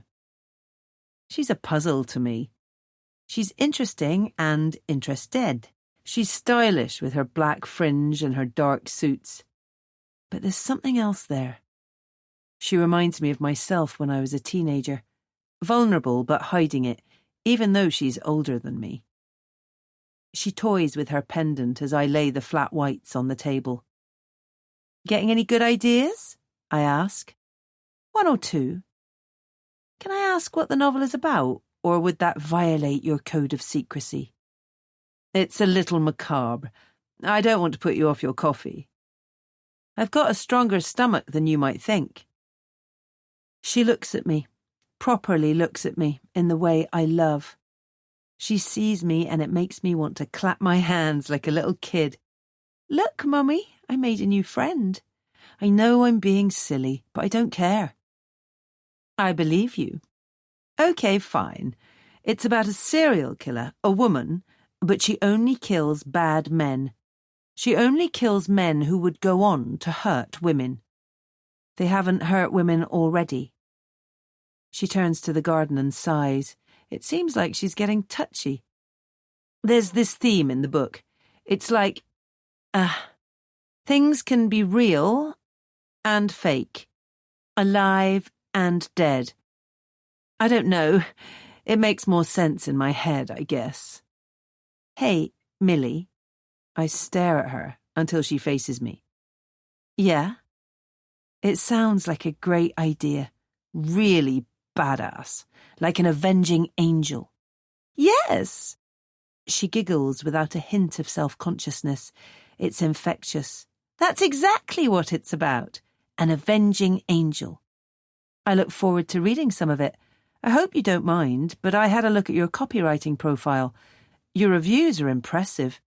I read a few of your samples, too. You're a great writer. Not that I'm much of a judge. She glows at the praise. I get the feeling she needs to be seen as much as I do. I've always loved reading and writing. When I was a little girl, there was this room, this office at the end of the garden. It had lots of uses, but sometimes my parents would send me back there. You know how parents are. A seen and not heard sort of deal. Yes, exactly. My father was a little strange. He thought books, stories, narratives, he called them, he thought they would have a negative effect on me. He only wanted me to read certain things, to think certain things. Whoa, that's heavy. I pick up my flat white and blow on it. Was he religious or something? Yeah, I guess so. Anyway, I'd sneak books from the library and hide them behind the office. I chuckle. The rain? She picks up her coffee, mirroring my laughter. I haven't got any caffeine in me yet. Give me a break. Did you start writing around the same time? She takes a sip, shaking her head as she lowers the mug. She doesn't react to the heat. In my early 20s, I tried working a few different jobs, but I found it difficult getting bossed around. At least with freelance work, I don't have anybody breathing down my neck. I want to ask about her tattoo. I don't remember the exact date, but she called it the day her life changed forever. That's what she said in the gym. But this is only the third time we've met. Maybe in a few weeks, when we've become closer, I'll ask her. I raise my mug. Cheers, Millie. I know you've got it in you to write an incredible story. She beams and raises her mug. To avenging angels. To avenging angels, I echo. His lordship has finally graced us with his presence, I say, still laughing from the story Millie has just told me. He asks me to call him Hercules, she said, both of us in hysterics. And when he comes, he shouts, I am Hercules. Jamie stands at the door in his dressing gown, his bright greens flitting from Millie and back to me. He seems angry for some reason, which is hardly fair when he's the one who dragged himself to bed at 3:30 last night. Morning, he grunts. Morning, Grumpykins. Afternoon, Millie says. If you want to be technical about it. Jamie mumbles, striding into the kitchen. Will you give me a sec, Millie? Of course. I don't want to get in the way of your marriage. What? No, that's not it at all. She shrugs and leans back, placing her hands in her lap, staring down the garden with an enigmatic smile on her face. I follow Jamie into the kitchen. He stands at the coffee machine, cursing under his breath as he tries to remove the pod drawer. I walk over and flip the lid open. You have to flip it first, remember? You silly man. He grabs a pod and jams it into the slot. He flicks the switch way harder than he needs to, and then he glares as it thrums and his mug starts to fill. Jamie, is there any reason you're not speaking in complete sentences? Just so I know. He sighs. Why is she here, H? She texted me and asked if she could come over for a chat. Why do you care? He runs a hand through his hair. I don't. You know better than to make friends with Ray's girlfriends. He's going to drop her in a few weeks, and then it'll be awkward when she's still hanging around. Maybe, but that's not my problem. I like her. She's my friend. Your friend? You've known her for a week. So what? I'd only known you for a few minutes before I knew you were the one for me. He smiles, his eyes getting hazy. For a mad moment, I think he's going to cry. Oh, H. He pulls me into a hug and kisses the top of my head, squeezing me tightly. I love you. I love you too. I close my eyes and sink into him. But please stop being silly. I'll try. Millie clears her throat from the patio door. I turn to find her with her hands clasped in front of her. She's holding 2 envelopes. My name is written on one, and I see Jamie's on the other. I wanted to give you these before I left. It's a little something to say thank you for being so kind and inviting me into your home. That's lovely. I glance at Jamie. He's gritting his teeth, like it's Millie's fault Ray is an absolute pig toward women. Isn't it, Jamie? Oh, yeah. He forces a smile. Really kind, Millie. Thank you. She places them on the counter. Could you please open them after I leave? I get a little self-conscious. Sure. Jamie strides across the room and grabs his card, slipping it into his dressing gown pocket. I hope he's wearing boxers under there. I wouldn't want to make you uncomfortable. Thank you, Jamie. Ray's right about you. You really are such a great bloke. Anyway, I'll be off. Wait a sec. I reach into my pocket. Let's have Jamie take our picture. It'd be a shame not to. Really? To put online? On your page? Sure. Why not? She brushes down her suit jacket. I'm underdressed. I laugh. No, Millie, you're really not. Come on. I hand Jamie my phone and skip over to Millie, looping my arm around her shoulder. Jamie has his grumpy face on again. He always hates it when I put him on photo duty. He taps his thumb quickly, moving around a little, taking dozens of photos. I've trained him well, before handing it back to me. He grabs his coffee. I'm taking this to bed. This hangover's lethal. See you again, Millie. Millie smiles. Soon, I hope. I walk her to the door and we share a quick hug. She walks down the driveway toward her car. It's a rundown Fiesta, black, of course. And when I see it, I mutter a silent prayer that her novel takes off and she can afford something magnificent one day. Don't be a stranger, I call after her. I wouldn't dream of it, she calls back. I return to the kitchen and open the envelope. It's a thank you card in big, colourful letters.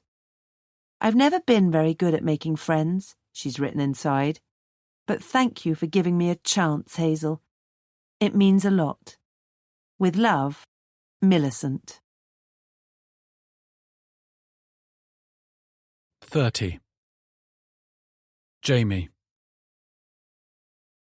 It's Monday lunchtime, and instead of having some sushi with a client or talking shit with Ray over a burger, I'm standing in an abandoned industrial unit with a psycho's letter in my hand. This place is becoming my regular hangout spot. Maybe I should bring a fold-out chair next time. God damn. I almost shat myself when she took those envelopes out. I knew she was pulling the same stunt she pulled at the party. And I was right. Hazel's card was a fake little message about how Millie wants to be friends. Mine read, "Enough games. You asked me what I wanted. What does anybody want, little lamb? 10 grand, and you never see me again." She put a time and an address below, a park close to the city centre. I'm supposed to meet her tonight. But I'd prefer if Tom Brown gave me something I could use against her, something to make her stop. Our savings aren't infinite. I've got 6 grand cash in the safe. Well, $1,000 after Mr. Brown took his cut. And I've got 17,000 in the bank. That's a lot for a 26-year-old bloke, if I do say so myself. If I have to give her 10 to make her vanish, fine, I'll do it. I can make more money, but I don't want to. I was relieved when Ray came swaggering into my office this morning. Got another meeting. Same place, 1 o'clock. I don't have to tell you not to be late. He's probably already got your grave picked out. I laughed. Ray grinned, but it was a little shaky, a little forced. It's the booze. It's messing him up. It's Millicent. She's encouraging his worst habit. I need her gone. Tom Brown finally arrives, the hypocrite. The attitude he gave me last time when I was 2 minutes late, and he swaggers in like he's got all the time in the world. Afternoon. The skeletal bastard frowns. You know the drill. Yeah. I put my hands against the wall and let him frisk me. He chuckles when he finds I've already taken my phone apart, leaving the separate pieces in my pocket. You catch on quick, Mr. Smithson? Call me Jamie, mate. This is starting to get ridiculous. Okay, Jamie. I need to show you something. I can't stop myself from smiling. Now we're getting somewhere. He needs to show me something. Surely that means he's got some dirt on this lunatic, something I can use to make her disappear. You've been digging into her past. What have you got? Please tell me it's something that'll make her think twice before she... It's not good news. I'm still looking into her past, but this isn't about that. He stares blankly at me, his expression impossible to read. I make a get on with it gesture. Okay. How would your wife react if she discovered you'd slept with another woman? What? Who the fuck do you think you are? I love Hazel. I'd die before I hurt her. I remember the way Julia moaned for me, the way she bounced, twitched. I remember the way she looked up at me with her wide, eager eyes, and I hate myself. I hate myself, but I did it anyway. I broke into her flat, Tom Brown says. Right. And what did you find? Most people express some shock when I tell them I've broken into somebody's home. I'm not most people, Mr. Brown. What did you find? I snap. He reaches into his leather jacket and takes out his phone. A memory stick. Nothing else. Nothing else of importance, anyway. Some clothes, stuff like that. But this is all that matters. I copied the video. There's a lump in my throat. Whatever this is, it isn't good. He seems even more serious than usual. He presses play and shows me his phone. There I am, and there's Julia. The camera must have been hidden on the dresser drawers, but she purposefully left all the lights off except for the lamps above the bed. The video shows everything. It shows me. It shows her. She's moaning in pleasure. I fuck her hard, passionately. I fuck her like she's my wife. I fuck her like I love her. Jesus Christ. That's enough. This was all you found? Yes.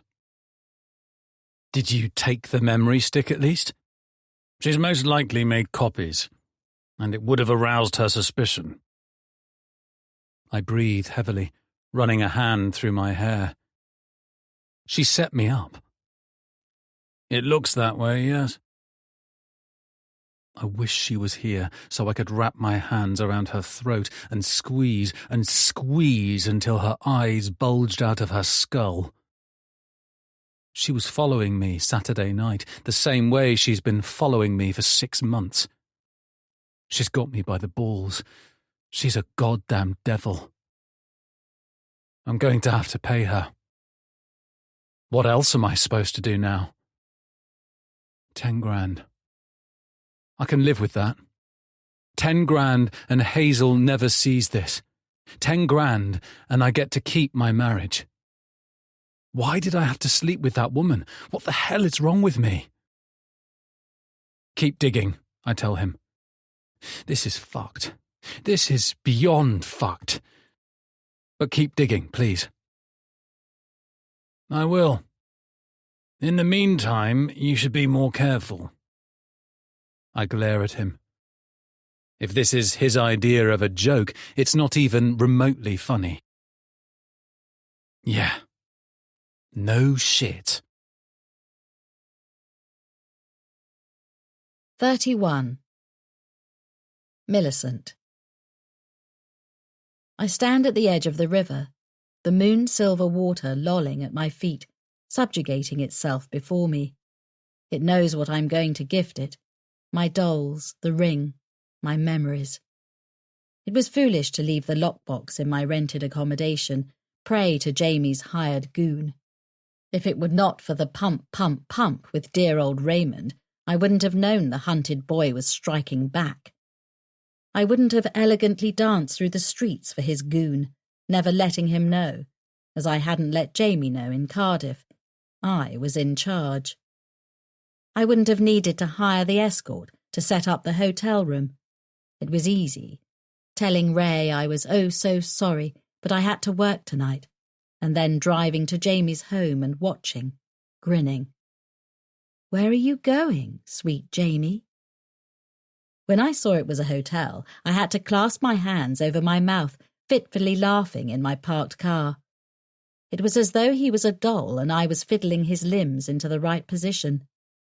A simple phone call, and there she was, my Julia. Give me 5 to fix the hotel room, I told her, and she said, all right, but recording's extra. Fine, yes, you poor thing. You can have your paltry payment. What a sad existence she lives, peeling her lips apart and letting strangers splurge into her hole for a few £100. Not that I had to pay. I took the money from Ray's wallet, and if he noticed, he never thought to ask darling Millie. He's also extremely negligent with his banking app. He types in the password right in front of me. He doesn't even check his statements. Yes, I did all of that very well, but it's led me here, to this. I hold my dolls in a tight fist, blinking back tears. I'm sorry, I tell my burnt lady, dropping her. She falls and she splashes. I'm sorry. I'm sorry.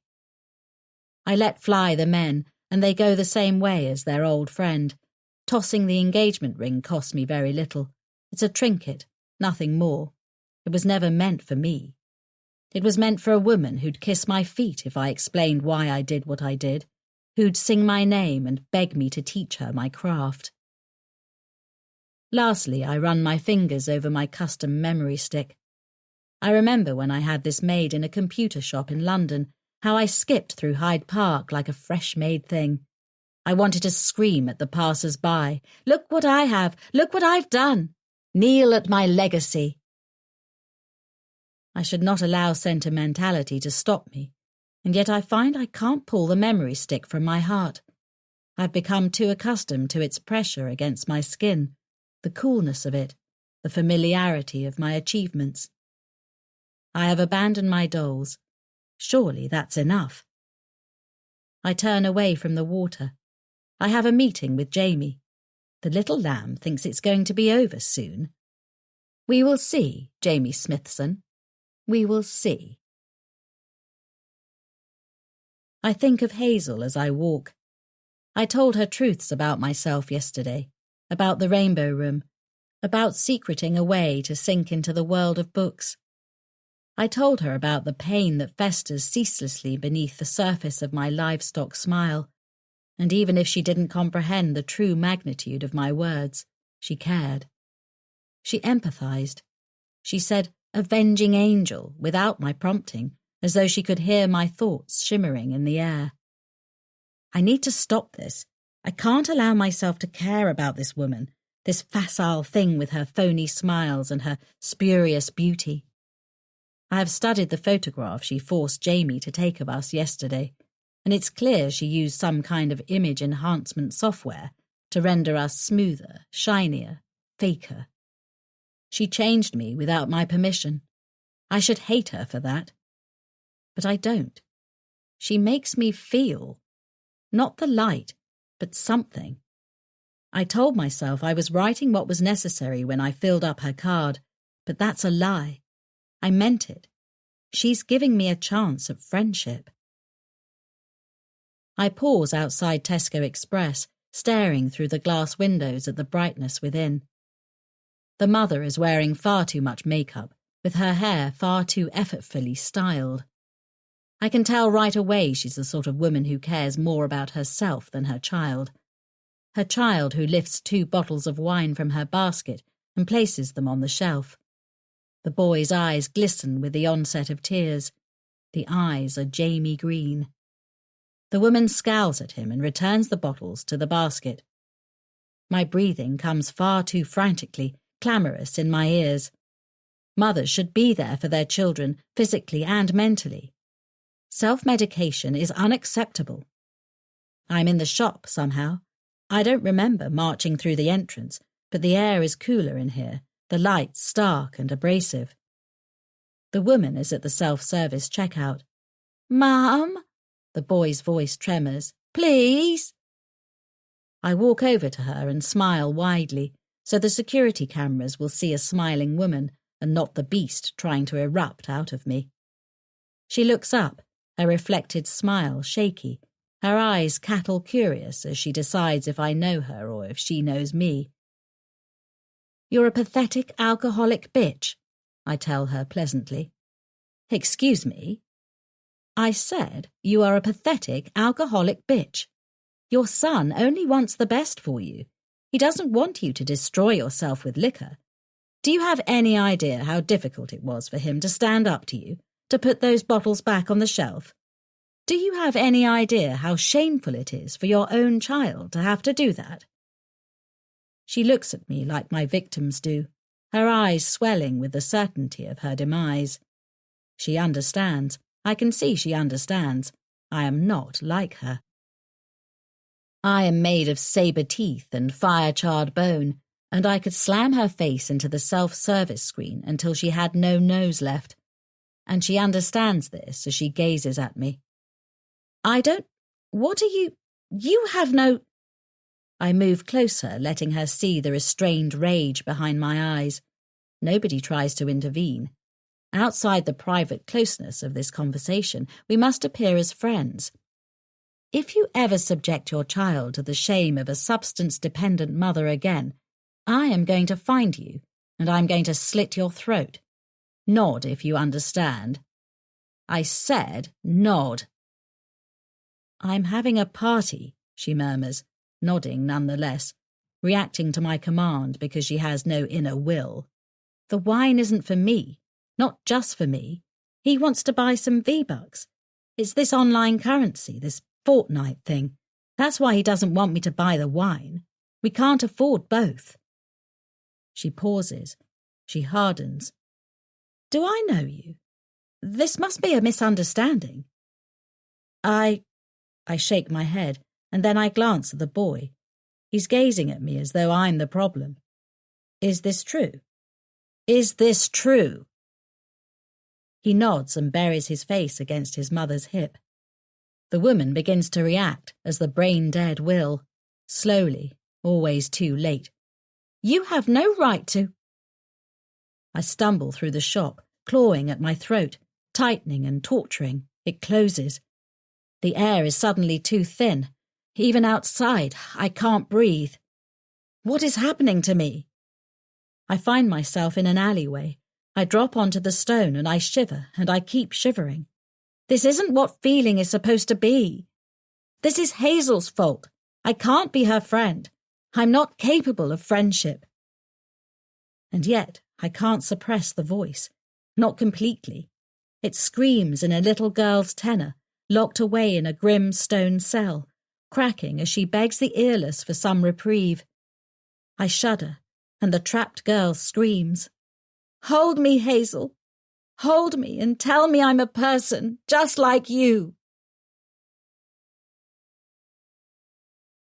32. Jamie.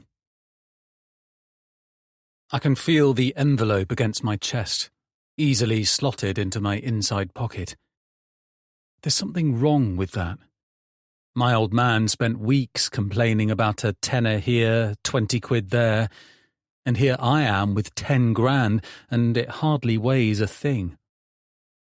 The evening is rainy, and the park is miserable looking. I don't want to be here, but I don't have a choice. A homeless man sits at the entrance, head bowed. He looks up as I walk by. He's got blonde hair with streaks of brown dirt in it. He doesn't say anything. He holds his hand out, giving it a little shake, cupped like he's ready to catch any pennies I throw at him. I grit my teeth and walk on. I'd rather he tried to steal the money from me. Begging is degrading.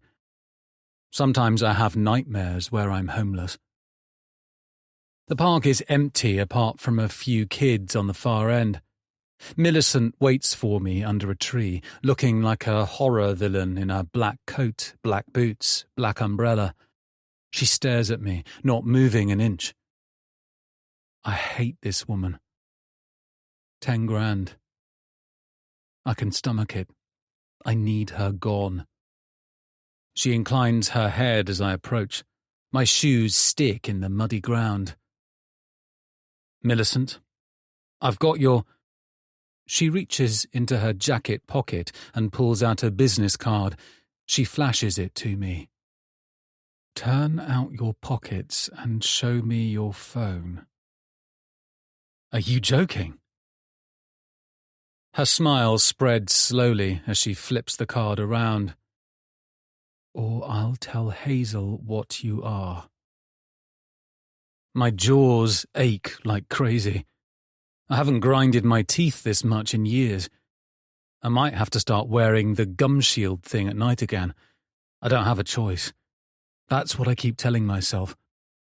As I take out my phone, all I can think is, the fuck else am I going to do? Millicent switches off the recording app on my phone and shakes her head. That wasn't very polite, was it, little lamb? I don't recall giving you permission to record me. Why are you doing this? We're the same, Jamie. For fuck's sake. Are we really going to do this? We're the same, you and I. No, you psycho bitch, we're not the same. You're a serial killer. What a silly conclusion to arrive at. She tosses her head airily. She's confident. She's beautiful. Why can't she be wrinkled and scarred and ugly? You saw some photographs and you immediately assume I'd killed those poor men myself. Does that seem reasonable to you? Who are you then? I clench my fists. Do you remember Sadie? You know I do. Sadie was the woman I chose before Lacey. You were following me, so why don't we cut the bullshit? Did she never mention she had a sister? No. I watch her closely. At least this would make some sort of sense. I'm her older sister. We were estranged when you preyed on her. Otherwise it never would have happened. Silly Sadie, gullible Sadie. Do you have any idea how devastated she was when you ghosted her? Do you have any idea how insane it drove her? I couldn't let that stand. But I'm tiring of you now, of your little unimportant life. Hand over the money and you'll never see me again. But you were already following me. That doesn't make sense if you only learned about me afterward. Nice try. She spreads her hands. The money, Jamie. I'm right, though, aren't I? That was 100% certifiable bullshit. It was both the truth and a lie. Now, the money. Please don't make me ask again. I've been thinking about that. I really don't feel like paying you. She grins. It's all teeth. That's because I haven't shown you the video yet. What video? I get ready to act surprised. Of course, I know what damn video she's going to show me. The bitch set me up, and now she's going to lord it over me. But I can't let her know I've already seen it, because then she'll know I've broken into her flat. Tom Brown is my best shot at fighting back. I can't mess this up. She produces her phone with a flourish. And there it is. There's me, and there's a woman who isn't Hazel, who isn't even in Hazel's universe. The moaning and the messy clash of our bodies is even sicker the second time. Okay, I growl, waving a hand. I'll pay. And then you're gone, right?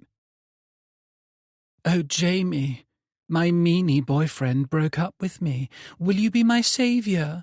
Will you fuck the breakup out of me? I take the envelope from my pocket. I've got the damn money. I've only spoken to you for 5 minutes. She pouts and flutters her eyelashes. But I'm already oh so desperate for your cock. Oh, what an absolute man you are. Do you want it or not?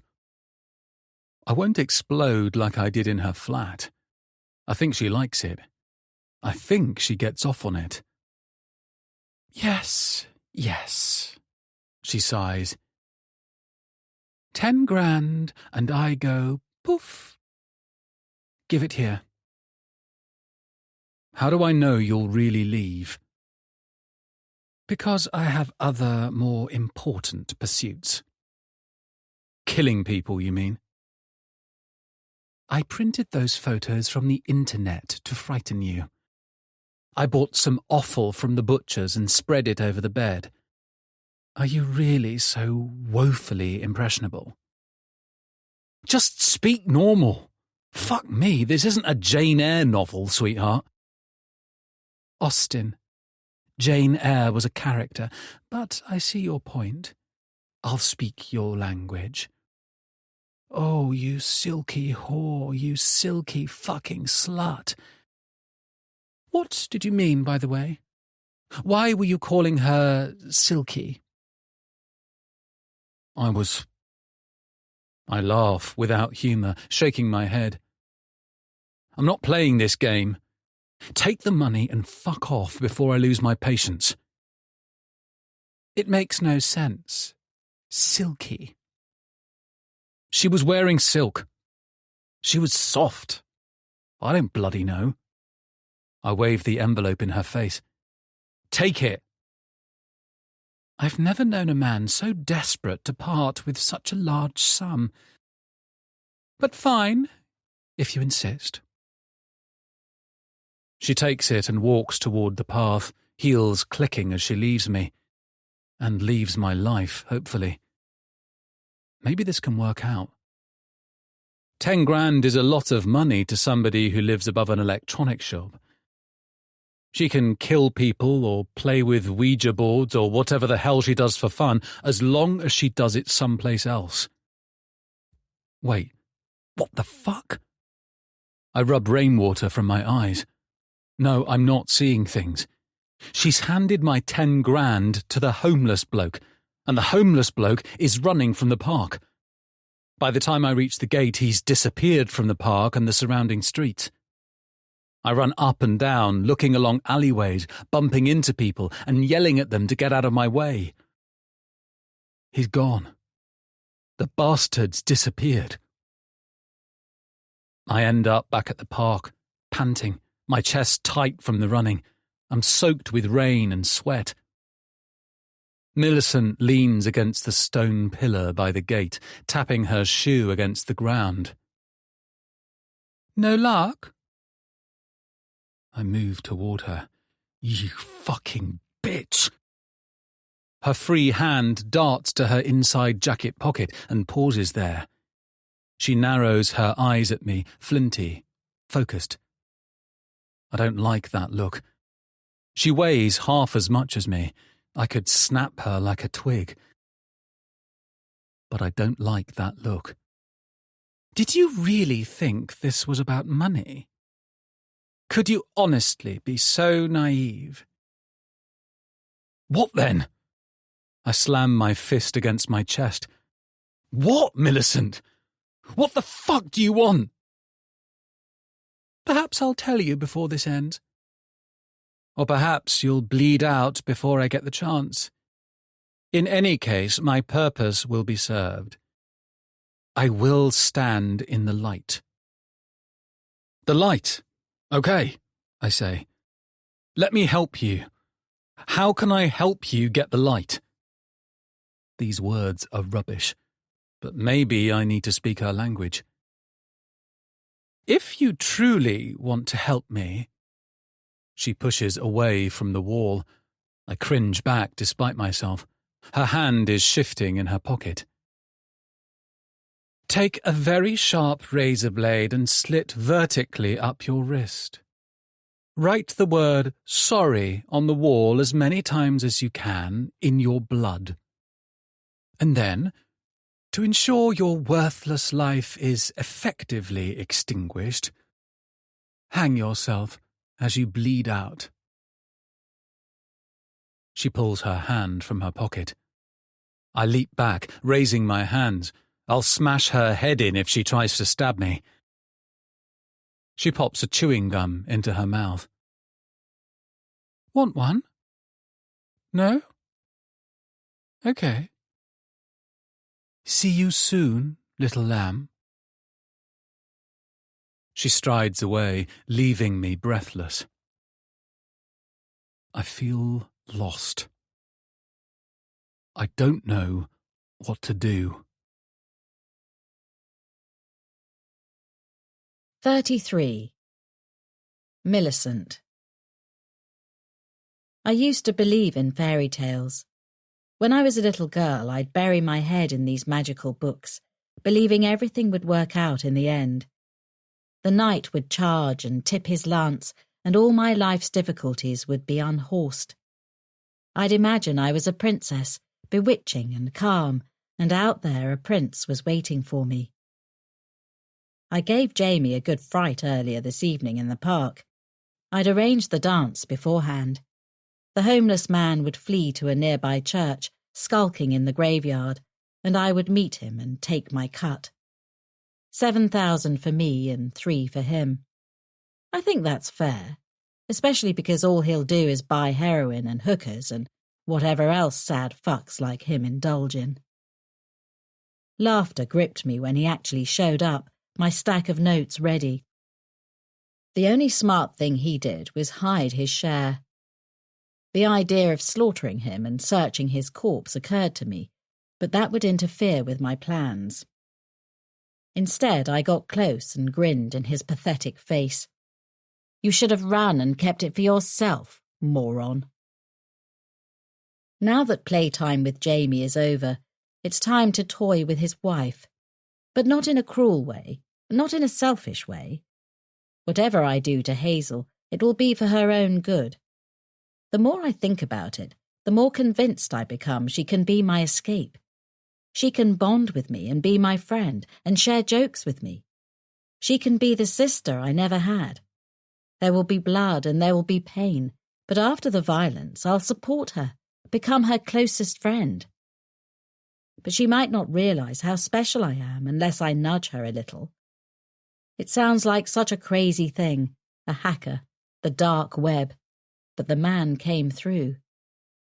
I hit refresh, and a smile peels across my face, like my skin is stripping from my cheeks. I giggle at the thought, taking a very small sip of whiskey. It's rough and it burns my insides. I'll have to take a smaller sip next time. I feel far too woozy. I take a breath, fighting down the thought that I'm like Mother. Here I am, seeking solace in oblivion, the same way she did, the same way she'd humiliate herself and prostrate herself and even prostitute herself if it led to her fix. She didn't care she had a daughter to take care of, a life to be lived. She watched, she condoned. No, she participated in the torture, and all because of this.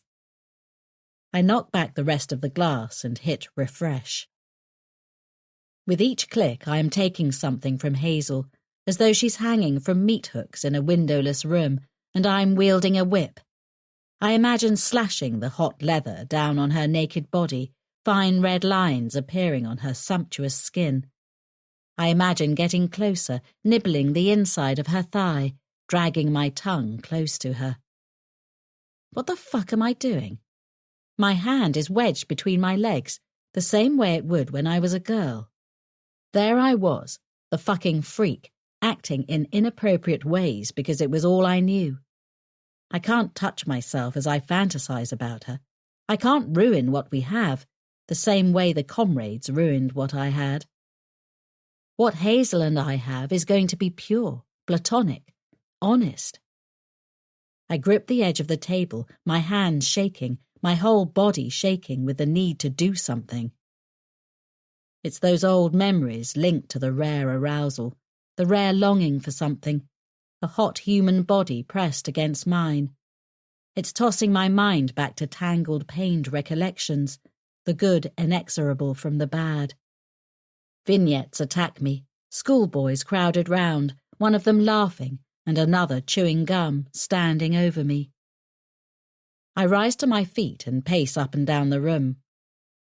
The only light comes from the laptop screen and the street outside. Music plays in one of the adjacent properties. It pumps, and I wish they'd turn it up louder so the whole building wobbled and I wouldn't have to think about this, about a note left outside my bedroom on Mother's Day. Make sure to get your mother something nice. I'd cradled that letter for a long time, trying to work it out, wondering why Father cared enough. He didn't. It was a lie, a trick, one of his twisted games. When I presented Mother with the bow I'd bought her, using money I'd cleverly acquired while roaming, she laughed in my face. Everybody laughed, pointing their fingers at me as Mother danced around the room and rubbed the bow against her bare breasts and her bare vagina and everything else. Everybody was naked, all of us standing there naked, and I didn't think to question it. What is wrong with me? No, I hiss. They were evil. They twisted you. You were a child. You were a good person. Those motherfuckers changed you. They made you. And look what you fucking did. You ruined them. We got that piece of meat real easy, didn't we, when we were old enough? Remember the eyes in the night dark. Remember the way they flinch when they turn, if they turn, and the crunching sound their skulls make when they don't. Remember the bottle plunged effortlessly into their soft throats. The groan he made as he collapsed onto his knees and begged for his mother. I cut off, dropping onto the bed and letting out a long breath. Even if nobody's here, I'm embarrassed about that poor display, letting silly, unimportant past events affect how I feel now. Sometimes I have to talk to myself, to convince myself to calm down. It veers dangerously close to cattle territory, but I'm a human being, and being non-cattle didn't save Father. I do some breathing exercises, closing my eyes and focusing, my mind fixated on the expansion of my lungs alone. Everything else drifts away. The bed beneath me and my clothes and my body, my skin, my guts and everything else. The breath is all there is, and it passes in and out, until I can open my eyes with predator calm. I was abused as a child. It's over. There's nothing I can do to change it. I return to the laptop, hitting refresh and staring at the screen. But there's lots I can do to change her. 34. Hazel. I don't even think about it anymore. I wonder about that sometimes. I wake up, and before I know it, my phone's in my hand.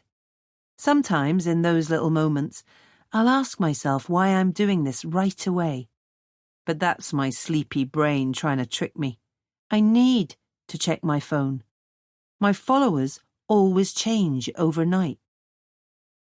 Increasing my following is a vital part of my career. My future career, anyway, since I don't make loads of money yet. But I will. I know I will. I've got the potential to be an Insta superstar. I can hear Jamie in the shower. Birds tweet outside the window. Maybe using the bird feeder I bought and assembled myself. There's traffic, and I can smell my own sweat. But I can't see anything except for my phone. I lost 36 followers last night. I haven't lost followers since I was a teenager. It doesn't make sense. I'm doing everything right. Everything the bigger influencers do. I'm riding trends, I do my research, I kill myself in the gym, and I drink fucking cucumber juice, and I've lost 36 followers. I laugh.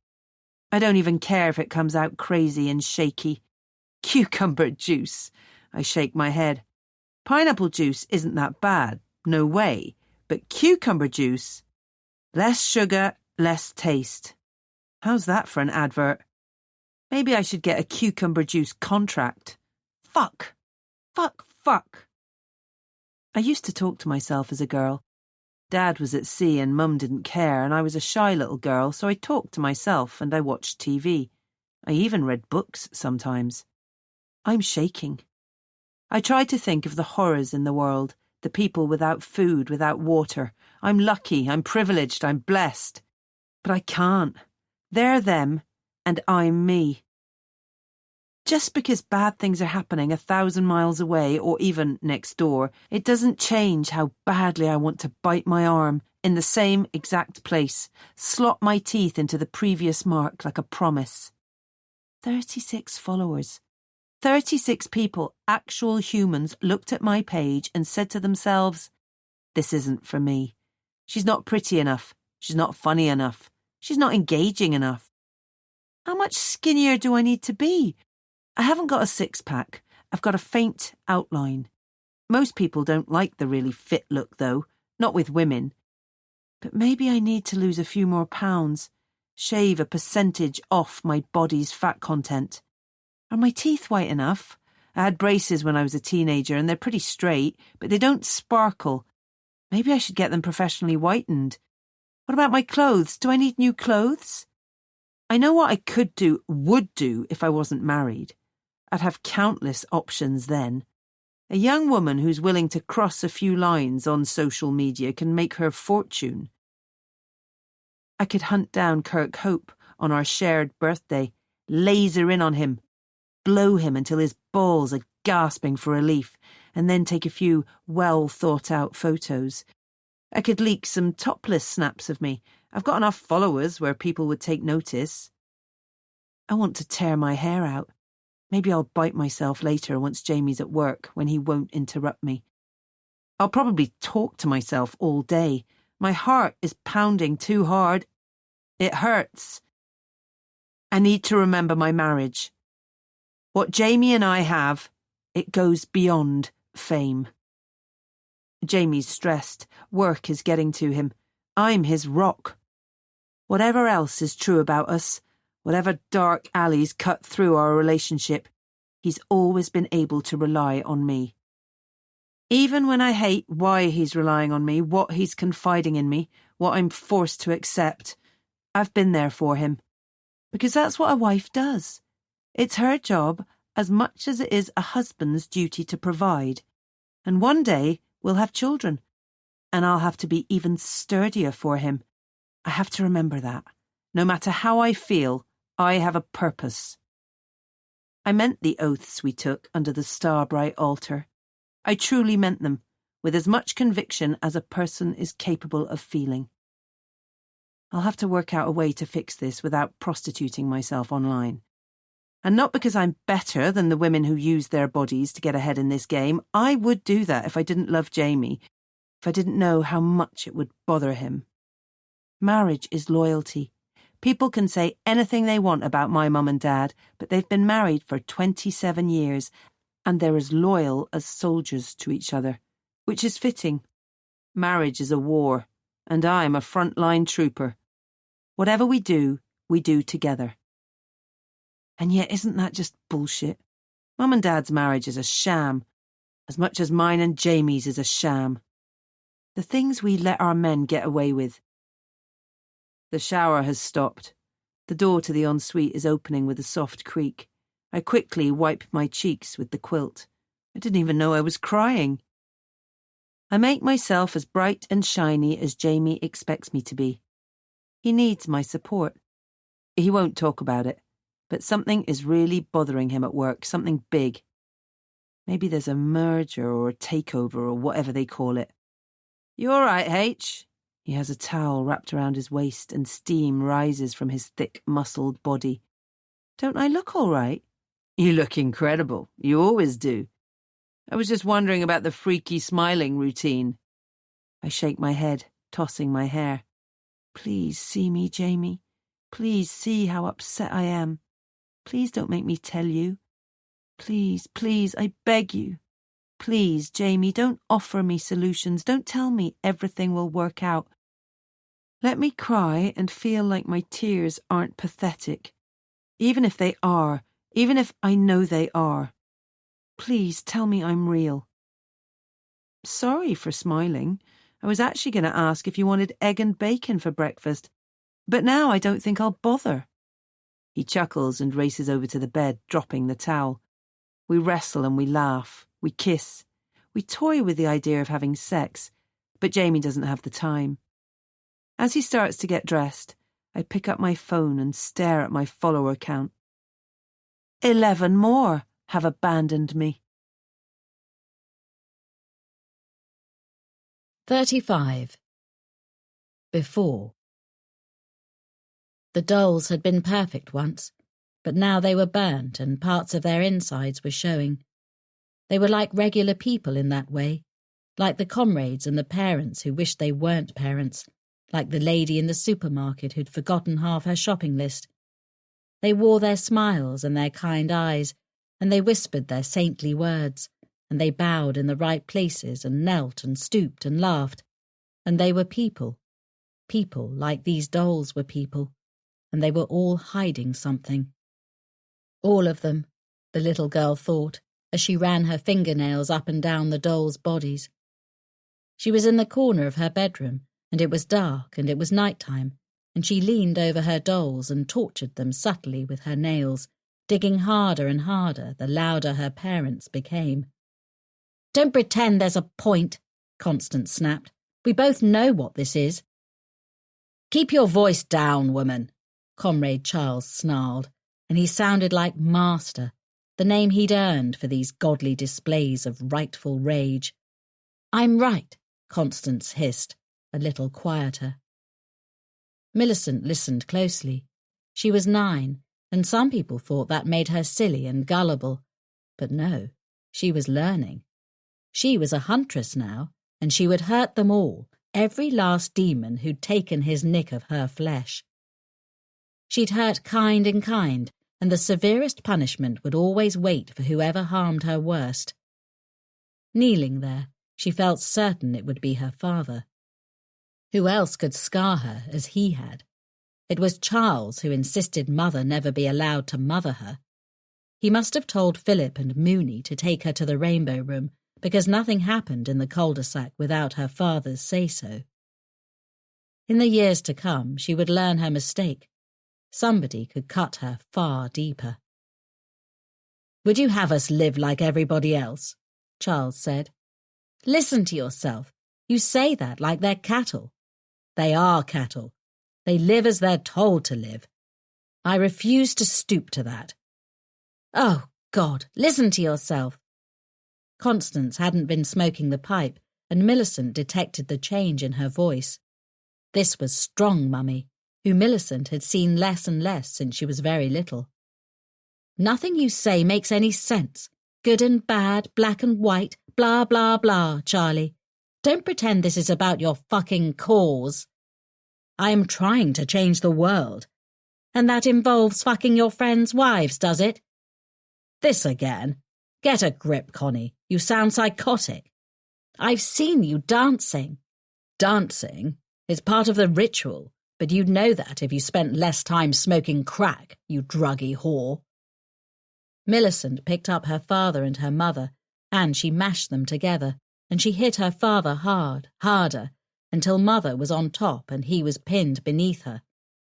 That's how you speak to me. Mother sounded like she was fading. Hiss, hiss, hiss. The mother of your child. Millicent knew what the hiss, hiss, hiss was, but she thought maybe she could think it was a snake. There was a snake in the wardrobe, and she had to protect all three of them, and that was the hiss, and the hiss, and the hiss. It wasn't what she knew it was, the pipe, the sucking, the inhaling, the fading. She was fading, and Millicent wiped a tear from her cheek. You can't even go in the garden like we discussed, Father said. You really are pathetic. Call me a crack whore and I might as well act like one. Hiss, hiss, hiss. This is scrumptious. Hiss, hiss, hiss. I was right, you know, about this life. Sit down, Connie, for fuck's sake. You need to slow down. You're embarrassing yourself. You knew how to handle a naive girl like me. Give me a pipe and then give me your pipe, eh? You handsome pervert. Connie, you can barely move. Stop it. Why? You like it. He did like it. Millicent noted it down. Her mother was using her body to make Charles talk how she wanted, to soften, to take the sharpness off his words. Millicent didn't quite understand it, but she knew she could use it one day, the same way everything she did was a rehearsal. She was training. Nobody knew how clever she was. Nobody knew how much stronger she was than her parents, than the comrades, than everybody. You can't say things like that, Connie. What? It's bullshit. It is. No, it's... You had an idea, but you can't quite put it into words, which is strange, Because you used to write about it academically. I'm sure it has nothing to do with the drugs, and now you've got a lot of mindless goons working at factories because it's humbling work. They give you their wages, which don't amount to much on their own, but pay you a nice salary when they're stacked together. You get to fuck all the enthusiastic wives and daughters you want, and poor Connie has to lie around begging for your oh-so-impressive cock. Her father was growling. No, he was chuckling. His laughter rumbled through the walls, and Millicent clasped her hands to her belly and pretended it was her laughter booming bigly. When you describe it like that, I sound like a criminal mastermind. Oh, you are. Now, come and mastermind me, master. Millicent crawled to the other side of her bedroom. She moved like a cat, silently making her feet and hands into paws and not letting her knees or elbows or body touch the ground. She was even quieter than a cat. She crawled through the moonlight blue section of the room, the floorboards glowing like they were coloured in. She liked to pretend, and she liked to believe the moonlight was hunting her. She sat in the corner and hugged her knees and moved her head down between her knees, and she gripped hard so she was covering her ears, flattening her ears. She didn't want to hear the next bit. She listened to the silence and the echoing bone of her skull like a seashell, and she could hear the sea beckoning. She'd get there one day. She'd walk onto the lighted shores and show them all how exceptional Millicent Maidstone really was. In the afternoons, she would often sneak away from the enclosed hell of their cul-de-sac, running through the fields until she came to a small collection of hills that overlooked some houses. Some magic, impossible houses where crazy things happened. She would sometimes bring a book or sometimes just sit there, gazing as mothers pushed their children on swings, as whole families laughed and bounced on trampolines, as a big sister picked her little brother up and wiped at his chin. She watched this little boy and girl for many weeks, gazing in amazement as they traipsed around the garden together, always watching out for each other. The girl was older, but she was scared of insects, so her courageous little brother would march in there and paw at the air whenever one appeared.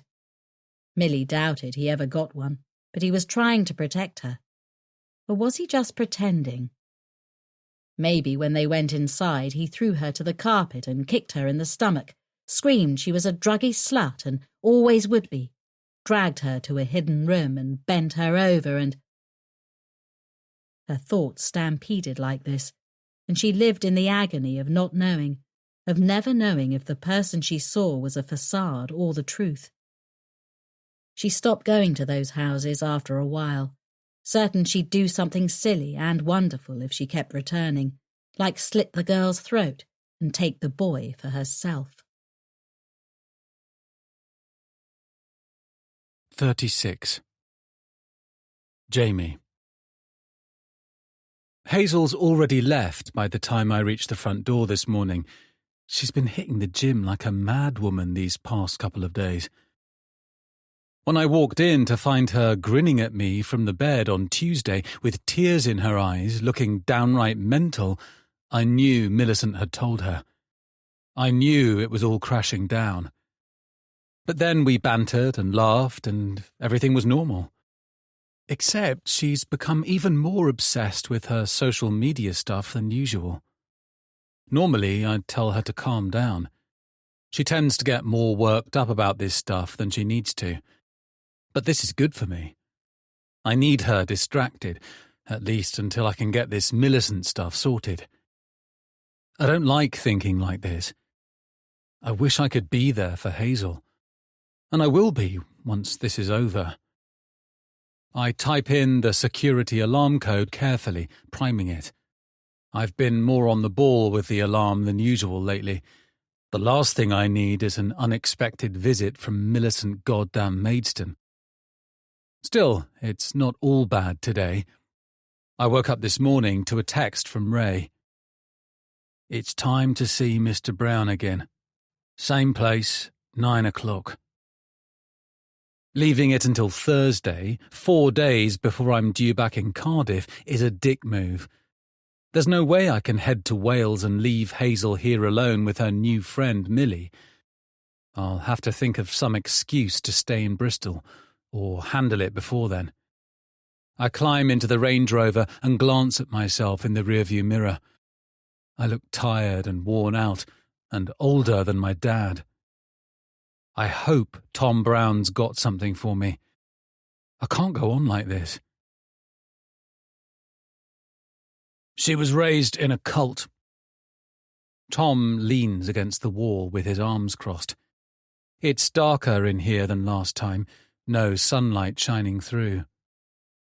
They didn't have an official name, but the locals called them the Freaks. Not very inventive, I know.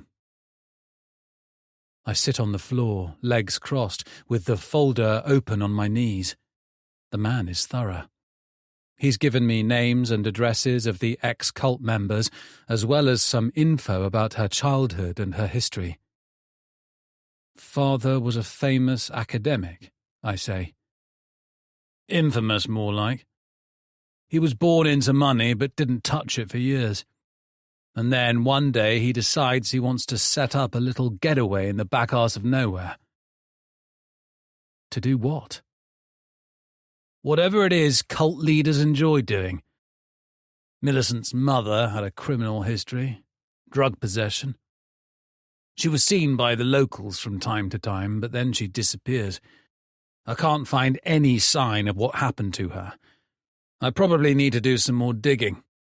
Her father, on the other hand, now there's something interesting. Suicide, I say, flipping the page. Not just suicide. Suicide in suspicious circumstances, I go on, reading. What's so suspicious about hanging yourself? Grim, all right, but suspicious. People do it every day. Keep going. What the fuck? Yep. He made a noose from his daughter's clothes. I shake my head as I read. He cut his arm and used the blood to write. She said that to me. She said I should cut my wrists and write sorry on the wall. This was her. I'm telling you. Maybe. Or maybe it was some weird cult stuff. We don't know. She said it to me, Tom. That doesn't mean she did it. She could just be trying to scare you. Or both. But he doesn't have all the information. He didn't see the photos of her victims, and I'm not going to risk telling him. He might insist we take it to the police, and then Millicent will release the video of me and Julia. What happened to the cult after her dad died? It disbanded. It started falling apart a decade before his death, though. Something happened in the mid-90s that shook things up. Nobody had ever left, but whatever this was, it seems to have dampened the hippie vibe. So what happened? I don't know, he says. I haven't spoken to any of the cultists yet, and if they've discussed it publicly, I can't find a record of it. I flip through the remaining pages. There's some stuff about Millicent's freelance writing career, clients she's worked with that might relate to Sunny Sky's recruitment, but the links seem tenuous at best. She has no connection to me or Hazel he's been able to find. At least nothing that would leave a paper trail. This is bloody absurd. The last time I heard the phrase paper trail was in this TV program Hazel and I were watching on Netflix, binging it one hungover Saturday, cuddled up on the sofa. I close the folder and stand up. Why can't you find the mother? Tom frowns. Maybe he doesn't like my tone. I've been losing some of my charm lately. I notice it at work, with the way people look at me, a little more impatient than usual. She might have changed her name. She might have died in a manner not worth reporting on. These cultists didn't take out obituaries. Maybe she left. Women do that sometimes. They disappear from their lives. I almost swing on him. A vein throbs in my neck like it's going to explode. Is he talking about Mum? Why the hell would he taunt me with that? His frown deepens. He's not talking about my mum. I'm just pent up and ready to blow because a serial killer is making my life miserable. She's stealing my money. She's threatening my marriage. She killed her father, and now, on top of this, I've got to deal with the fact she was raised in a cult. Which makes her even crazier than I thought. I've seen documentaries about cults. None of them made their followers saner. When do you talk to them? To who? He asks. I wave the folder. Who do you think? Her old cult friends? We can certainly discuss that, Mr. Smithson, but I would require additional funds. Ah, right. I clench and unclench my fist. Of course you would. And there was I thinking we were becoming mates. How much? 2 per cultist. 200 or... He shakes his head. 2 grand per person. That's insane. It's the price I've arrived at. You're not my only client. The closest cult member lives in York. Elijah Wrigley, I say, remembering from the list. Yes, that's right. It would take an entire workday to drive up there, interview him and drive back. And your workday is worth $2,000, is it? I may have to do some unsavoury things to these people to make them tell me what they know. You're more than welcome to handle this on your own. What? Talk to this Elijah bloke myself? Every time I say the name, I feel like I should know it. Elijah. There's something there, right at the edge of my mind. Maybe I used to know somebody in school called Elijah, or at work. I don't know. Why not? Tom Brown says. I'm sure a big bloke like you can make him talk. Otherwise, you can pay me to do it. But I really need to get going. Yeah, fine. I head out to my car, letting my head fall back on the headrest. This is progress, at least. There are people dotted all over England and Scotland who can tell me more about her. I ring Ray as I drive back through the industrial estate. Yeah? He says, voice husky. Slurred. He's slashed. From last night or this morning. Kid? You there? On my way into the office. Are you all right, boss? Women, eh? Can't live without 'em. No, what is it? Can't live with... Oh, fuck it. Listen, I can't come in today. I'm heading to London. Know a jeweller there, don't I? Getting her a nice little piece. Then she'll see. Then she'll have to see. You're driving to London? Nah, I'm on the train. Can't have a tipple on the M4 last time I checked. Ha! Okay, at least he's not behind the wheel. Not that it makes it much better. Diamonds are forever. This one's a keeper, I'm telling you. A nice necklace is what she needs. Something as beautiful as she is. Fuck me. I wish somebody would jump in front of my car just so I could run them over. She destroys everything she touches. I need to fix this. Boss, I know it's not good timing, but I need to take the day off. What? He suddenly seems more sober. This better be a joke. It's a joke, right, Jamie? Tell me it's a fucking joke. I had a doctor's appointment, but I can change it to tomorrow. Tomorrow's the latest they can do. Doctor?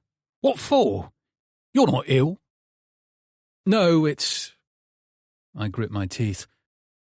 I'm going to make her pay for this. It's a downstairs issue. I've been having problems, performing. The doctor said they can help. It's a very expensive private service and they're booked up for months. Oh, I see, Ray says, like I knew he would. In his drunker moments, he's confessed similar issues to me.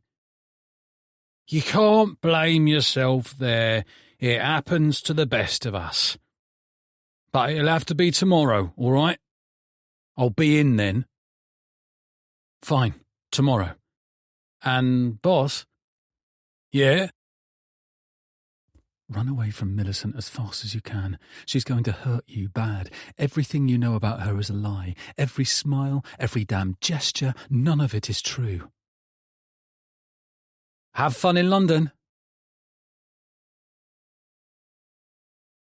37. Hazel. I sit in the sauna staring through the clouded glass door at our garden. I normally love being in here when it's raining. It feels Icelandic, boiling up when it's cold and miserable outside. But today I keep thinking about my follow count problem, going over and over it in my head. Since Tuesday, I've lost 97 followers. I haven't changed how I'm posting yet, because then I risk losing the audience I'm still holding on to. If I'm going to make a change, it needs to be calculated. I need to do something big, I murmur, my voice raw from the heat. I'm not sure how long I've been in here, but I know it's longer than 20 minutes. The sand timer ran out a while ago and I haven't flipped it back over. I don't want to know. I need to think, and usually the sauna helps with that. A stunt. I rub my hands up and down my legs. Saunas are good for selfies too, because they dehydrate me and give me a gaunt, tight, shiny look that's popular online. A big stunt, but it can't risk our marriage. If I had a talent, that'd be one thing, but clearly nobody gives a fuck about my paintings. Maybe I'll start doing pranks. But what if my followers don't like pranks? I bring my forearm to my mouth. I open my mouth and I bare my teeth, staring at my reddened skin. No. I need to get a hold of this. Talking to myself isn't good. I'm not crazy, but when I was a child and I used to talk to myself, it led to some bad stuff. I talked myself into being bulimic. Was it really bad when it made me look shiny and sharp in my Facebook photos? If the other girls were liking, commenting, praising me, and if the boys wanted me, surely a little vomiting here and there was an acceptable price to pay. And I talked myself into believing dating an older boy, a drug dealer, would somehow make my parents notice I was there. I convinced myself they'd be forced to take an interest. But in the end, I had to break it off. He was possessive and scary. Because I was alone so much, I was sort of able to pretend my voice was somebody else's. It made convincing myself of things easier. I feel that way now. Alone. I can't think clearly. Everything's moving too fast. Life is spinning and spinning, and I don't know what to do.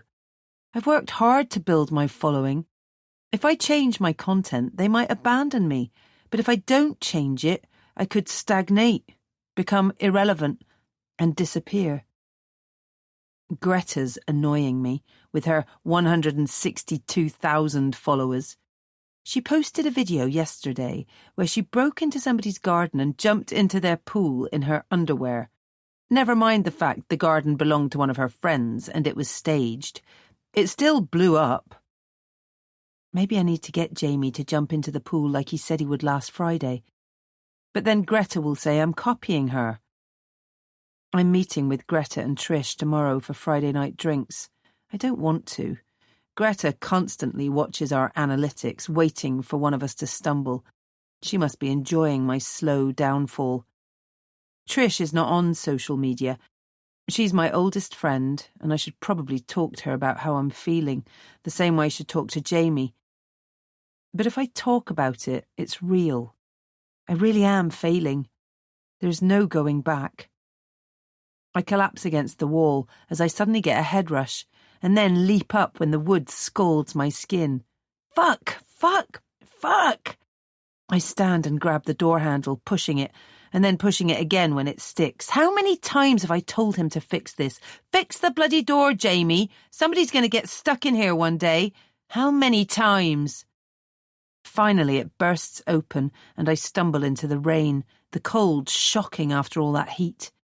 I sprint across the garden in my swimsuit, my bare feet sinking into the mud, forgetting my slip-on shoes until it's too late.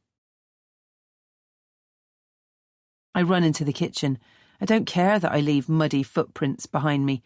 Maybe I can imagine they belong to somebody else, the same way my voice was somebody else's when I was a girl, and I'm not alone in this big empty house. Get a job if you're lonely, Jamie said once during an argument. I have a job. This time next year, I'll have 1 million followers. That was more than a year ago, and I've gained 20,000 since then, 20,000 which I'm on the verge of losing. I slam the door and drop onto my bum, pressing myself as close to the heater as I can without burning.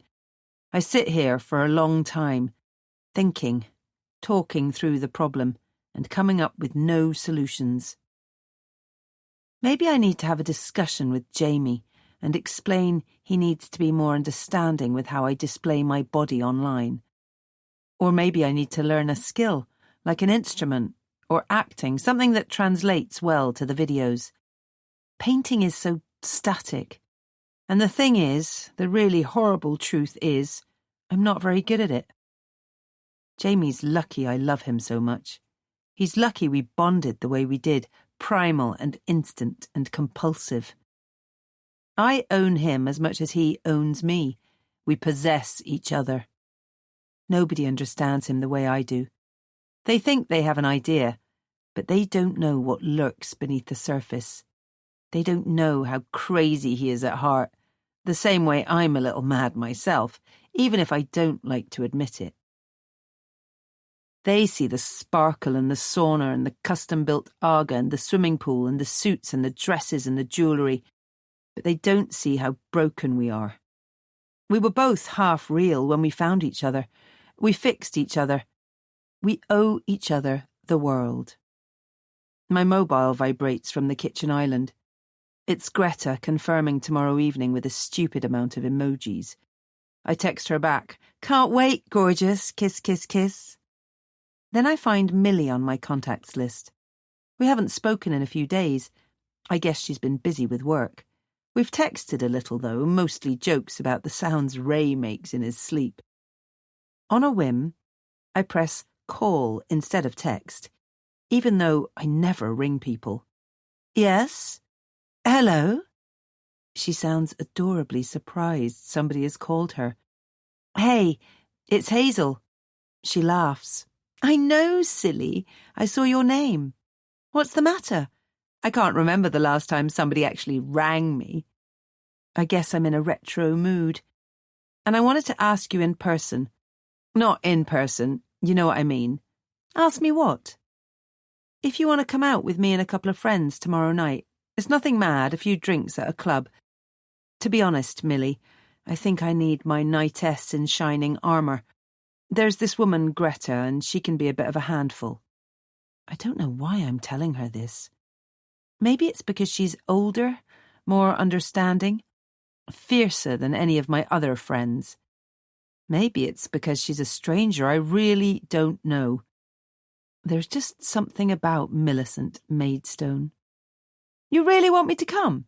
I'd love for you to come. That's... She pauses. She clears her throat. Is she crying? That is honestly lovely, H. I'd love to come out with you and your friends. Tomorrow night, yes? Tomorrow night. Where should I meet you, and what time? I'll text you the details. And Millie? Yeah? I need to be careful I don't go too far. I've done that in the past when I felt like this. I've said things, done things I didn't mean. I've made friends I later decided I didn't like. I've started relationships I had to end once the initial shine wore off. I've said things, I love you, I hate you, I need you. I found ridiculous a few hours later. But screw it. Millie's a good person. You don't need to sound so surprised. You're a really, really lovely woman. I'm happy we met. And I'm happy you've agreed to come out with us. No matter what happens between you and Ray, I think we're going to stay friends. I don't care how awkward it gets for the men. Fuck the men, her voice cracks. I promise I'll meet you tomorrow evening. Nothing could stop me from being there. This is the most excited I've been in a long time. Thank you. Just remember me when you're famous, all right? Famous for what? She snaps, a bite in her voice. For being a best-selling writer, silly.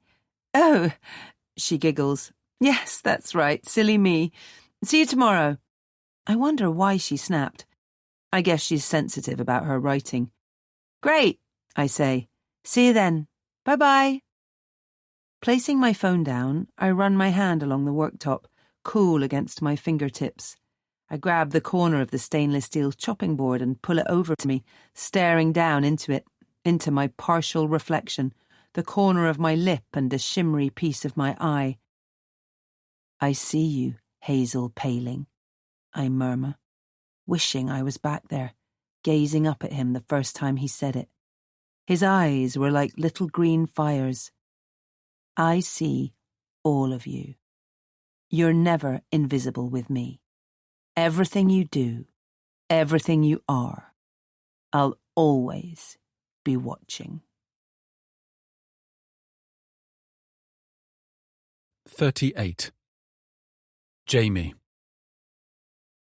Elijah Wrigley lives in a small terraced house at the end of a long row.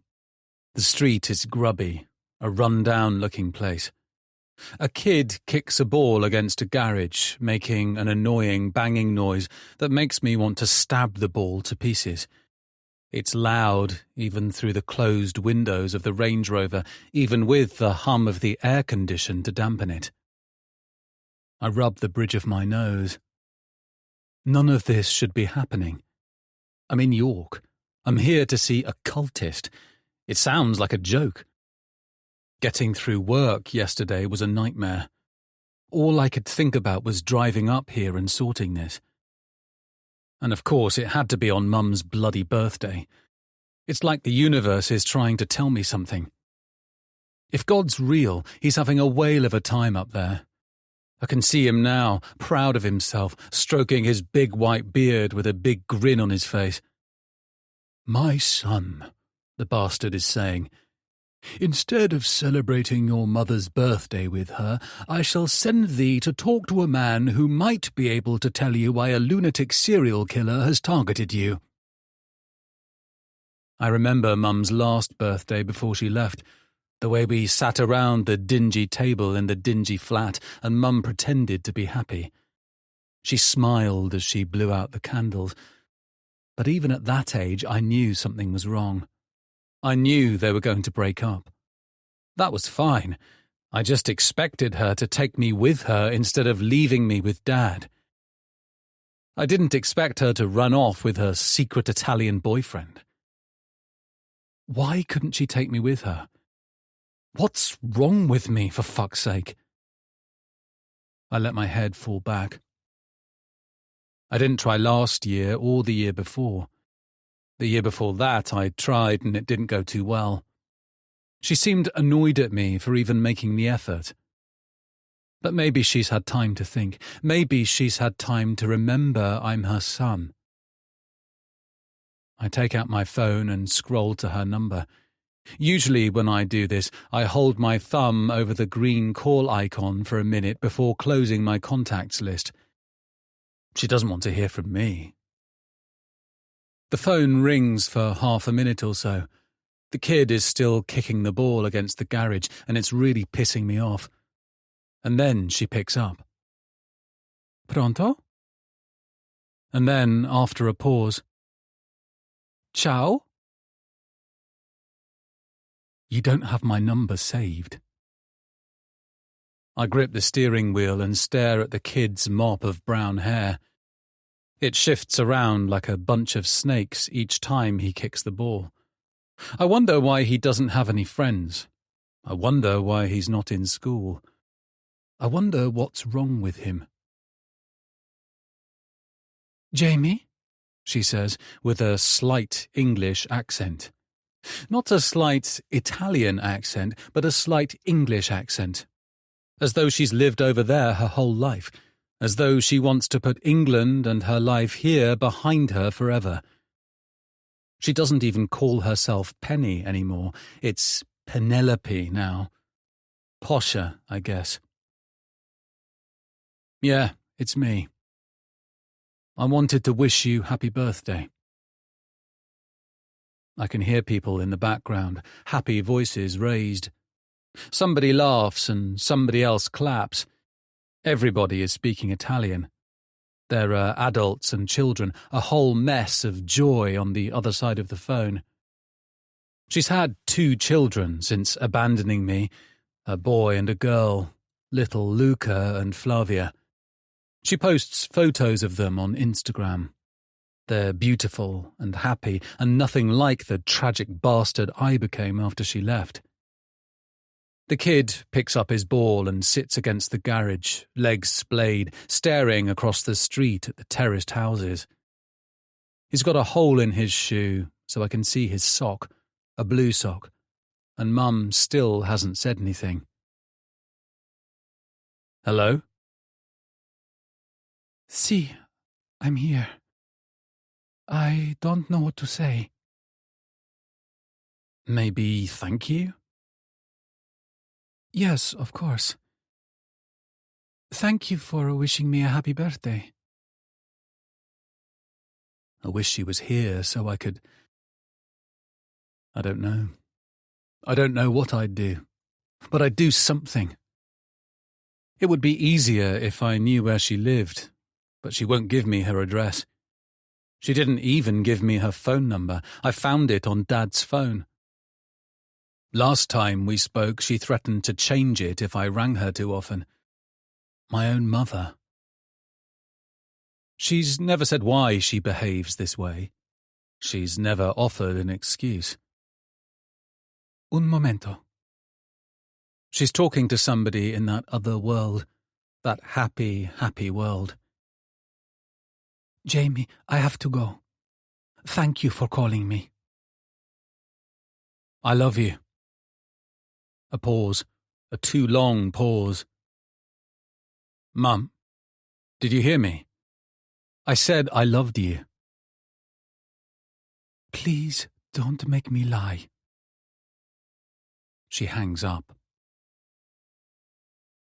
I don't know what happens next. Everything goes dark, and then I wake up as if I've just gotten blackout drunk in world record time. There are tears in my eyes, and my hands ache from where I've been slamming my palms against the steering wheel. My ears ring like somebody's kicking a football against the inside of my skull. I rub my sleeve across my face, cleaning myself up. It doesn't matter. She doesn't mean anything. She's just a woman I used to know. She's nothing to me. Her shiny new life could burst into flames, and I wouldn't shed a single tear. I climb from the car and pace across the street, making toward Elijah's sad little house. But then I stop and change direction, walking over to the kid. He bolts to his feet, grabbing his ball. "Stay where you are," I snap. He freezes, gazing up at me, his leg tapping frantically. I didn't know it was your garage. It's not. Why aren't you in school? He shrugs. All right then. Why aren't you at home? Can't go home. Can't go to school. Why? He looks up, his eyes red. He's been crying, like me. We were both crying at the same time, maybe 20 feet from each other, and we never would have known if I hadn't come over here. We never would have cared. I said, why? I can't, he whines. It's bad. It's just bad. I get that. But listen, all right? Are you listening? He nods. It's not going to get better unless you get the fuck out of there. And the only way you can do that is by going to school. You work your arse off even if you hate it. I hated it. But I worked. Work sets you free. A great man said that, I can't remember who, but it's the truth. Work hard, keep your head down, and one day you'll have a car like mine. You like my car? He nods again. The windows are really dark. Because I paid through the nose to make them that way. You're getting bullied in school, right? Yeah. Because we're poor. Suck it up. That bully's going to end up a crackhead choking on his own vomit. And so will you if you sit around waiting for somebody else to fix your problems. Don't be a loser. It's the worst fucking thing you can be. I take out my wallet and grab 5 £20 notes. Here, enjoy yourself today. Get some new trainers. But tomorrow, you drag yourself to school. He grins. But it's Saturday tomorrow. All right, smart arse, Monday then. But you have to promise, or you don't get the money. I promise. I swear I'll go. All right. I hand him the notes. He grabs them, but I hold on a moment longer, staring hard into his eyes. Whatever you do, don't let your parents see this. Doesn't belong to them, it belongs to you. He takes the notes and shoves them into his pocket, like he's scared I'm going to snatch them away. Then he breaks my heart. He picks up the ball and he holds it out to me. It's old and half the leather's peeled off, but he offers it like it's made of gold. Cheers. I take it. Now fuck off. I've got things to do. He runs down the street, grinning as he yells over his shoulder. I've got things to do as well. I watch him go, and then drop the football, letting it roll away. It's a nice gesture, but I'm a rugby man, always have been. I walk over to Elijah's house and slam my fist against the door. This bloke better give me some answers. I'm not in the mood to be messed around. 1 second, he calls, his voice weak-sounding. He reminds me of the interns we get at work, the whiners who can never hack it. He opens the door and frowns at me. It's difficult not to notice the purple birthmark that spreads across half his face. How can I help? 39. Millicent. Give us a spin, darling, Ray says.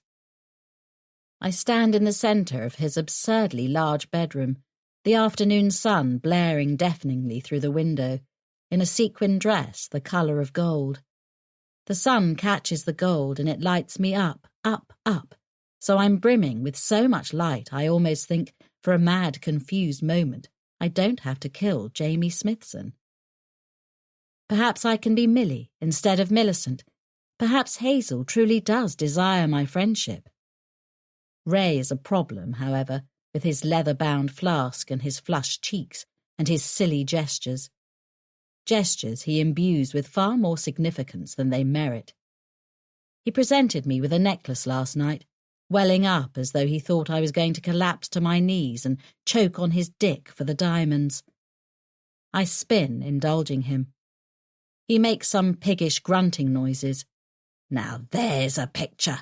You're gorgeous, Millie. Ray does have his uses. There's no way I'd be able to afford this dress without his financial assistance. This time I even let him know he was making the payment, rather than swiping the money from his bank account. I allowed him to buy me 2 more dresses, a pair of shoes, some tights, some lingerie, and a set of hair straighteners. It's been a very productive day. I drift over to the bed. Ray, I want to thank you for buying me these lovely things. He leers at me, his cheeks glowing with liquor, the same way Mother's face blazed as she melted into the sofa and stayed there for hours and hours. I've encouraged dear Ray in his drinking, it's true. It's his natural state. I see no reason for him to pretend. It's quite funny to see how readily he has fallen into the abyss. He hasn't even tried to fight. You're welcome. He licks his lips. What say I shut the door, sweetheart? So we can have sex?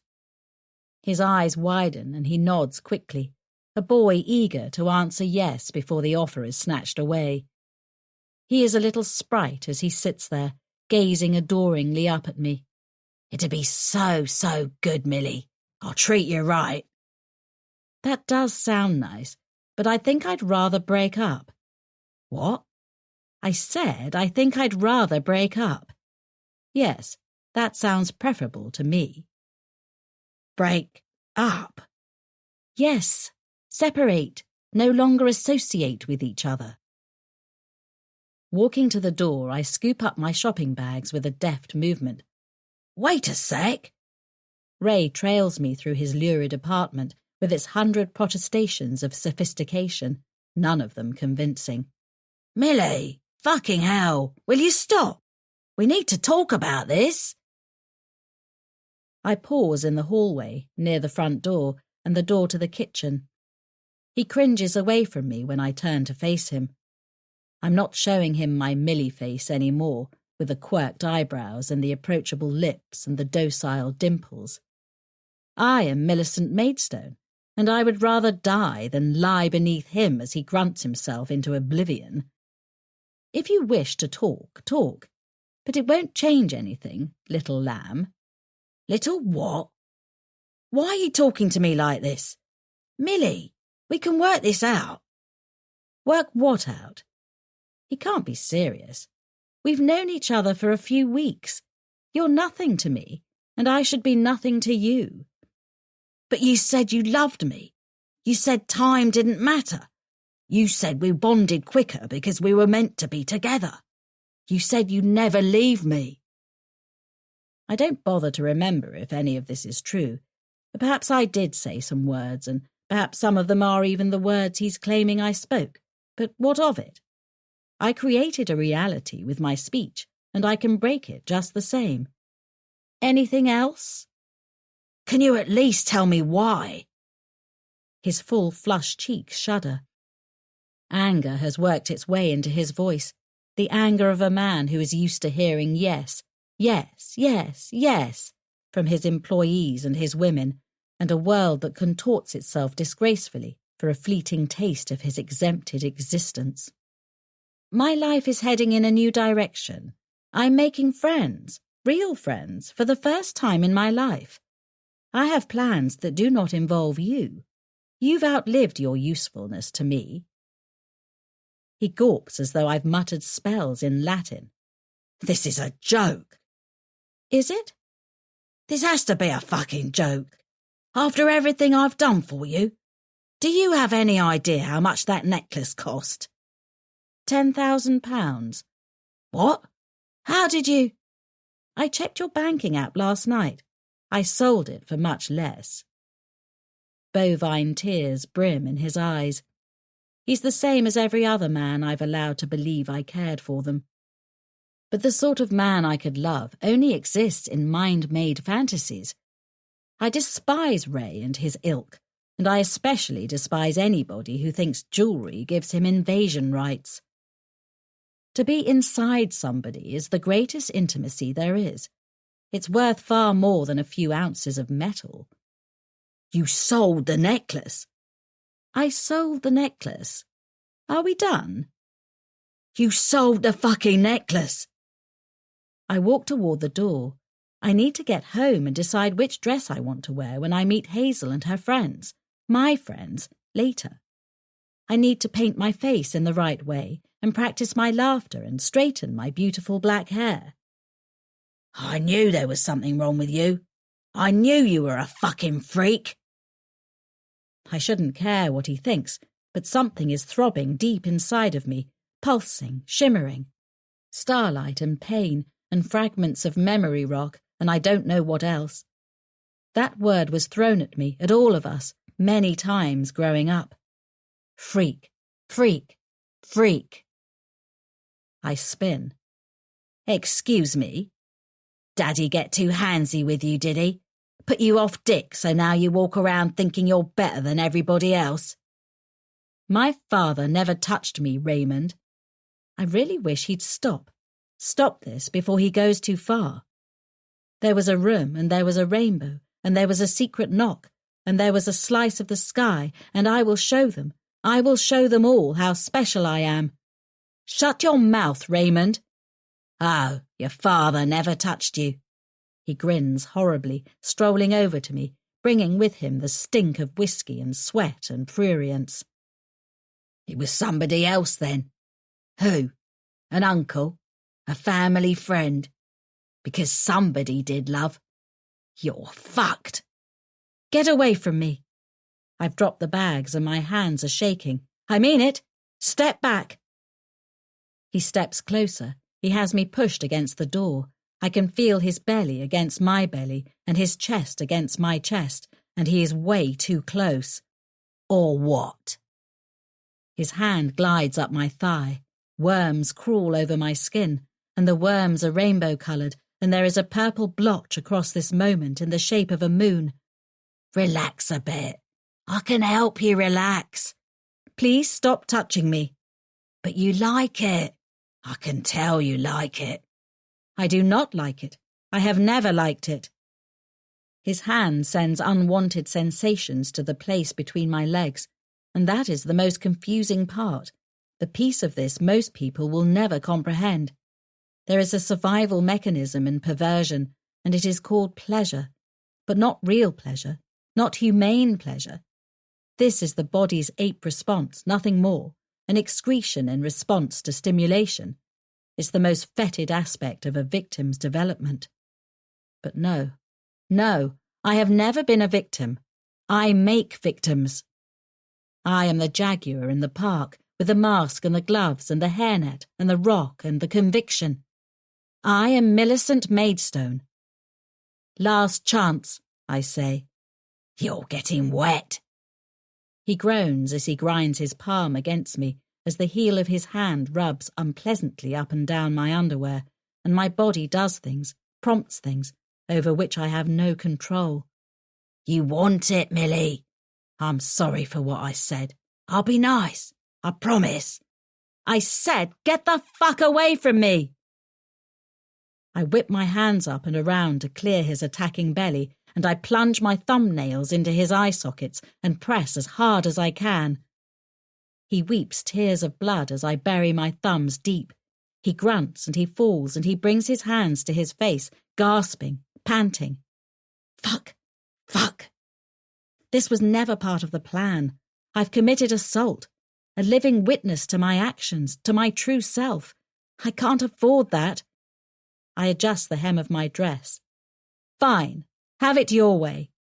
Skirting around him as he spins in a blind circle, as though he's the one in the brand new outfit and he's putting on a show for me, I walk into the kitchen and grab the biggest knife from the metallic knife block. I pull it out with a hiss, a knightess's hiss, the same sound swords must make sliding from scabbards.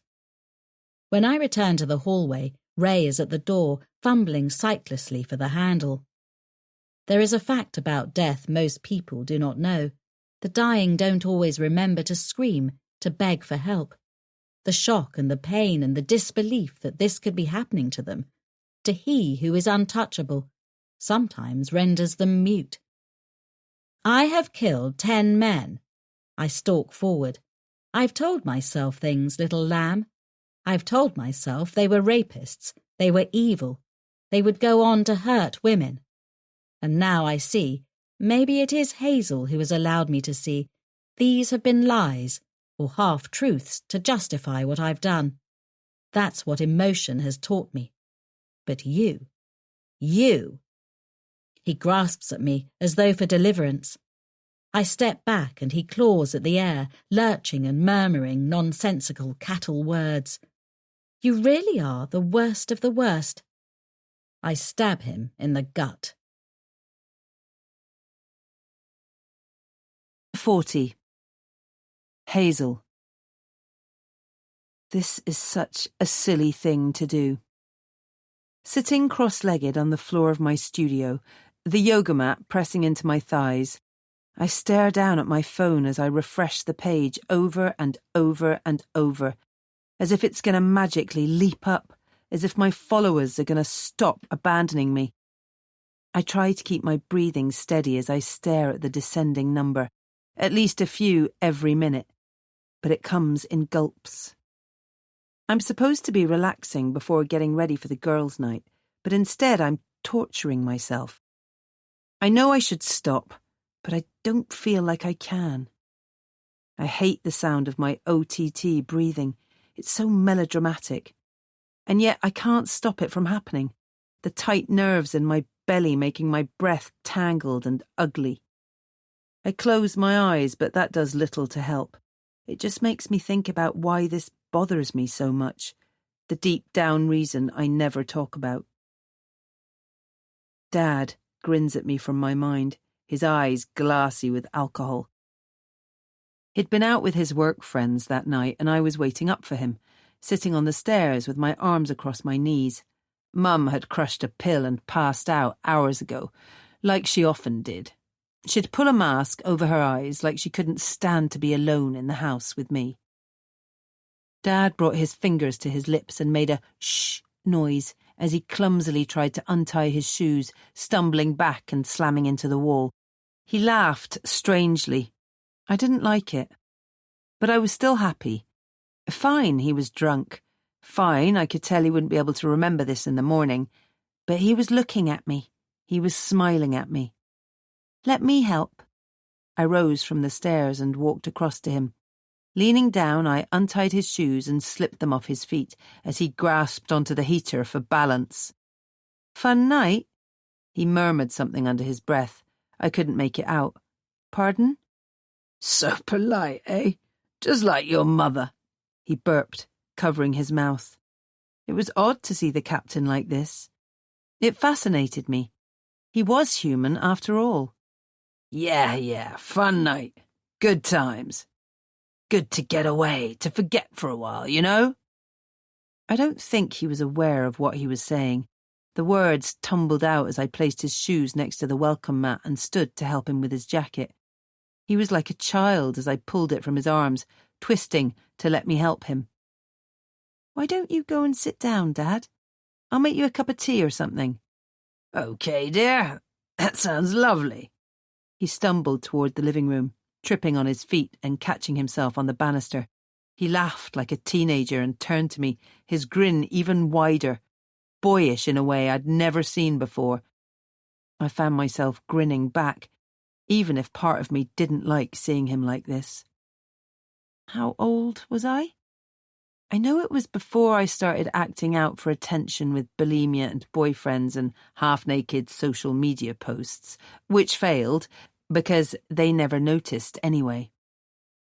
I must have been around 16 when I found out my dad was cheating on my mum. I always wanted to be closer to him, which is probably why I found myself searching his jacket pockets. I didn't even think about it. It was like my hands took on a life of their own as I rooted around. There were a few receipts in his wallet, and then I found the lipstick red knickers bunched into a ball with a handwritten note inside. Don't wait so long next time, Captain. I reeled and almost fell. I feel silly thinking about how close I was to fainting, but it's the truth. I stumbled my way to the stairs and slumped down, drawing in ragged breaths. I bunched the knickers into a tight fist and stared down at the note, at how crude the writing was. Mum's handwriting was beautiful, elegant, but this was a scrawl, something a cheap woman would hastily put to paper while her married boyfriend cleaned her stink from his balls in the ensuite. Of where? Her flat? Some dingy hotel? I went into the living room, no idea what I was going to say to him. He was curled up on the sofa. He looked strange lying there, knees tucked up, mouth slack, hand hanging over the edge. I'd always seen him as big, almost like a celebrity, even if he was my father. He came and went as he pleased. He dominated every room he stepped into. He was a loyal, good, wholesome man, the sort of man people aspired to be and be with. And yet he was cheating on my mum. Now his giggling and his drunkenness made sense. I pulled a blanket over him and stuffed the knickers in my pocket, unsure of what to do. Now I open my eyes and let out a breath, trying to make it as long as I can. I rarely let myself think about any of this stuff. I try to focus on the good things, the positives in my life. I have a wonderful home, a wonderful husband. I had a budding social media career until recently. But I can't stop my traitor mind from skipping back to my mum's reaction when I told her. I waited a week before I revealed Dad's secret. I wanted to make sure I was right. Maybe there'd been some sort of mistake. I wasn't sure how exactly I could have got this wrong, but I had to give him the benefit of the doubt. I followed him, which was crazily difficult considering he drove and I didn't. In the end, I went onto his phone and installed a Find My Phone app, linking it to my email. Dad didn't know how to work his mobile properly, so he never noticed. I would wait for him to leave the house and then, using money stolen from Mum's purse, I'd take a taxi to wherever he went. Most of the time it was the pub, the snooker hall, the gentleman's club. But once or twice he went to a dingy-looking hotel at the edge of town, near the motorway, and he'd disappear inside for a couple of hours. I'd wait in the car park, sitting under a tree, pressing my back against the trunk so it scraped against me. I wanted it to hurt. I wanted the pain to blot out what I was seeing. Dad left 15 minutes before the woman, and then out she came. Probably around 20, wearing a miniskirt, a leopard print top, big blocky heels. She looked like trash compared with Mum. Nothing elegant about her, and I hated her. I hated her more than I can even fathom. I wanted to hurt her. I dreamt about what it would be like to push her into the motorway traffic. But of course I wouldn't. I couldn't. But the urge was there, swelling inside of me. Make this bitch pay. I waited for Dad to return to the ship for work, and then I laid out the note and the knickers on the kitchen table. Mum had her back to me, fussing over her green tea, swishing about the kitchen in a billowing summer dress. She turned with the tea in her hand, her eyes flitting to the table. I expected her to drop the mug, to snap, "What the fuck is that?" I expected some sort of emotional explosion. But instead, an inconvenienced look came across her face, as mild as if she'd forgotten her reusable bag at the supermarket. "What are you planning on doing with that, Hazel?" she said, as she sat down, taking a dainty sip of her tea. I waved an urgent hand at the knickers and the note. "They were in Dad's jacket. He's cheating on you, Mum. I saw him go to this hotel and then this woman came out and she was clearly... She was young and she's fucking Dad. Look, read the note." My words came out jumbled as I tried to work them into some sort of order, but Mum's perturbed stare was unbalancing me. It was like she was more annoyed at me than Dad. "How foolish do you think I am? Your father isn't as discreet as he likes to believe. In fact, he's as clumsy as they come." "I don't understand." "Put that disgusting thing away," she snapped, nodding to the knickers. "Now, Hazel! I don't want to look at it. I'm offended you'd ambush me with such a petty plot." "Ambush you? I'm trying to help you. Didn't you hear me? He's cheating on..." Yes, you've said that," she sighed, shaking her head. "Your father has hobbies." I expected her to go on, but she left it at that, hanging like a rotten stink in the air. "What the fuck is that supposed to mean?" "Language," she hissed. "God, you always have been such an uncivilized little tramp." I reeled back in my chair, gripping the table. I wanted to flip it. I wanted to run. "How is this my fault?" I whispered, sounding pathetic even to myself. "What do you suggest I do with this? Do you want me to leave him? Do you want to be the daughter of divorced parents? Do you want to lose our wonderful home, our wonderful life? God, what an immature way to look at things. Your father has hobbies, and visiting certain hotels with certain acquaintances is part of that. Mum!" She slammed her mug down. Scalding tea swilled over the edge and slapped against her hand, but she didn't react. She stared at me, her eyes as icy as her pearls. "You think you're lonely now? Imagine what it will be like when your father only has to visit you once a month, by law, a duty he'll most likely neglect anyway. Imagine what it will be like when I have to work at some horrid cafe simply to support myself. You're looking at this like a child. But... Quiet. Listen. Do you know what a prenuptial agreement is?" Something sunk in my chest. Yes, Mum. It means you signed a form agreeing to keep your hands off Dad's money if you get a divorce. Finally, the girl gets something right. You see, your father has his hobbies, and I'm okay with that. What I'm not okay with is you ruining my good mood and this lovely day. Get rid of that ugly thing. I never want to see it again. I never want to hear about this again. Hobbies. That word stayed with me, bouncing around my head ever since she used it. I stand and pace up and down the studio, my phone on the floor, waiting to cause me more pain.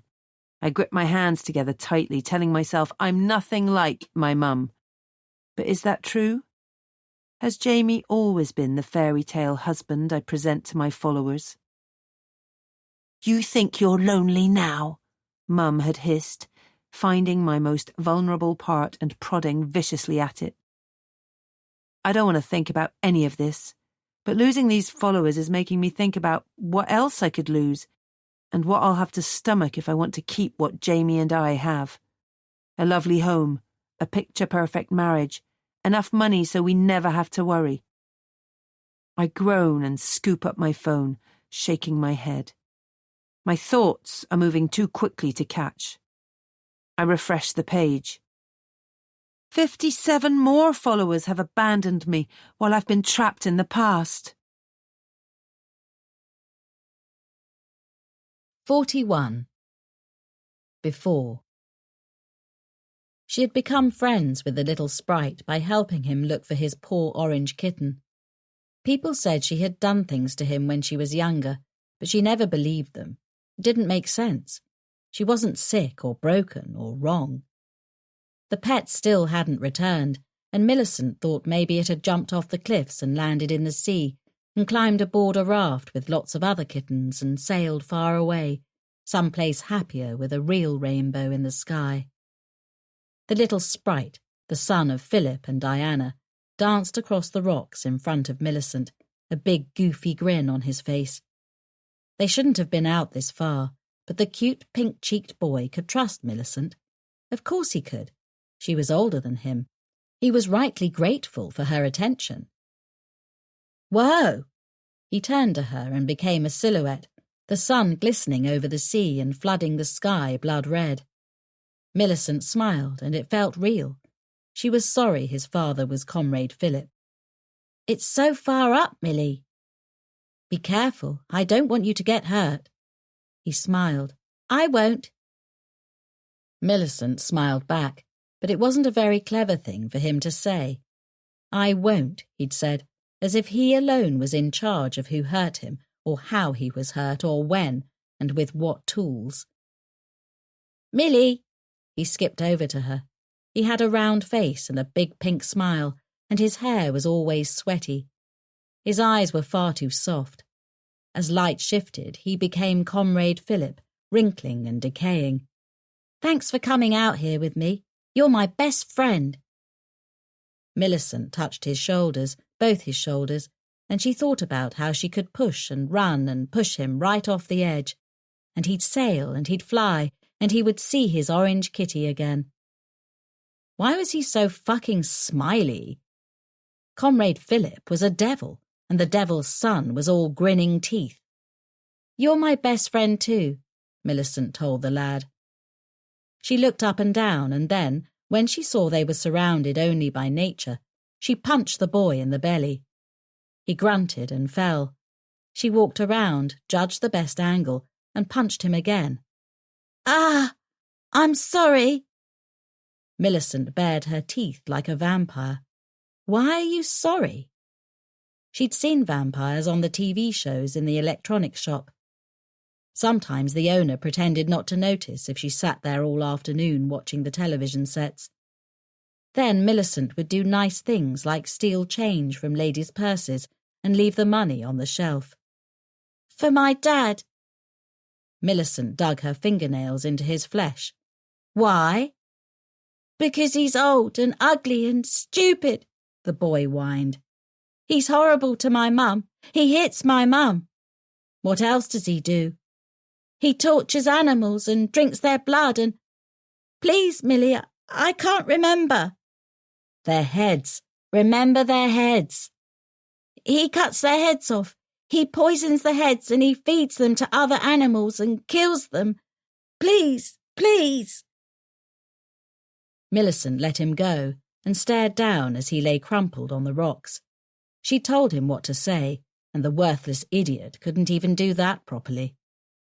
He looked up and she began to cry. She sat down, coughing out painful sobs. I'm sorry. I'm sorry. The tears felt real, and the tears felt fake. It's okay, the boy wheezed as he climbed to his feet. He rubbed her back with his small hand. We're still friends.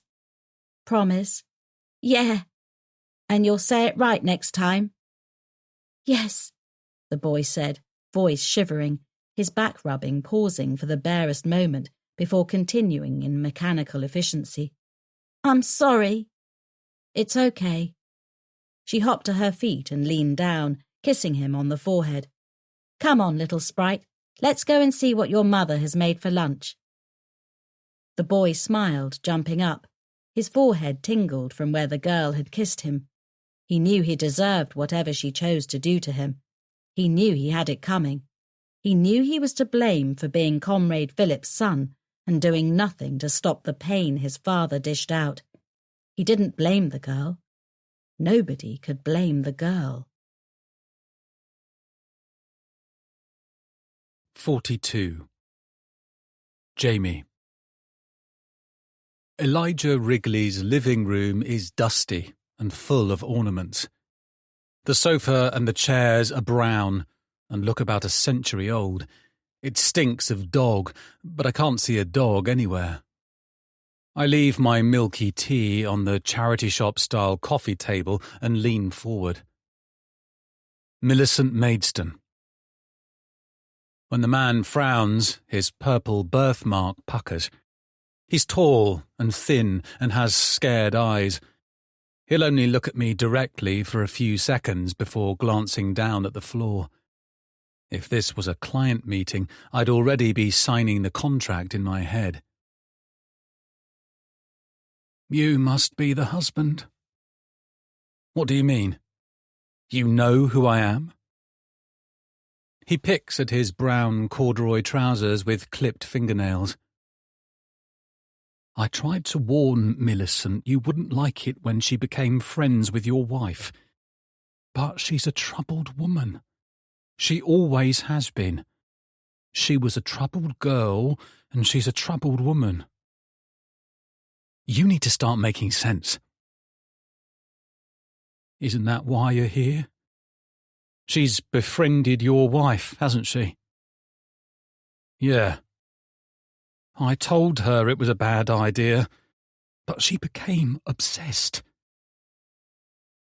Obsessed with what? Your wife's Hazel, right? I nod. He goes on.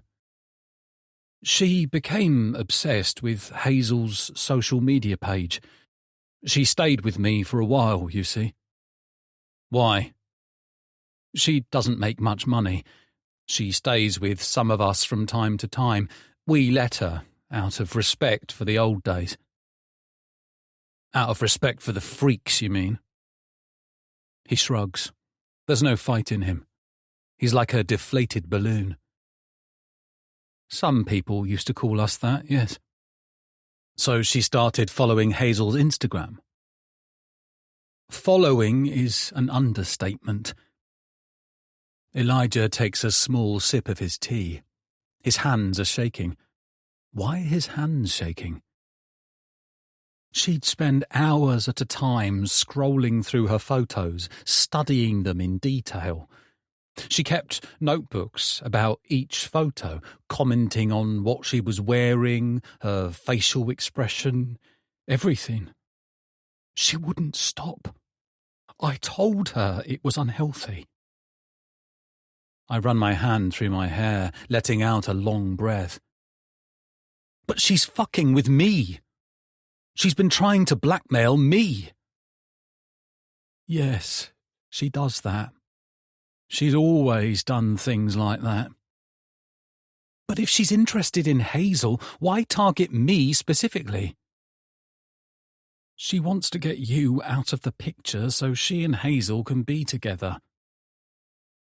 Be together as in be together? I don't think she'll have much luck there. Elijah hugs his arms across himself.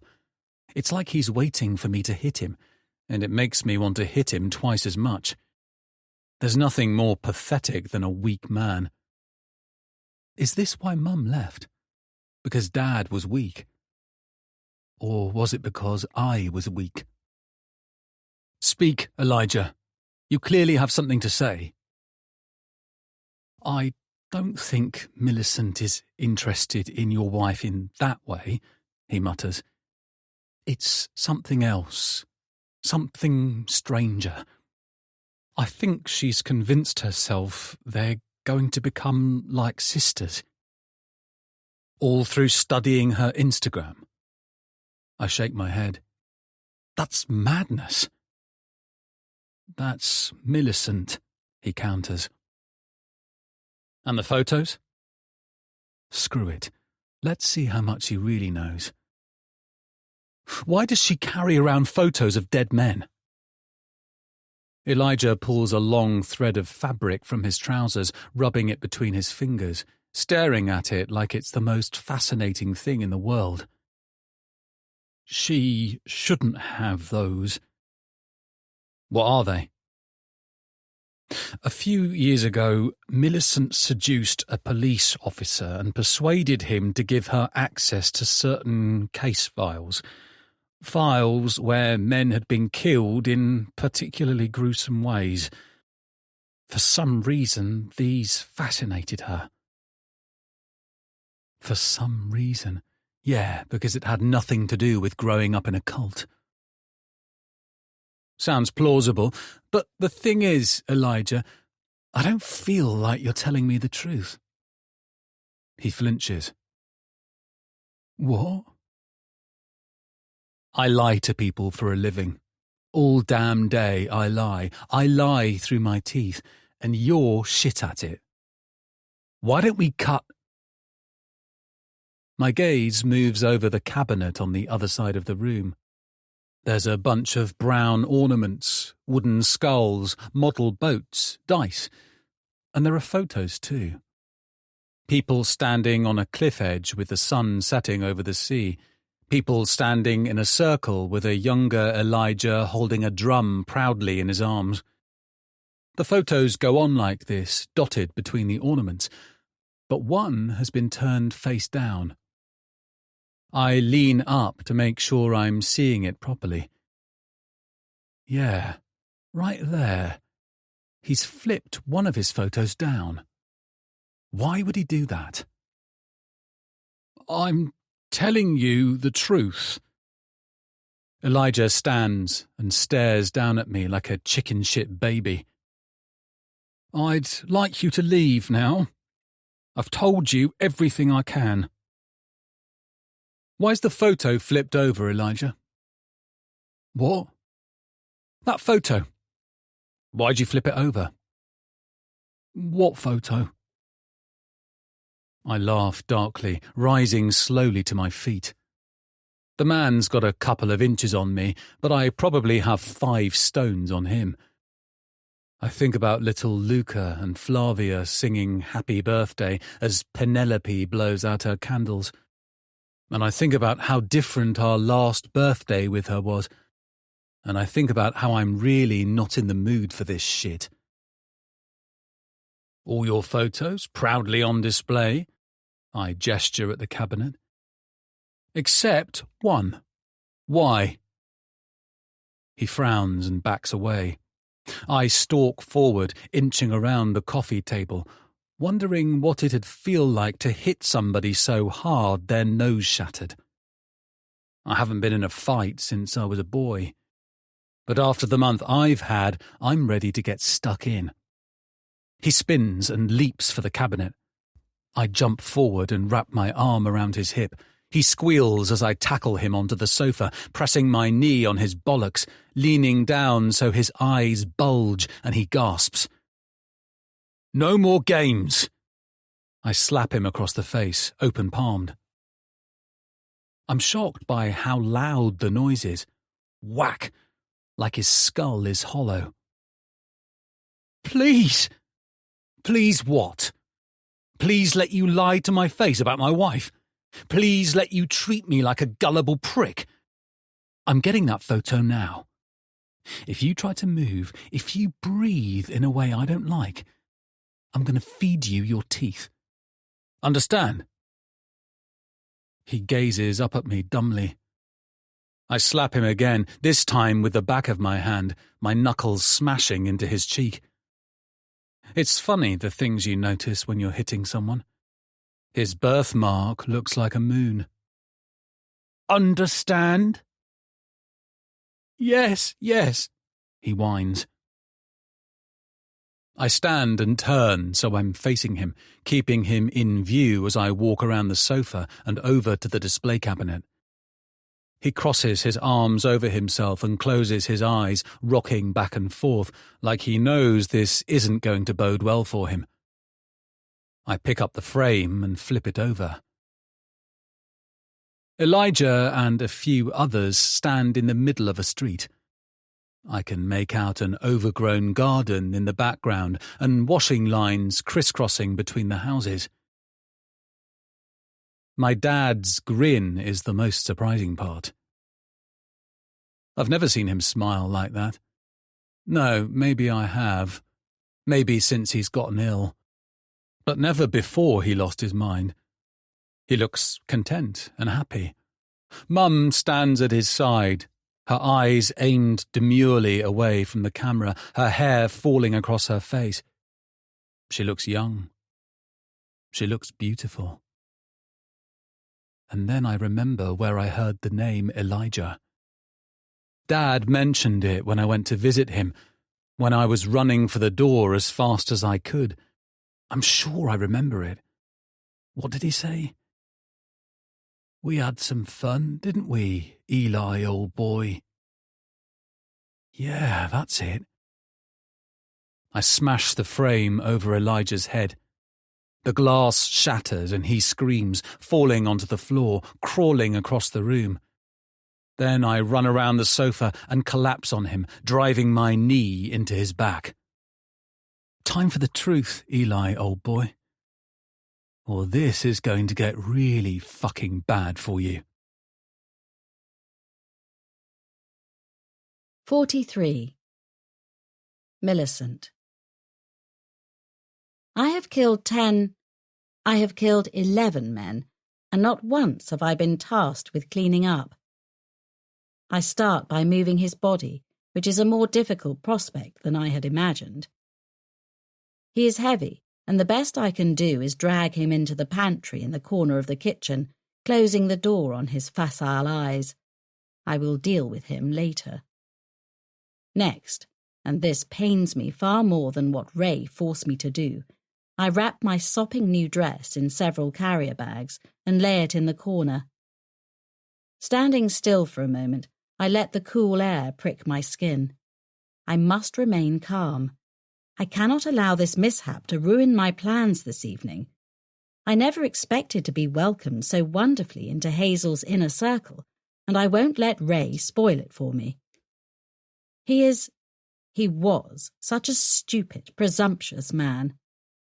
A woman has every right to end a relationship. That doesn't give him the right to push his body against mine, to make me think things, feel things I'd rather keep locked away deep inside of me. Moving to the under-sink cupboard, I search for some cleaning supplies. Most of the mess is on the wooden floor in the kitchen where he stumbled after the first puncture. I don't recall much of what happened next, but the crimson pattern of his blood tells the story. I think he tried to hide in here. Where did he think he was fleeing? Out the window? There is only one door in and out of this room. After rooting around in his disorganized cupboard, I find some bleach and a few old rags. I suppose his cleaner brings their own supplies. I abandon the rags and go into his bedroom, grabbing some of his t-shirts and a few pairs of socks. I'll bring order to the kitchen first and then worry about the carpet in the hallway. How am I going to dispose of the body? I've never had to ponder this problem before. I pause in the kitchen, a thought occurring to me.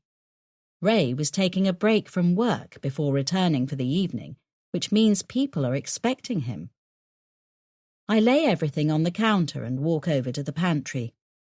He stares up at me as I reach into his pocket and take out his mobile phone. His eyes are red, blood red, the red of an apology made too late. The screen is partially cracked from our tussle, but I can still use the lock pattern. I've observed him swipe the clumsy Z dozens of times. I text his assistant, letting her know he's decided to abscond for the weekend. I don't give any further details, and she doesn't ask. It's as easy as that for people like him. They do what they want, when they want. And he has the temerity to gaze up at me like I should feel guilty for what he made me do. I close the door and turn to the kitchen. The blood is congealing between the tiles and sparkling in the light. If it weren't such a nuisance, it would be quite enthralling. I can handle this. People disappear all the time.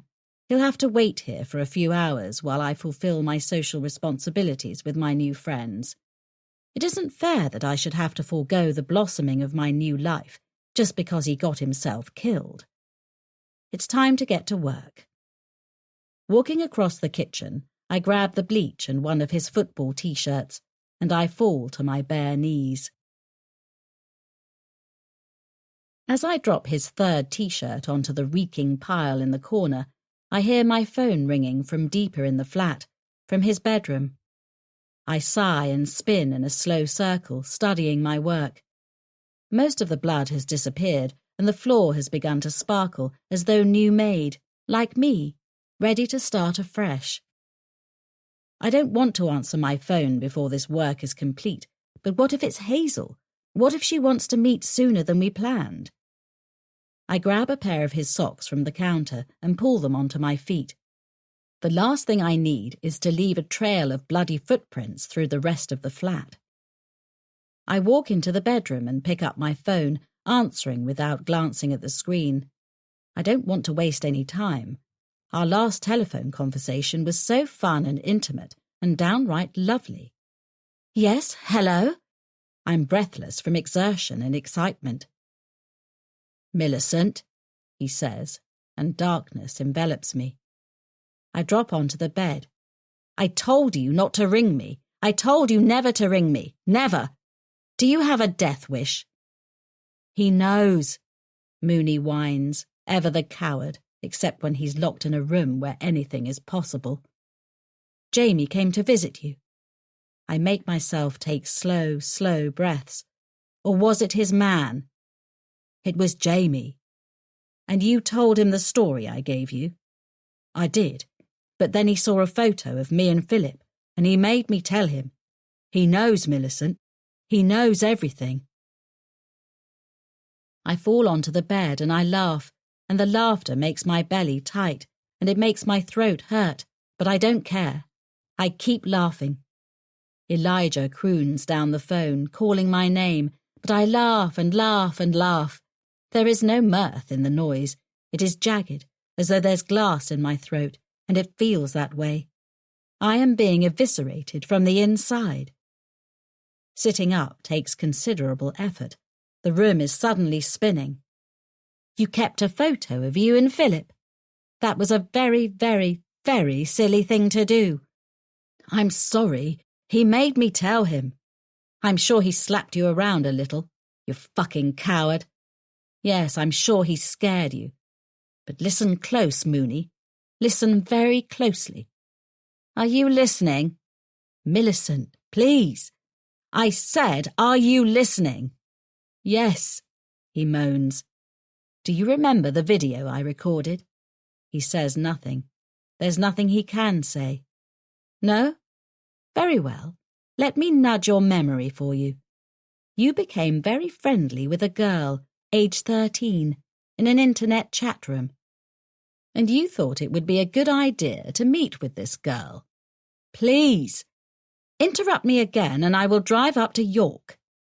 He whimpers and falls silent. You spoke to her in a, shall we say, quite forward way. You said some saucy things to her, as the Victorians would phrase it. I hired that girl, and I paid that girl to wear a microphone. I was recording the whole dirty exchange in H-fucking-D. The whole world is going to learn what you really are, Elijah Wrigley. Your friends, if you have any, everybody in your shithole street, the postman, your employer, everybody. And you know why, don't you? Tell me why. Please, he begs. Because you're a fucking idiot who can't follow simple instructions. I jump to my feet and bring my arm back, almost hurtling my phone across the room. At the last moment, I stop myself, reeling backward. I need my phone. All he had to do, all any of them had to do if Jamie or his hired goon came knocking, was relay the fiction I'd given them concerning my obsession with Hazel's social media page. Like all the best stories, it is rooted in fact. I have become somewhat obsessed with her page, but not in the sinister way I instructed them to tell it. I can still hear Elijah bleating from the phone, his voice far away and tinny. I end the call and open my email app, and then navigate to my drafts. I have 52 emails saved here, a whole armoury of blackmail ready to fire off should the need arise. I navigate to the correct one and double-check all the recipients are present. I don't hesitate to click send. I should have done it years ago. But I've always liked playing with dolls, and I enjoyed letting him flounder and fall into his pathetic pill addiction, getting twitchy and paranoid as the years wore on. It's over now. It's all over. Jamie knows. He knows. With his pretty green eyes, he knows. He knows. I paced the bedroom, my phone clutched in my hand, the same way I clutched the rock in the park before this whirlpool sucked me in. Things were much easier then. Fine, I didn't have the light, I didn't have meaning. But I never felt like this. I never felt anything, except in those ephemeral pulses surrounding my earlier kills. I need to compose myself. Jamie can't do anything with the information. I still have what I have, the video, the power. But do I truly have the power if he knows my motive? It's like he's inside my mind, crawling behind my eyes, laughing at me. He's mocking me. I know he is. I don't want to feel. Hazel would laugh if she could see me now, if she could hear me talking to myself. Hazel with her shiny skin and her shiny life and her kind smile and her kinder eyes, with all the love in the world bursting from every enchanting inch of her. She'd laugh at me. She'd hate me if she could see how mad I truly was. I refused to meet her like this, oscillating on the precipice, unable to think without reliving the shape of his back, the broadness of his shoulders, the back of his head, his footsteps. Clip, clip, clip. So loud on the concrete. I run through the flat, into the kitchen, over to the pantry. You don't mind, do you? I say, reaching into Ray's pocket. I take out his leather-bound flask and unscrew it quickly. I stare at it for a moment, my nose curling as the acid stink rises into the air. This is Mother. This is my legacy. This is who I am when you scratch away my fringe and my smile and my Millie. I toss my head back and guzzle every last drop. 44. Hazel. I'm starting to think you made this so-called friend up, Greta says, a look of wicked delight in her face as she takes a sip of her champagne. I try to laugh, but it comes out strangled and weird-sounding. Can't stop thinking about my follower count. That's the selfish truth. And I know it's only a matter of time before Greta mentions it, because she watches our accounts like a prosecutor waiting for us to make a mistake. Matters have hardly been helped by my best friend, Trish, cancelling because she took a last-minute shift at the hospital, meaning it's just me and Greta until Millie arrives. "She'll be here," I say, reaching for my glass. We sit at the corner of the bar, steadily filling up with students and business types.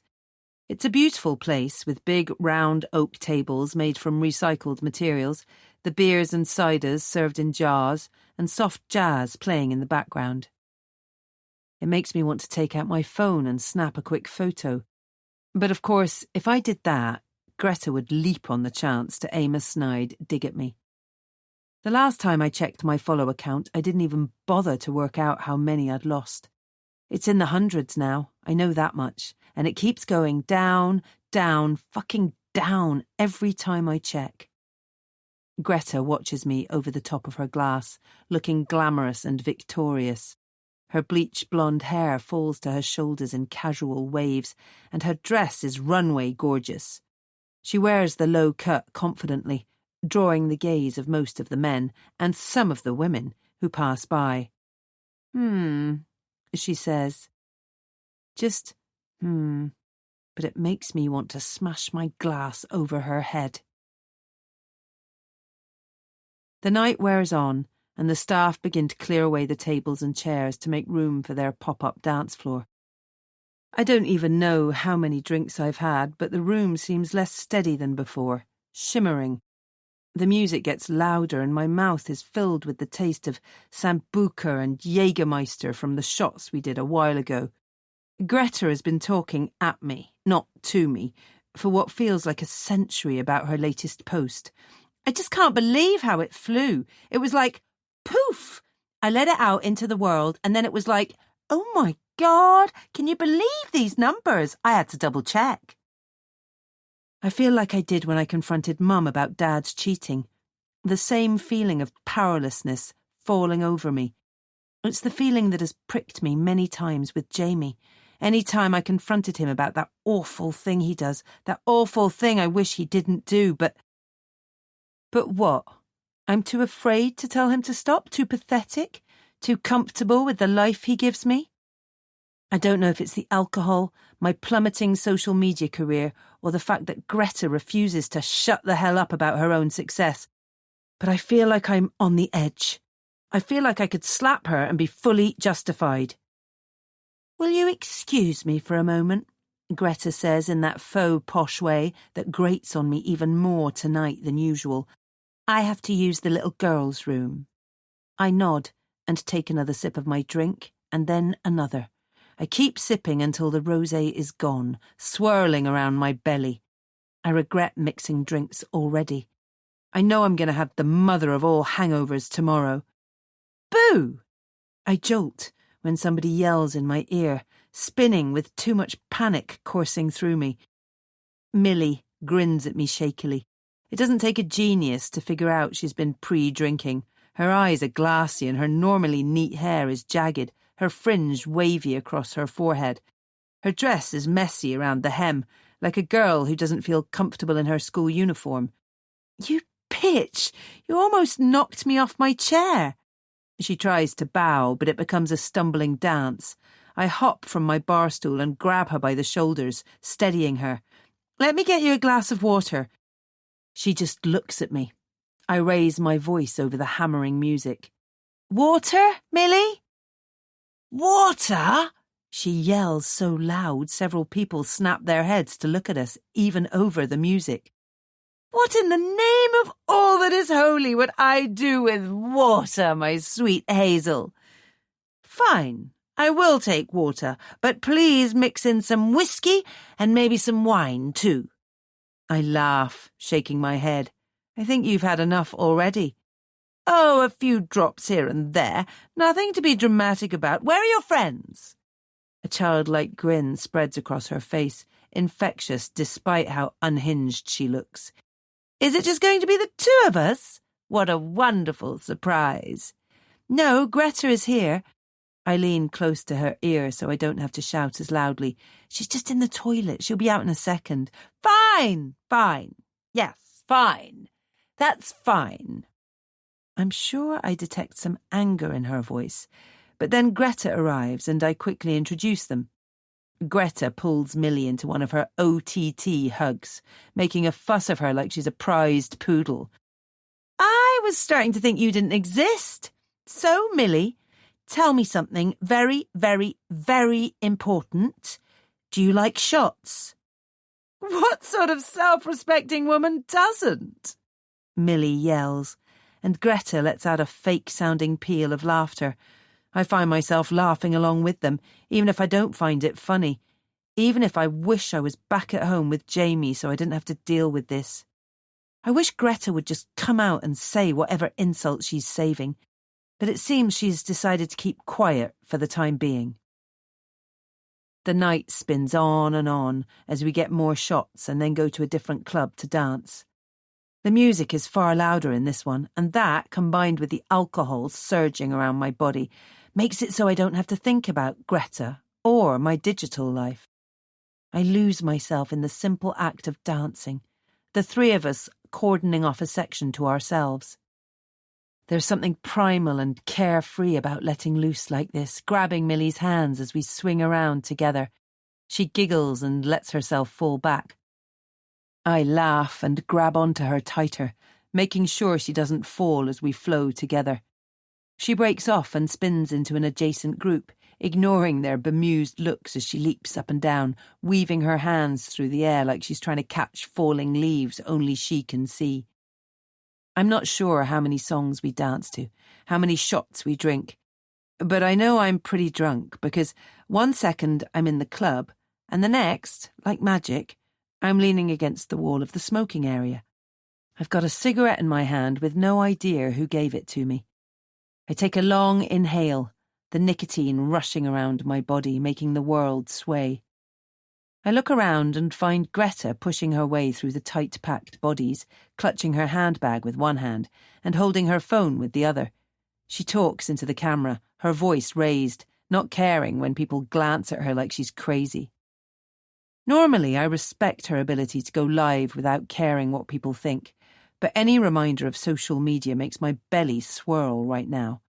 I stub out the cigarette on the wall and walk toward the club's entrance, meaning to disappear onto the dance floor. Wait a sec, Hazel.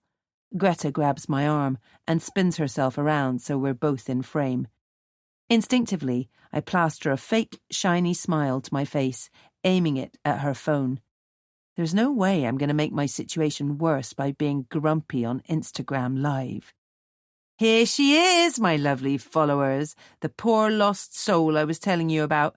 Hazel Smithson needs all our help in these tough times. You see, her posts aren't getting the attention she desperately wants. I squeeze my hands into fists, somehow maintaining my smile as humiliation flows over me. I try to tell myself it doesn't matter. I expected her to do something like this, but it stings, especially when my gaze flits to the stream of comments. Who? Kiss, you sluts. Who the fuck is that red-headed bitch? She looks gormless. Imagine begging for followers. Lol, this is sad. Greta, I murmur, trying to keep my voice level. I don't think... She throws her arm around me, squeezing me close to her as she lets out a vicious laugh. Don't be silly. Every newbie needs a helping hand. Go on, Hazel. Beg my followers to go to your page. They will. I know they will. But you have to beg. Tears make my sight blurry, filling my eyes even as I keep the pretend smile fixated to my face. Go on. Beg for us. Move the camera down and maybe I'll follow your shit page. Are they gonna kiss or what? Boring. Just say pretty please, Greta titters, and I wonder why the hell I'm even friends with her. But this is the reason, to leech off her follow account. She's just never been this cruel before. Or maybe you should start an OnlyFans instead. What do you think? Would you like to see Hazel Smithson's sweet naked? Suddenly a hand darts out and grabs her phone, tossing it over the wall that separates the smoking area from the street. Greta gasps, and I turn to find Millie standing there, a dead look in her eyes, her lips peeled back in a sneer. "What the fuck do you think you're doing?" Greta yells. "That phone costs more than your rent." Millie moves forward slowly, eyes narrowed. "Apologise." "What?" Greta looks around at the gathering crowd, her mouth falling open. "For helping her? For giving her a shout-out? Apologise to Hazel." Millie leaps forward drunkenly, almost stumbling as she darts her hand toward Greta. Seeing her move so violently snaps me out of my daze, and I leap forward, looping my arm around her waist. "Millie, stop!" I hiss in her ear when she lashes out like she's trying to scratch Greta's face off. "You'll get arrested. Fucking hell, Millie. You've had too much to drink. Come on." I pull her toward the exit, straining under the pressure as she bucks around like a wild animal trying to get her kill. I never expected her to react like this. I never dreamed she'd do something so violent, so uncivilized. It doesn't seem like her. But then again, she was drunk when she got here, and we've been necking shots ever since. "I'm taking you home." I grab her shoulders and make her face me. "Millie, calm down. I'm taking you home, okay?"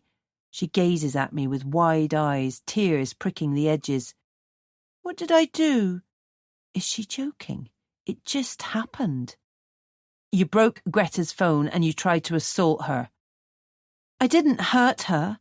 "You're in no state to hurt anybody. Come on." "You owe me a phone," Greta yells after us as I lead Millie through the doors and into the club.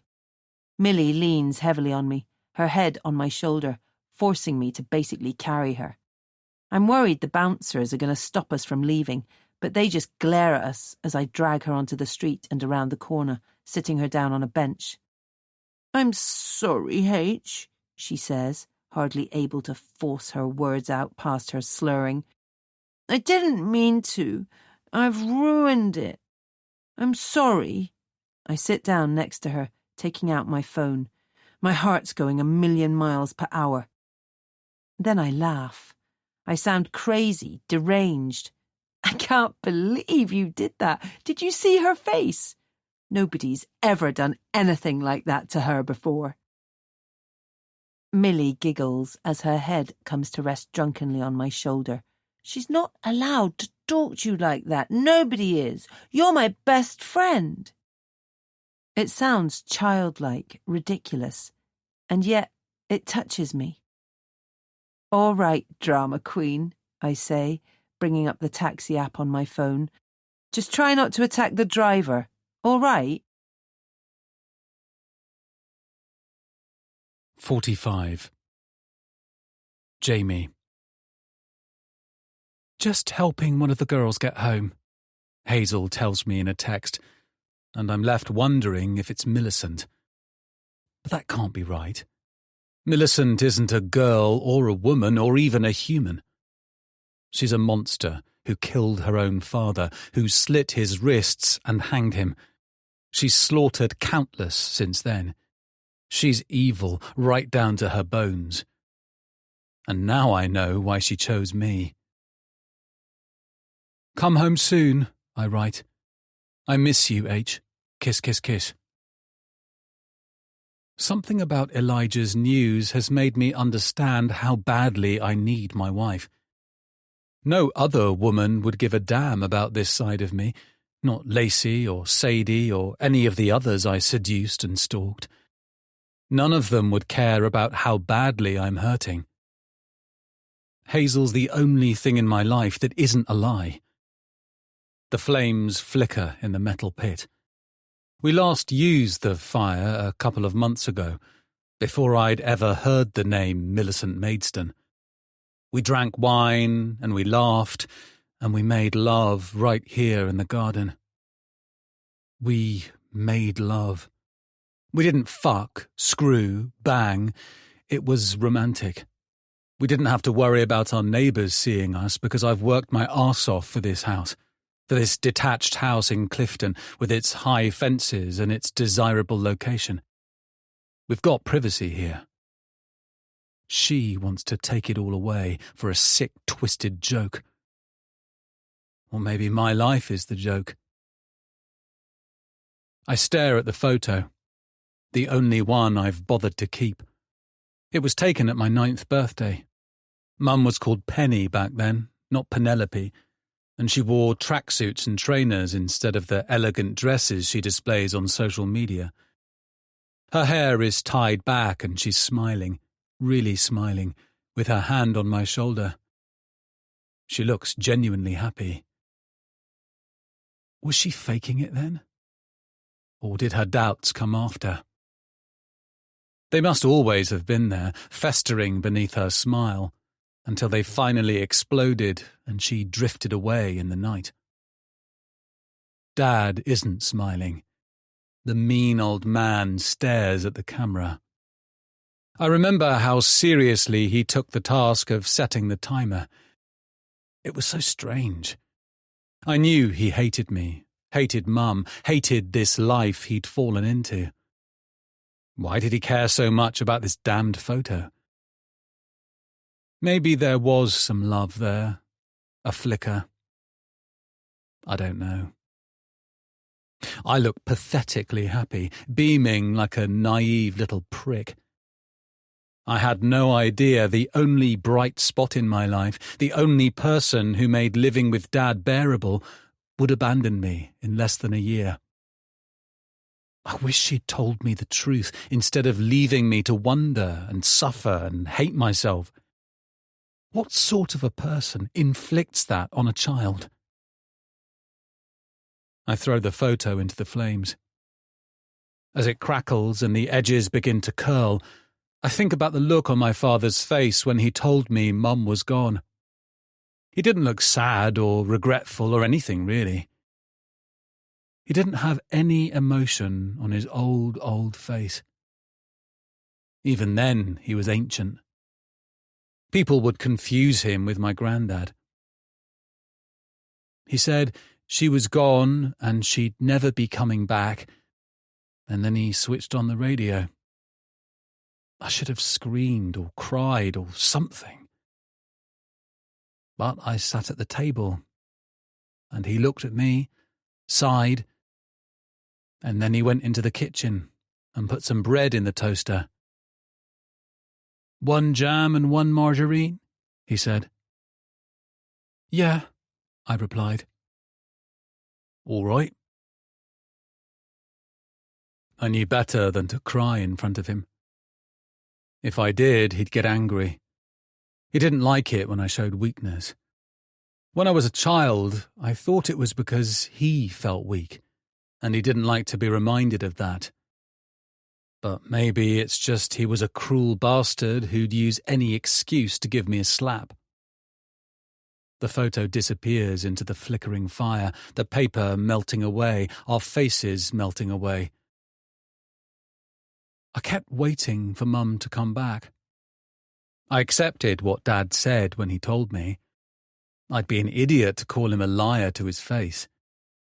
But I didn't believe him. Not at first. I was sure there was more to the story. And then I found the letters in Dad's bedside drawer. I don't know why she didn't take them with her. Maybe Dad stole them from her and she didn't know where they were. Or maybe she wanted to leave behind some sign, a little hint about where she'd disappeared to. She'd started a pen pal relationship with a man in Italy, bonding over a shared love of classical cinema. The early letters were all about film. They were short and innocent and straight to the point.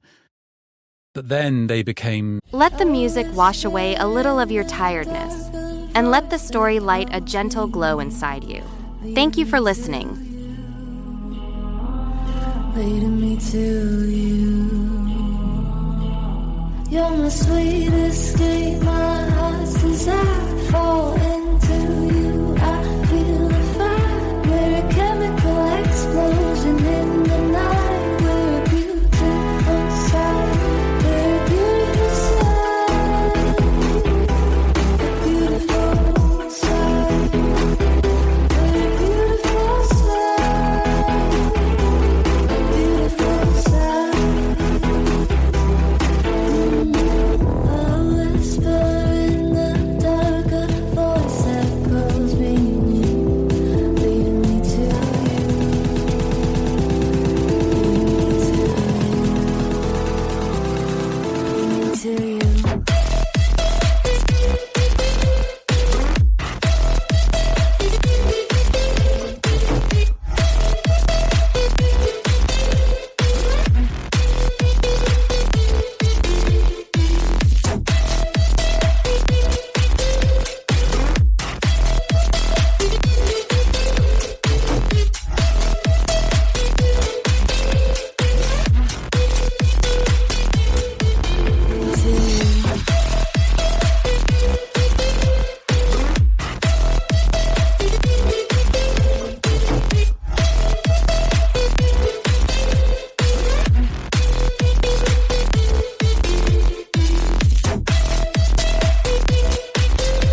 leading me to you. You're my sweet escape, my heart's desire. Fall into you, I feel the fire. We're a chemical explosion in the night. We're a beautiful sight. We're a beautiful sight. A beautiful sight. We're a beautiful sight. A beautiful sight. A whisper in the dark, a voice that calls me near, leading me to you, leading me to you.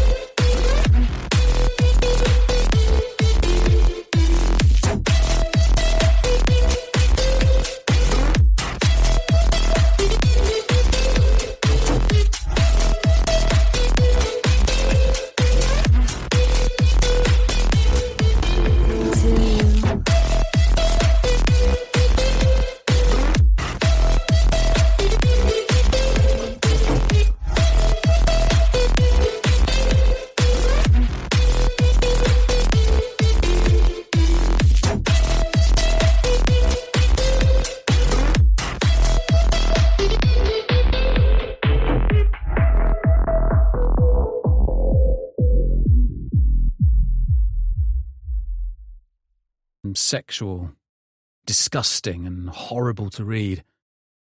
This was my mother. She wasn't supposed to talk like this. She wasn't supposed to think like this. I know it's naive, but I was a kid. I stowed the letters away and I never looked at them again.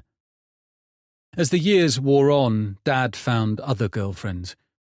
I learnt a lot from watching that ugly old bastard. He wasn't even remotely handsome. He wasn't kind. But when women were around, he had this switch he could flip, making them laugh without trying, making suggestive comments that somehow didn't seem crass when accompanied with his cheeky smile. When he smiled, I could see what he looked like when he was young. I sigh and turn to the house. My big, proud fucking house. Please come home, Hazel. Please come home and hold me and tell me it's going to be okay.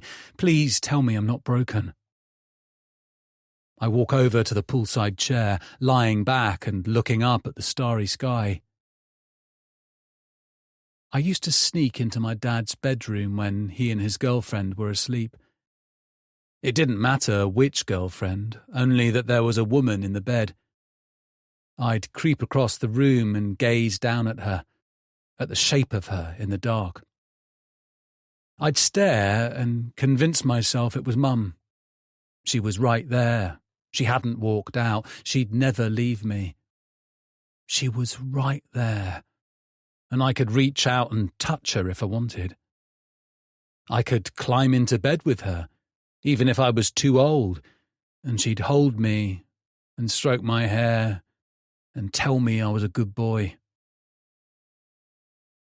If I'd known the truth, would it have been any different? Maybe I wouldn't have felt the need to sneak into those houses driven by... By what? What the fuck was I driven by? Was it the need to take her back? To make sense of the pain she left me with? I don't know. I don't think it can be that simple. I didn't do any harm. I didn't hurt anybody.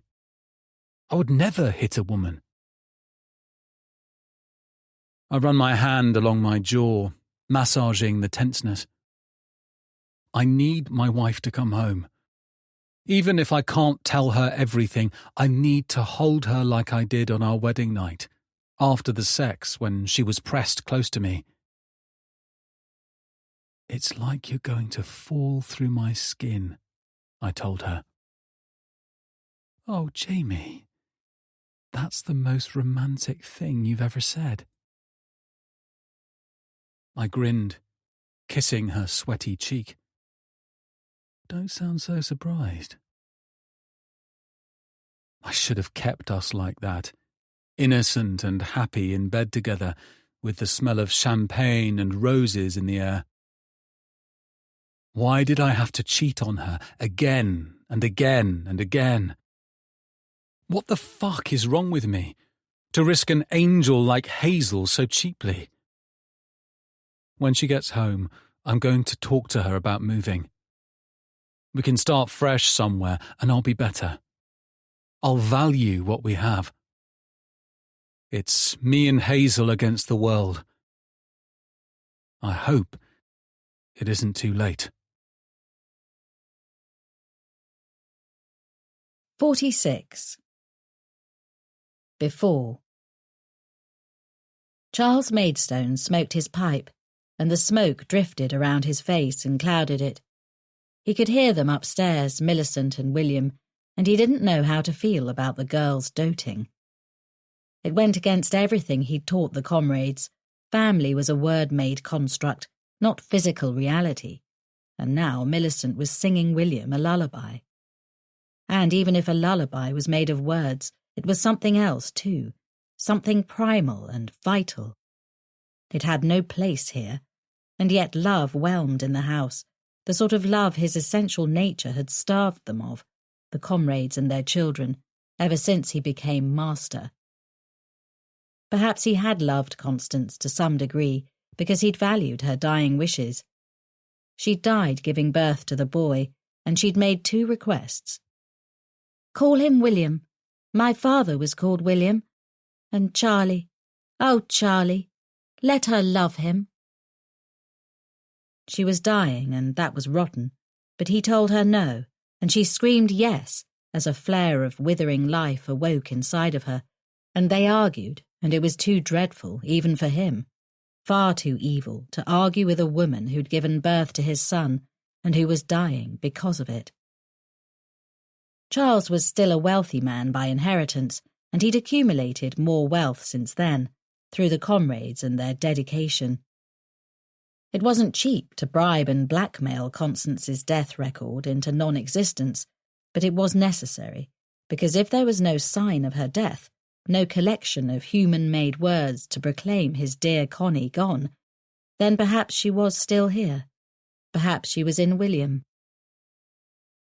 Millicent's voice rose higher, and the girl sounded happy, and she was twisted, and she was wrong, and her father knew it, but she sounded happy as she sung to the boy. And surely he, Charles, must have felt something good at the sound of her lilting voice, at the joy rioting around in each note, because he'd caused her so much pain, and now here she was, submerged in hope. She had found a reason to close away the dark parts of herself, a reason to exist, a way to look at her reflection and see a girl who may one day become a woman who'd inspire pride in those around her. He must have cared a little when he heard his children bonding, at least for a moment, a bare breath. Or perhaps it is easier to wish it were so, to remake Charles Maidstone into something like a human being, not the monster who raped and molested and abused and encouraged others to do the same. But truth and untruth are not rigid states, and sometimes fiction is the warmest fact. 47. Hazel. Millie's flat is small and cheaply furnished. There's a suitcase on one side of the bedroom, neatly pressed against the wall, and her laptop is open on the desk in the corner. A Word document is open.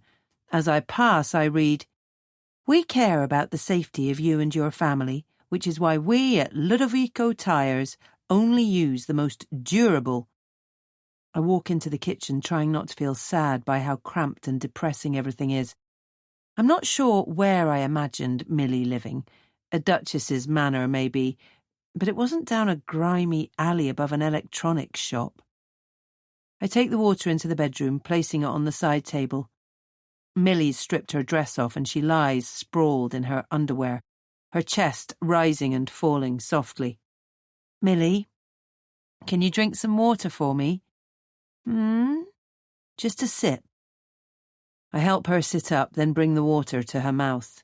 She dribbles half of it down her chin and then falls back with a gasp, rolling onto her side and tucking her knees to her chest. At this angle I can see the tattoo on her hip bone. 13/03/95. I still have no idea what the date signifies. I take out my phone, meaning to arrange for another taxi to come and pick me up. I didn't know how long I'd be here, so I told the first taxi not to bother waiting. There isn't much else I can do. She needs to sleep it off. She'll feel better in the morning. "Millie, I'm going to..." I trail off as my gaze comes to settle on her memory stick. The pendant lies against her back, flipped around, tempting me. Millie is articulate, kind, caring, interesting. Tonight wasn't the greatest display of those qualities, it's true, but who hasn't made mistakes when they're drunk? And part of me was thrilled to see Greta put in her place for once. If my instincts about her are right, I bet her writing is as amazing as she is. I know I shouldn't, and I probably wouldn't if I wasn't a little drunk myself, but what harm can it do? I'll take a quick look and then replace it. "Millie, I'm going to have a look at your writing on your memory stick, okay?" She grunts. "I'll just read a page or two, okay? You don't mind, do you?" That's good enough for me. I know she's self-conscious about her work, but I think it's silly. And it's not like I'm some big-time reader or anything. She has nothing to worry about. I'm not going to judge her. I take the memory stick and fiddle with it. It detaches and I take it over to the laptop.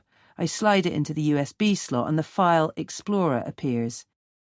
I expect to see Avenging Angel by Millicent Maidstone or something, or maybe a file marked novel work. But instead, there's a list of files and dates going back to 2005. I scroll down to the first entry and then stop when Millie makes a murmuring noise. I close the file explorer and spin in the office chair, waiting to see if she'll wake up. But she's just talking in her sleep, muttering words I can't make out. I think I hear Sprite, and I wonder if she's asking me to get her a can of lemonade. But then she quietens down. I turn back to the computer and open the file explorer. I click the earliest entry. What the fuck? I double-click the image and it fills the screen. The man's face is hardly a face anymore. His head is hardly a head. It's like he's been ravaged by a jungle cat. An emerald green shard of beer bottle lies next to the mess, the jagged edge of it stained with his blood.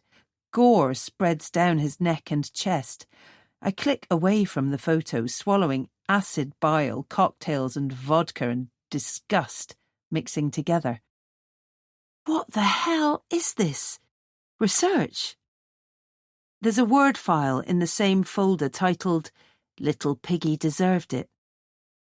I open it to find a newspaper article. Vicious slaying by unknown killer. Police have no leads. I read, my belly churning, as the author details how Leonard Fitzgerald was walking home after a late shift at his warehouse picker job when he was ambushed on an unlit, unmonitored passageway between the street and the train station. He was a lovely man, wife Natalie Fitzgerald said when questioned about the killer's motive. I can't think why anybody would do this. We were planning on starting a family. He was always ready to lend a helping hand. He volunteered at the youth centre twice a week. I'm stunned anybody would want to hurt him. Red annotations mark the edges of the article. Millicent has left comments on the text. Lying slut, one reads, the arrow pointing to Natalie's statement. He made her say that, lying fucking bitch, slut, cunt, cunt, cunt. He raped her. He's a rapist. He's a monster. I had to do it. I had to do it. I had to do it. I had to do it. No matter how many times I read the sentence, it doesn't make sense. Surely Millie didn't kill this man. Surely... But why else would she have these photos and this article? I read the article again quickly, checking for the time of death, then freeze as Millie grumbles from behind me. Turning, I see she's lying on her back, the whites of her eyes showing through half-closed eyelids, flickering as she lets out a sleepy moan. "Who are you, Millie? Who the fuck are you?" Once I'm sure she's asleep, I turn back to the laptop. The man was killed at 3 o'clock in the morning. I right-click the photo and click Properties. I won't be able to tell when the photo was taken, but I can tell when it was added to the memory stick. She added the photo an hour and a half after the murder. There's no other way she'd have this picture. She killed him. Or she knew the person who killed him. But she admitted it in her notes. I had to do it. To be sure, I do a reverse image search of the photo, and of course there are no results. It doesn't appear anywhere online. The police wouldn't release a photo this gruesome. I go through the other files. My hands are shaking and I have to focus hard to click where I want. The rest is the same. Photos, newspaper articles, evil comments implying these men deserve to die. Millie isn't writing about an avenging angel. She is one. No, that's not right. She thinks she is, but she's wrong. Most of the newspaper articles mention how loved the victim was. Girlfriends and wives and mothers and boyfriends and friends and children talk about how much they miss the dead men. They talk about how hard their lives have become since their loved one was killed without explanation, without reason, savagely torn to pieces in the night. The last victim, killed a month and a half ago, had a girlfriend. I think he was going to propose to me. He was dropping lots of hints. We were so in love. I click off the folder, scrolling through the rest of them. They all have dates, except for one titled Before. Before what? I don't want to click on it, but it's like something else has taken over. "What are you doing?" I leap to my feet with a scream, raising my hands. What can I do against a person like this? How could I be so wrong? "Nothing. It doesn't look like nothing." Millie rises from the edge of the bed. She trembles a little, but she seems more in control now. Maybe finding me on her laptop has sobered her up. "I was arranging a taxi. My phone died." She can't see the laptop screen. I'm stood in front of it. She has no way to know I'm lying as long as I stand right where I am. "Your phone is a part of you. You wouldn't let it die any more than you'd will your heart to stop beating. Please step aside." "Millie," tears prick my eyes. "I don't want to." "I said, step aside, you self-indulgent bitch," she roars, and she isn't Millie anymore. I don't know what she is. She marches over to me, stumbling from side to side. I shouldn't be scared of her. She's drunk and she's so skinny I can see her ribs through her bare torso. Her hip bones jut out, and yet terror grips me. I'm going to be sick. She moves to grab my shoulder. I slide out of the way, backstepping to the door.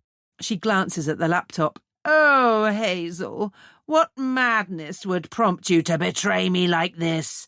"I didn't see anything. You woke up before I could take a look." "Then why are you looking at me like that, little lamb?" "Like what?" My voice trembles as she walks towards me with slow footsteps and a fierce glint in her eyes. "Like that," she snarls, baring her teeth. "I'm sorry, but..."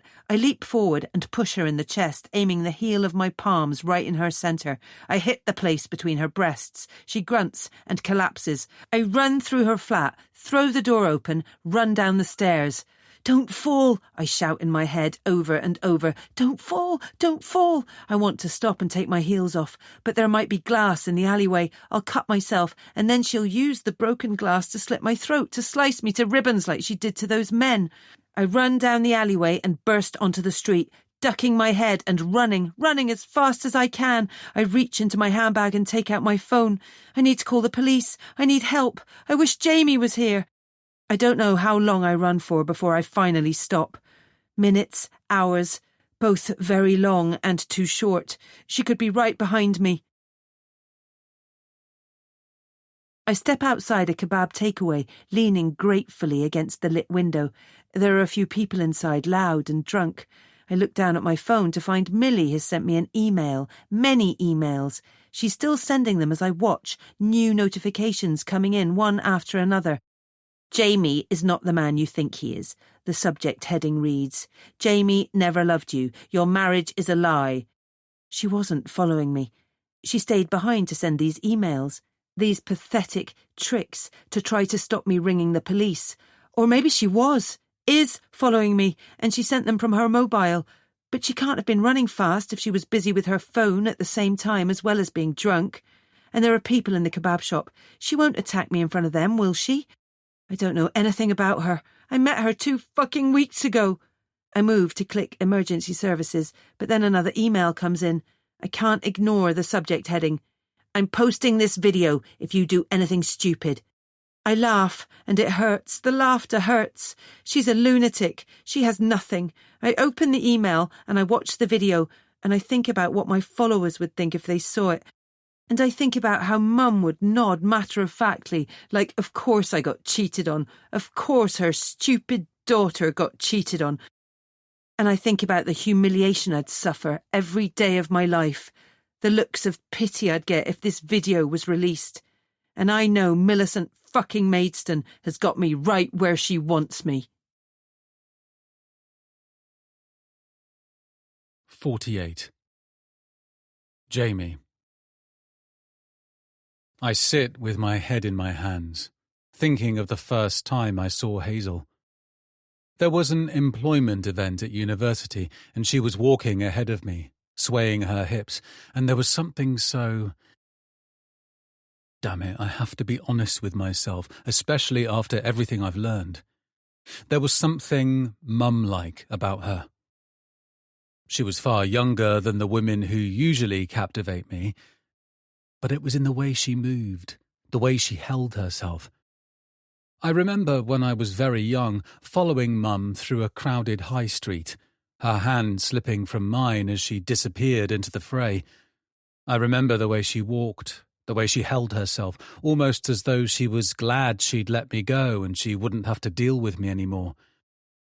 Fear like that never leaves a person. I ran through the crowd, bumping into strangers' legs, panting in my desperation to get back to her. But she just kept walking. I never found out if she was trying to ditch me. Maybe she was toying with the idea and then thought better of it, but that's the impression it left on my young mind. When I saw Hazel, it was like I could take back that piece of my life, that fear, and make it mine. I didn't have to be the scared little boy anymore. I didn't think like this at the time. Maybe I've never thought like this, but I see it now.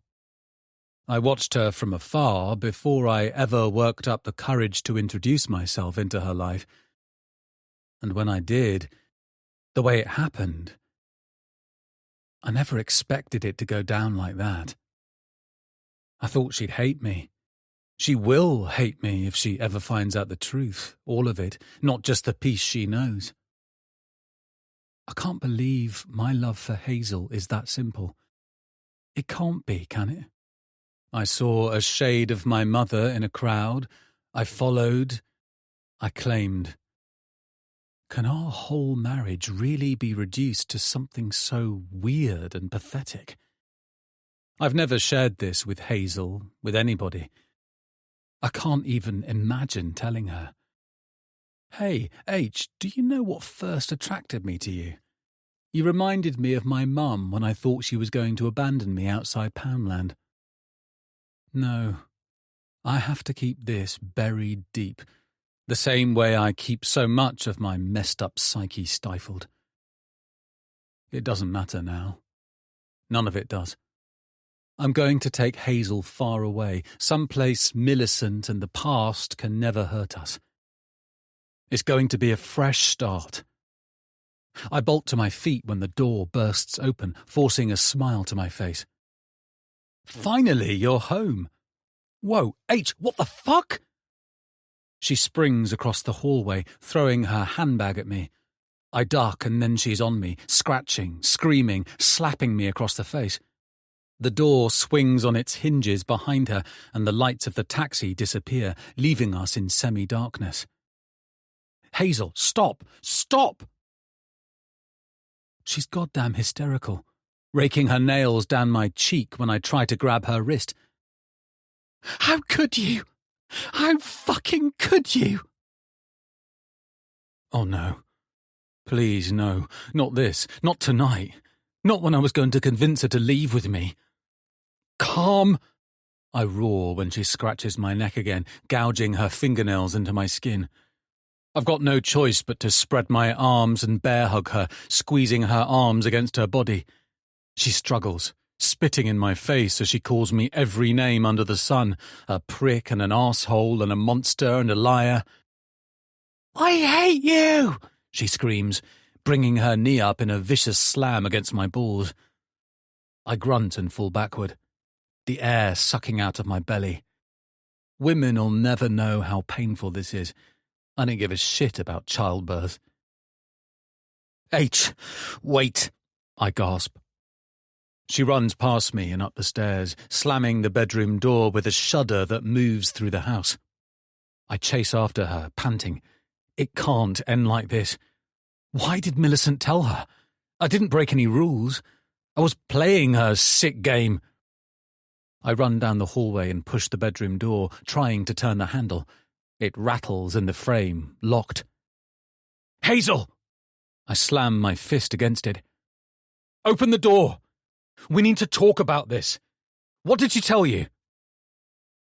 I can hear her opening and closing drawers. She showed me photos, Jamie.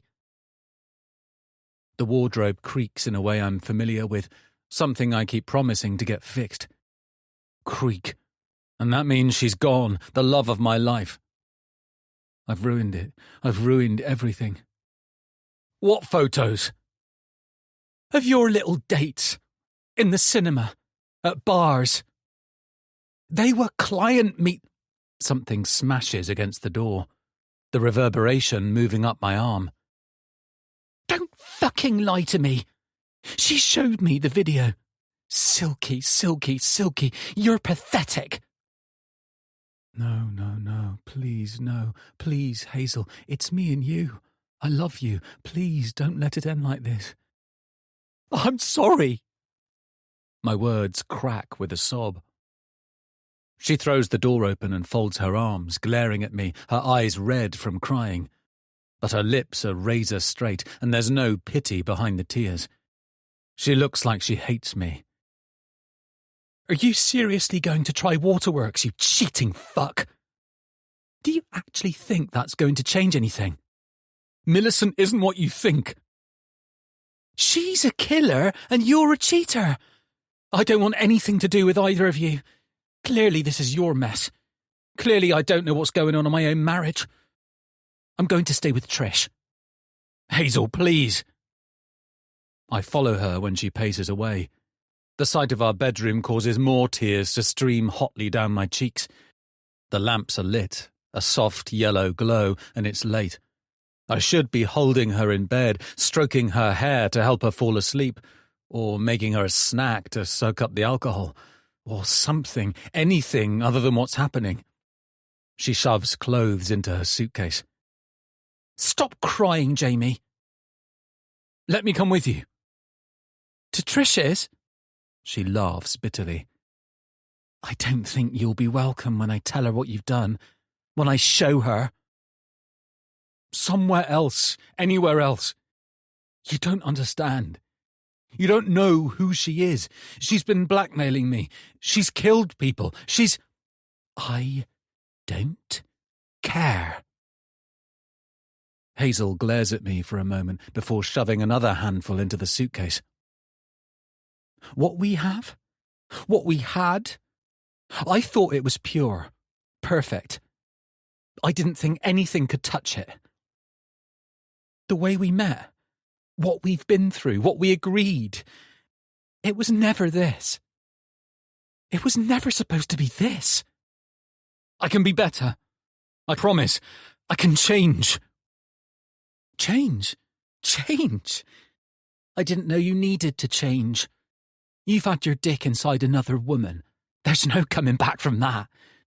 You were never meant to fuck them, Jamie. Never. That was the deal. They were never supposed to know you existed. Julia wasn't one of them, I rushed to say. She was just a whore. Oh, charming. OK, if she was a whore, I suppose it's all right. God, you're such a pig. I can't believe I ever loved you. We're getting a divorce. I want you to know that. She knows, H. I know. She showed me the photos. No. About me, about what I do. She knows. That's how she's been blackmailing me. That's how this started. Why would you think I care now? This is none of my business. You're both sick. Whatever this is between you, I want nothing to do with it. I bet you've been fucking her too, haven't you? No! My belly churns in disgust. I hate that I was ever attracted to her. Never. I wouldn't. Why? She doesn't look enough like your mother, That's not fair. Fair would be pushing you off the fucking Clifton suspension bridge, so shut up about fair. Give me a minute to explain. Sudden darkness. The lamps have switched off. The hallway light has gone dead. The house seems quieter. What the hell? I can barely make Hazel out by the light from the window, pale through the curtains, the faint outline of her frown and the glint of her hateful eyes. Power cut. I wonder if any of the other houses... This is her, H. What? This is Millie. I'm sure of it. That bitch. That psycho bitch. Jamie, don't overreact. Did you shut the door? I don't know. No, I don't think so. I was a little distracted by you being a cheating piece of shit. Her silhouette trembles. Do you really think it's her? Lock yourself in the ensuite and call the police. I'll go and check. I can't call the police. She'll release the video. I'll be humiliated. Would you rather be humiliated or fucking dead? You'll be humiliated too. The whole world will learn your twisted little secret. I won't be the only one to suffer. Just hide, I say, hardly recognizing my own wife. She's never spoken to me like this before. I'll keep us safe. Sure, because you've done such a great job so far. 49. Before. Diana, Comrade Philip's wife, was weeping, and it was because her son was dead. Umberto! She was inconsolable as she gripped onto the railing of her porch, unable to stand, unable to believe life would ever get better, because her son was dead, and life would always be tinged with darkness. Her son had fallen off the cliffs and broken his little sprite's bones, and his head had exploded, and he was dead. He had fallen off the cliffs, the silly boy, the silly, beautiful little sprite. Millicent watched from the top window, with precious William in her arms, so cute with his glistening green eyes, the brightest eyes she'd ever seen, emerald green. They shone, and they stared up at Millicent with such adoration she sometimes wept. William agreed it was right, what had happened, what Umberto, the little sprite, had received, the punishment. You shouldn't smile, Charles said, pacing into the room, with his tangled beard and his tangled soul, and his eyes hazy from the pipe, from both pipes, the wooden and the glass. I wasn't smiling, Charles, Millicent told him. It's very sad. I feel awful for her. I hate the sound of crying. That's why I hold William so often. You know how he gets otherwise. Charles scowled, but it was true. William cried far less when he was in his older sister's arms. That was a problem for him, like the death of the little sprite Umberto was a problem. Comrade Philip was just as torn up about Bertie's death as his wife. and Charles was just as torn up about this troubling relationship Millicent and William had formed, almost a sibling relationship, which was wrong, which disproved, which tried to disprove, what he had created here. There were no brothers, there were no sisters, there were cattle and non-cattle. Why then did he feel sorrow for Philip and Diana? They should not have doted on the little sprite, for he belonged to all of them, and none of them. Charles was a hypocrite. It was as simple as that, but he would never think of himself in those terms. He would fix this, and he would fix it in a way that would cure both his problems at the same time. He would use his vast funds to arrange for Diana and Philip to be given new names, complete with believable histories, and these identities would sustain them in their new life. If they refused, he would set the comrades on them for daring to question him, for he was not only Comrade Charles, he was Master. William would go missing, and it would be a tragedy, but it was only a tragedy by conventional standards. Charles would do a good thing. He would give his only son as a gift. What nobody but Charles and a select few of his loyal comrades understood was how right this was, on a fundamental level, because he knew, and some of the others knew, that Millicent was broken. It was Millicent who had pushed the boy off the cliffs. They couldn't prove it, and the little demon was too shrewd to give anything away, but everybody knew it. This was how this wicked man thought about his own daughter, designing ways to steal the only gleaming moments of happiness she had ever experienced. So it came to pass one evening, when the cul-de-sac was quiet and stroked by moonlight, and the moonlight was very blue and very real, and it cast shadows across the moment, Diana and Philip transferred their belongings to a second-hand Nissan Micra. Charles carried William to the car and handed him over to Diana, and Diana flinched. But she knew better than to question Master's decision, even if this decision was questionable, and this bundle of pink-cheeked flesh could never replace her little sprite, not her Bertie. But Master said it, so it must be so, and it was so. Her name was Penny now, and Philip was called Frederick, and the child would become Jamie. Millicent watched from the porch, something shattering and burning in her chest, and it scorched and it went deep inside of her, to a place that would never be remade. The shape of his back, the broadness of his shoulders, the back of his head, his footsteps. Clip, clip, clip. Her father's footsteps were so loud on the concrete as he carried her brother, her sweet William, her green-eyed angel, to the second-hand car. Millicent waited for him to cry, he with the glistening green eyes, because surely he'd cry. He had to. He only fell silent and content when she was cradling him. Why wasn't he crying? It wasn't fair. If he cried, like she was crying, with tears burning down her cheeks, they'd know it wasn't right, and he had to stay with his sister. But he refused. Millicent hated him. "We're dead to you."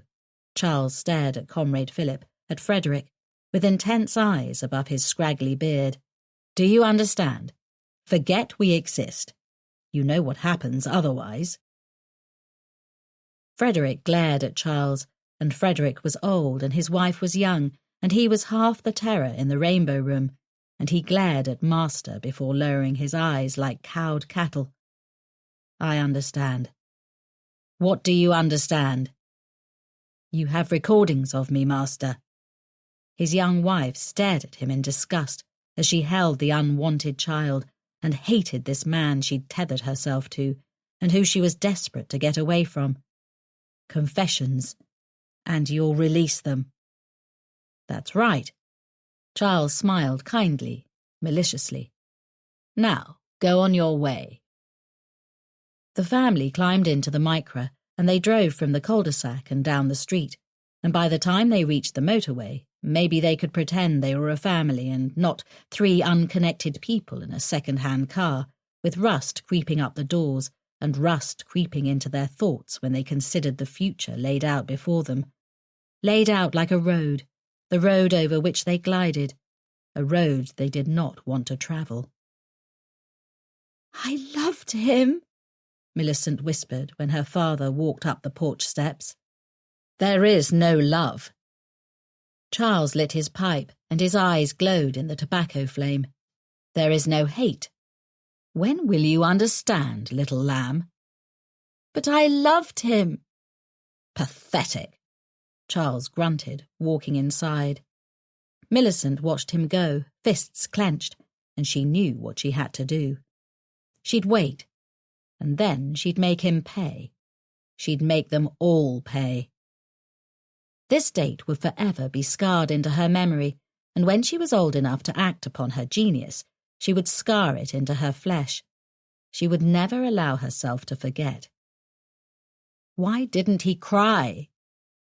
She closed her eyes and she saw it again. She heard it again. The shape of his back, the broadness of his shoulders, the back of his head. His footsteps. Clip, clip, clip. So loud on the concrete. 50. Millicent. Once upon a time, I believed I could find the light, that ungraspable quality which has danced beyond my reach all my life. I believed with every ounce of my predator's being somewhere, somehow, I could step into the golden glow and close my eyes and allow the lighted power to illume my eyelids like a blazing blood-red firework. But here we are, in the dark. I press myself against the wall beside the bottom step, the knife gripped in my hand. My mind is hazy from the alcohol, layer upon layer of intoxication, causing my perceptions to waver. I call to her, the apex predator within, the huntress. She pushes through the clouding alcohol and heartache, and she is ready. I don't remember the drive over here particularly well. I remember a crash. I remember my forearms juddering with an unseen impact. I'm on autopilot now, existing in this moment alone. The past falls away, and the future collapses in upon itself. I should have gutted him when I first learned of his location.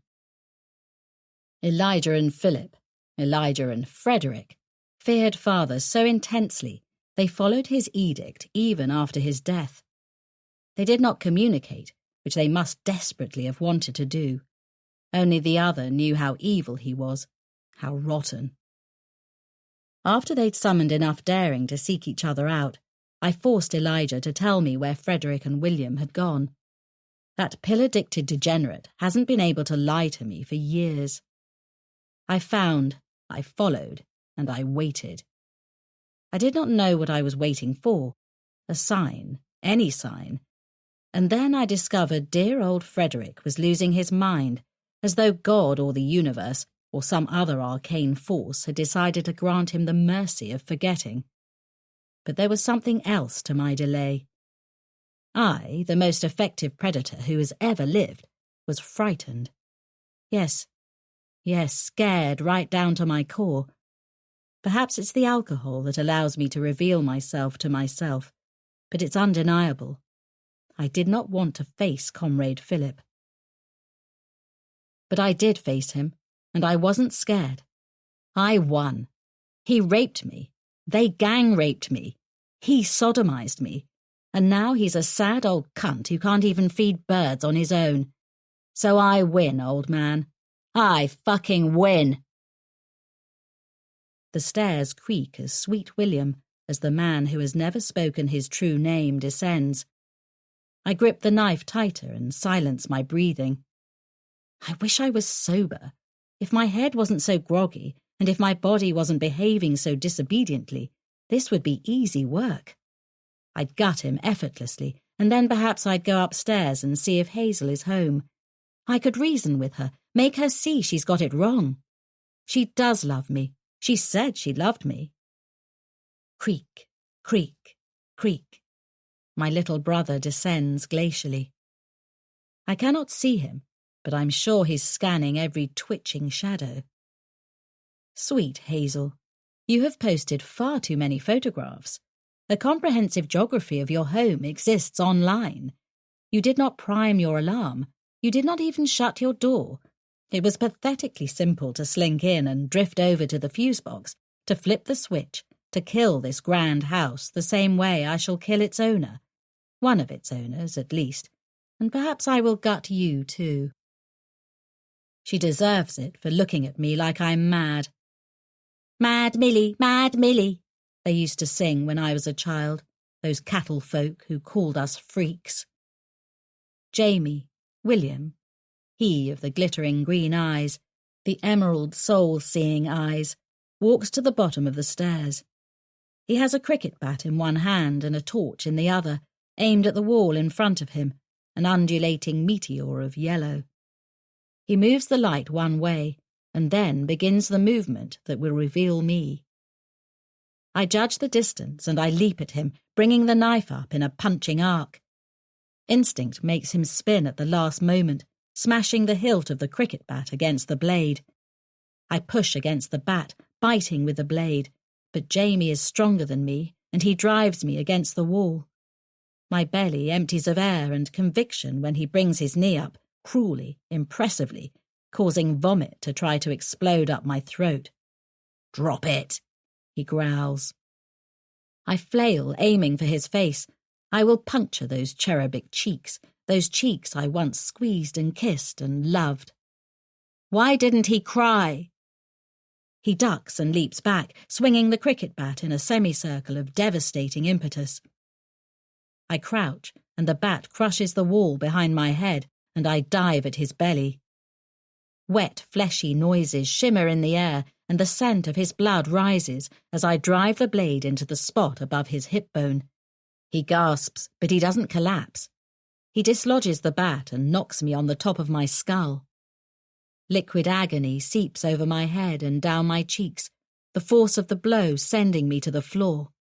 He grunts, and I feel him moving to strike again. I stab him in the foot.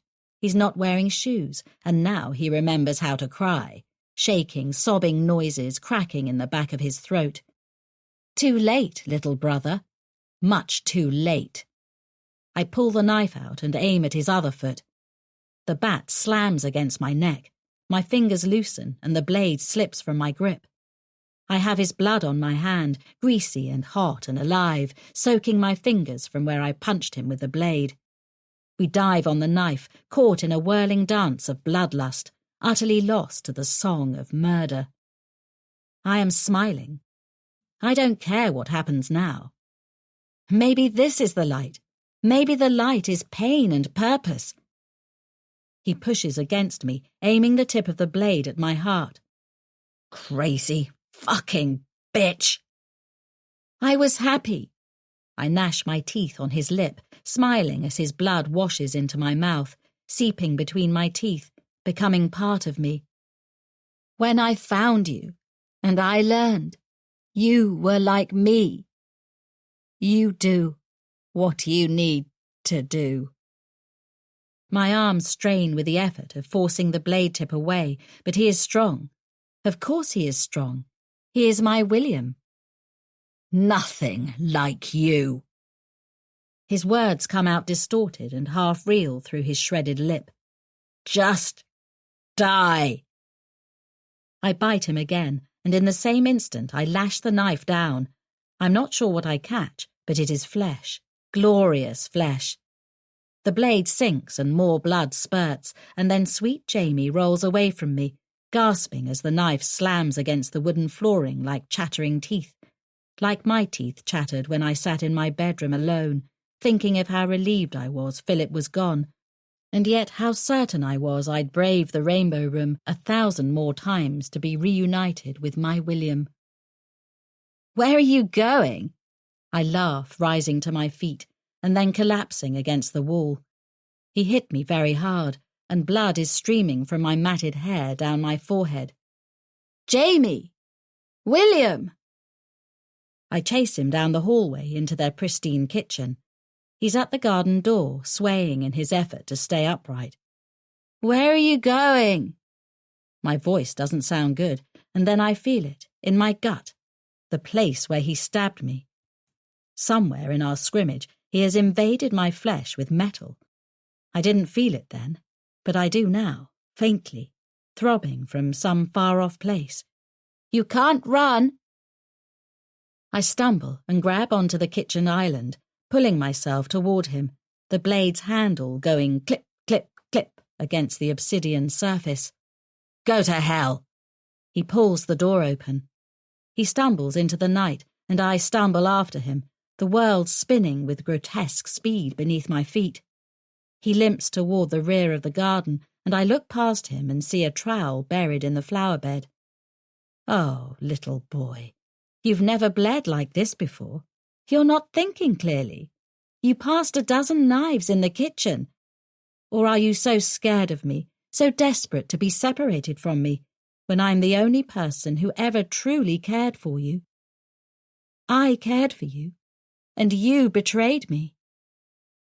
"You should have cried!" I scream, or I want to scream. It comes out pale and fading. "Why didn't you?" Jamie reaches for the trowel, and the predator in me roars, forcing energy into my limbs.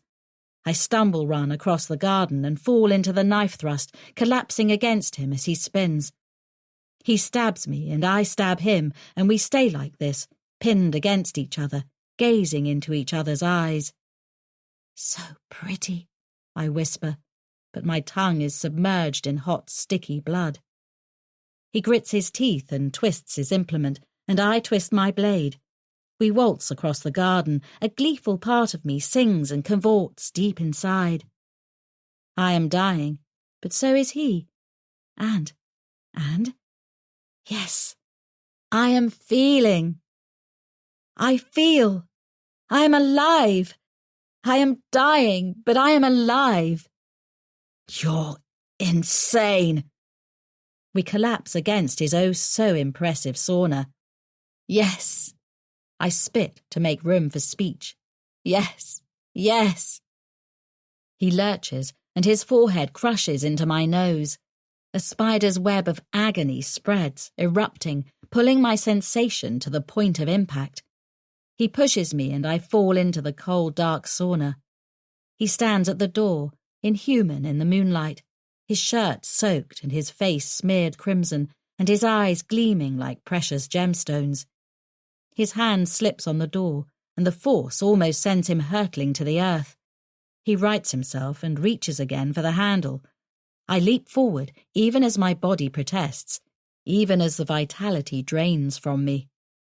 I grab his wrist and tug him inside.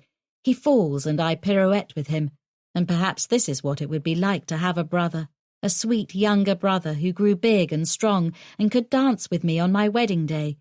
A marriage to a good man, a man who wouldn't use and deride and hate me, a man who wouldn't take me to worlds where rainbows rend the sky. I land atop him as he collapses onto the floor, wedged in the narrowness between the seating and the wall. His hands are vapour at my hips, so weak. "Get off." "I love you," I whisper. "Fuck you." "I love you." "I hate you." "I love." I cough, and something shatters inside of me, and then darkness is falling. Complete darkness. I smile. This is it. I feel it. The darkness seeps away and light spreads, blistering light, impossible light. And the light is me, and I am the light. And I am Millicent Maidstone. Millicent fucking Maidstone. And nobody can ever hurt me again. 51. Jamie. I kick my legs, soaring higher on the swing. I love how she laughs as she pushes me. She's so happy. That's why I don't jump off right away. Jumping off is my favourite part, but I live for Mum's laughter. I open my eyes and stare at the dark sauna ceiling. Millicent is a dead weight on top of me, and the door is open. I can hear wind and music playing softly from one of the adjacent houses. I don't hear any sirens. My eyes fall closed, and I open them, and then they close again. I'm fading. Fuck's sake, I'm going to bleed out right here, with this psycho's bloody lips smeared against my face. Get off! I roar, but no words come out. Why can't I speak? Get the fuck off of me! Hazel and I will go to Italy and find Mum. I'm sorry, I'll tell her. I didn't know I wasn't your son. I didn't know that's why you resented me. I forgive you. I don't blame you. Please let me be a part of your life. Look, Mum, look. I have a wife and a job and a house and a car. I'm happy. Please be happy for me. I love you. Yeah. That's what I'll do when I get out of here. Hazel will forgive me. She has to. Jamie? Mum says, standing at the sauna door. I try to lift my head, but I can't. I need help. I don't want to die. Mum, help me. I have to think of myself, Jamie. She's doing an impression of Hazel for some reason. I don't know why. I don't want to die. Please don't let me die, Mum. You've ruined it all. You have to see I have no choice. I'm going to call the police and an ambulance. But you have to do something first. You have to die. Can you do that for me? My eyes open and close, and 1 second I'm soaring higher on the swing, and the next I'm staring into the dark. We made vows. I took them seriously. I honoured them. I'd never dream of disrespecting our vows the way you have. And even deeper than the vows, you promised. I think I was very understanding. You can't say I wasn't. But you went behind my back anyway. So you have to die. It's the best way to secure my future. I would say I'm sorry, but the truth... Oh, God. The truth is, I'm not. I kick my legs, and Mum laughs, and she's happy. She's laughing. She must be happy. You fucked another woman. I think it's Hazel. But if Hazel's here, that means I don't have to jump. I can keep swinging. I don't have to jump. Mum is laughing, and it's the most beautiful sound in the world. There's no coming back from that. Not for us. I love you, I whimper. And I jump.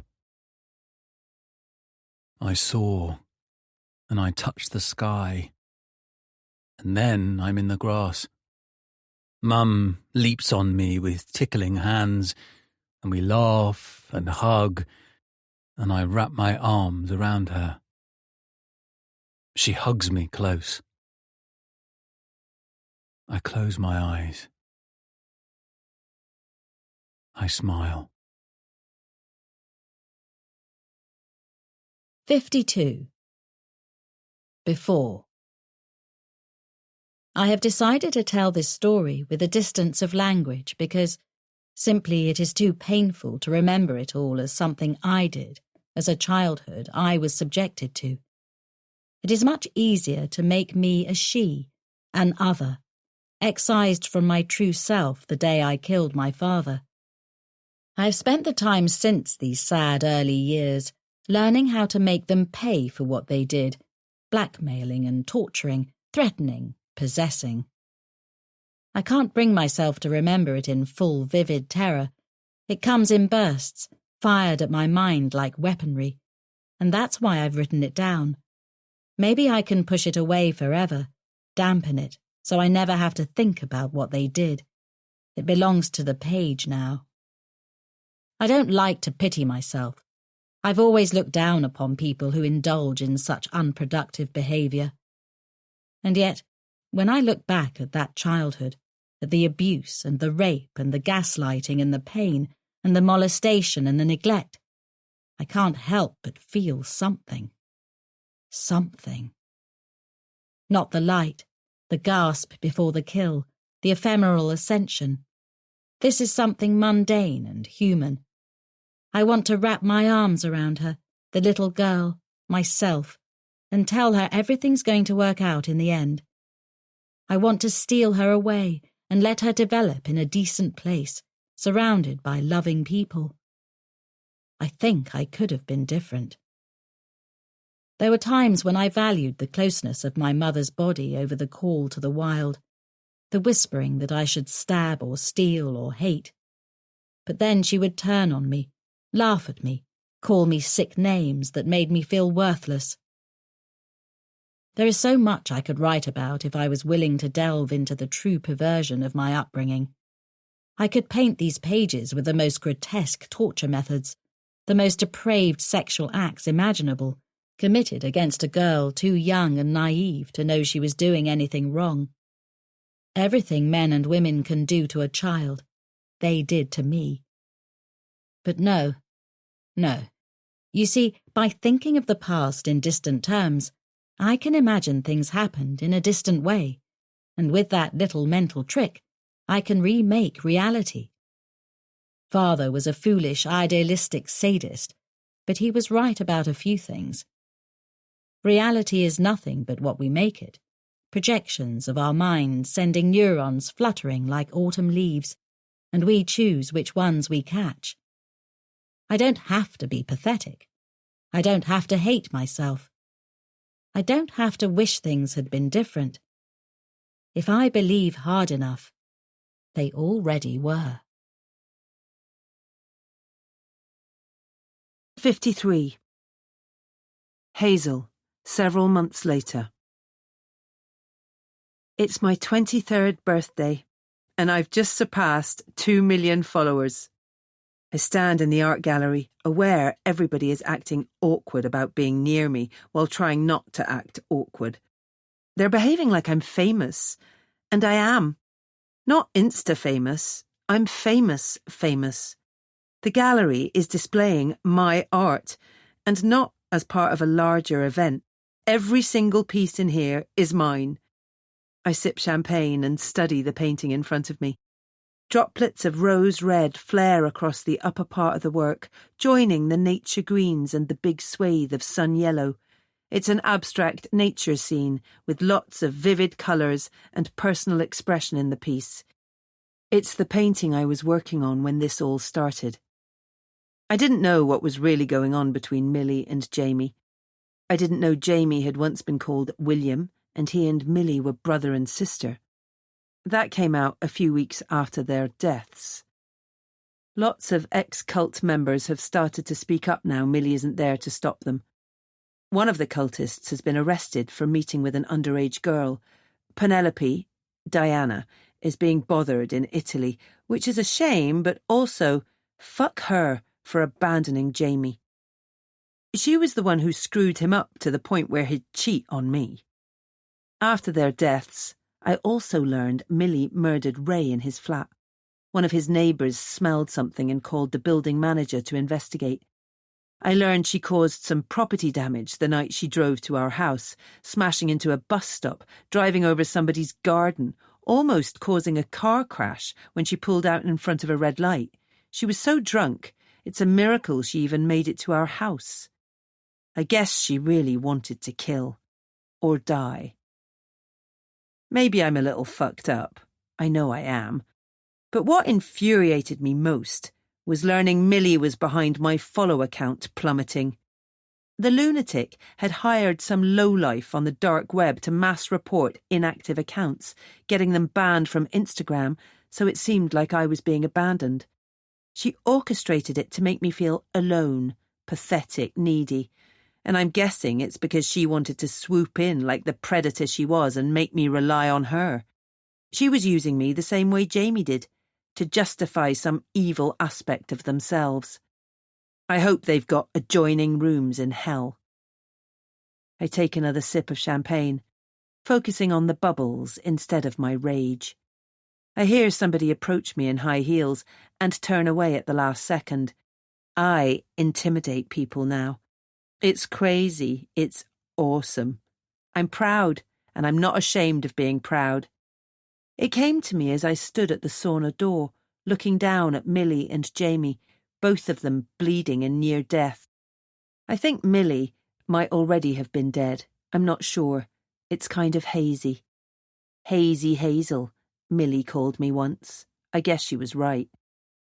What I remember very clearly is the plan that unfolded in my mind. I had a choice. I could get a divorce, because there's no way I'd forgive Jamie for what he did to me. So a divorce and all the problems and humiliation that comes along with that. Or I could let Jamie bleed out. It wasn't like I was killing him. I was just waiting a few minutes to dial 999. I am the sole survivor of Millicent Maidstone, one of the most notorious serial killers of all time. I knew how to market the hell out of the experience. I knew the right selfies to take, the right filters, the right hashtags, the right posts. I knew how to imply I was on the verge of committing suicide, and that faking a drug addiction was a good idea, and that people would cheer me on when I announced I was clean and doing well. I was ready to take on the world again. Yes, Queen, and hashtag I won't let them keep me down. I always had it in me to be this person, but I was never able to use my skills to their full extent. Marriage held me back. I wanted to be held back, as long as our marriage was what I thought it was. But it wasn't. And now I'm soaring. I'm working with a top ghostwriter to get a book deal. A big publisher is very interested. I mentioned maybe we'd want to hold off until the police's cases are complete, so the book would cover everything. Using Millie's memory stick, the police are retracing her wanderings across England, piecing the murders together. The lady laughed like I was telling a joke. Darling, you can write more than one book about this. I laughed and pretended I'd been joking. I told her, of course, I'd write a whole library of books about this experience.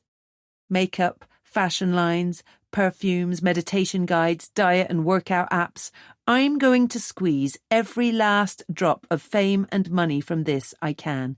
And then, once it's dried up and not useful to me anymore, I'll have enough followers and clout to catapult myself into superstardom. I refused to feel guilty about using this situation to my advantage. The alternative was to hide away and let other people make money and careers from what happened to me. This way, I'm in control. I'm taking it back. Everything Jamie stole from me when he broke our vows and the promises we made. I can't even feel guilty about leaving Jamie to bleed out. He knew what he was signing up for. Total devotion, unwavering commitment, forever. When I woke to find him standing over me in my university bedroom, I should have screamed. I should have leapt up and scratched him. But I didn't. He was staring at me, seeing me, really seeing me. I'd never been looked at like that before. His glistening emerald eyes pinned me in place. And then he smiled. He could tell I liked it. I read surprise in his expression, but not a lot of it.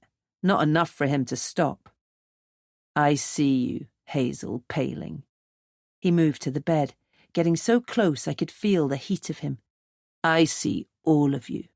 You're never invisible with me. Everything you do, everything you are, I'll always be watching. I know something's wrong with me. Kissing this man, this intruder. Yes, it was definitely the wrong thing to do. It probably says a lot about me that we had sex right there, the best sex of my life, before I knew his name or who he was. But he knew my name. He knew I needed attention, real attention, not the kind everybody else pretended to dish out. He'd first noticed me at an employment event in university, following me for a while, reading my hungry need to be seen. Later, when he came to me and confessed he'd followed a woman home, I made him swear they'd never see him. They'd never know he existed. He'd never kiss them. He'd never touch them.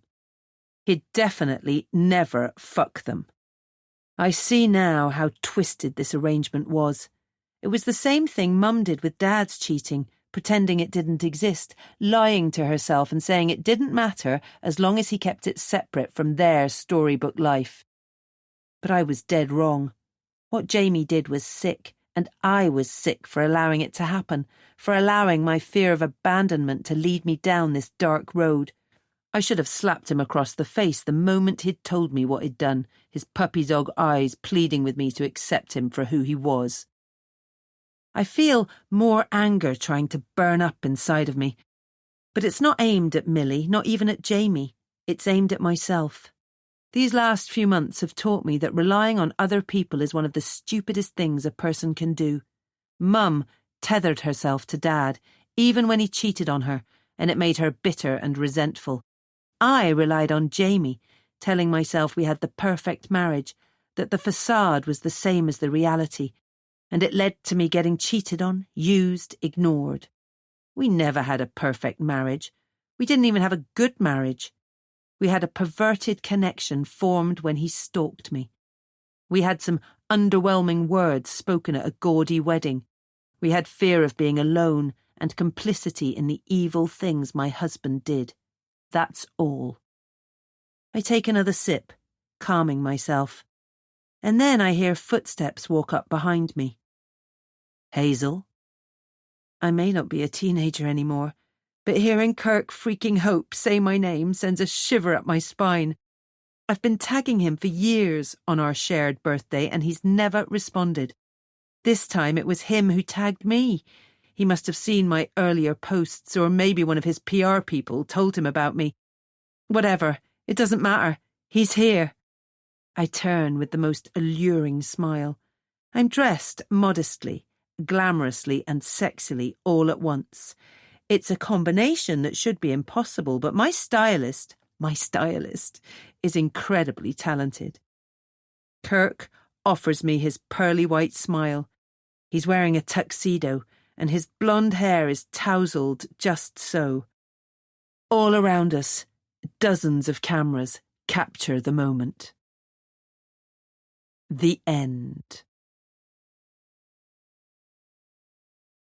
You've been listening to Her Final Victim by N.J. Moss, narrated by Antonia Beamish, Anna Cordell and Ben Allen. Published by Quest, an imprint of W.F. Howes Limited.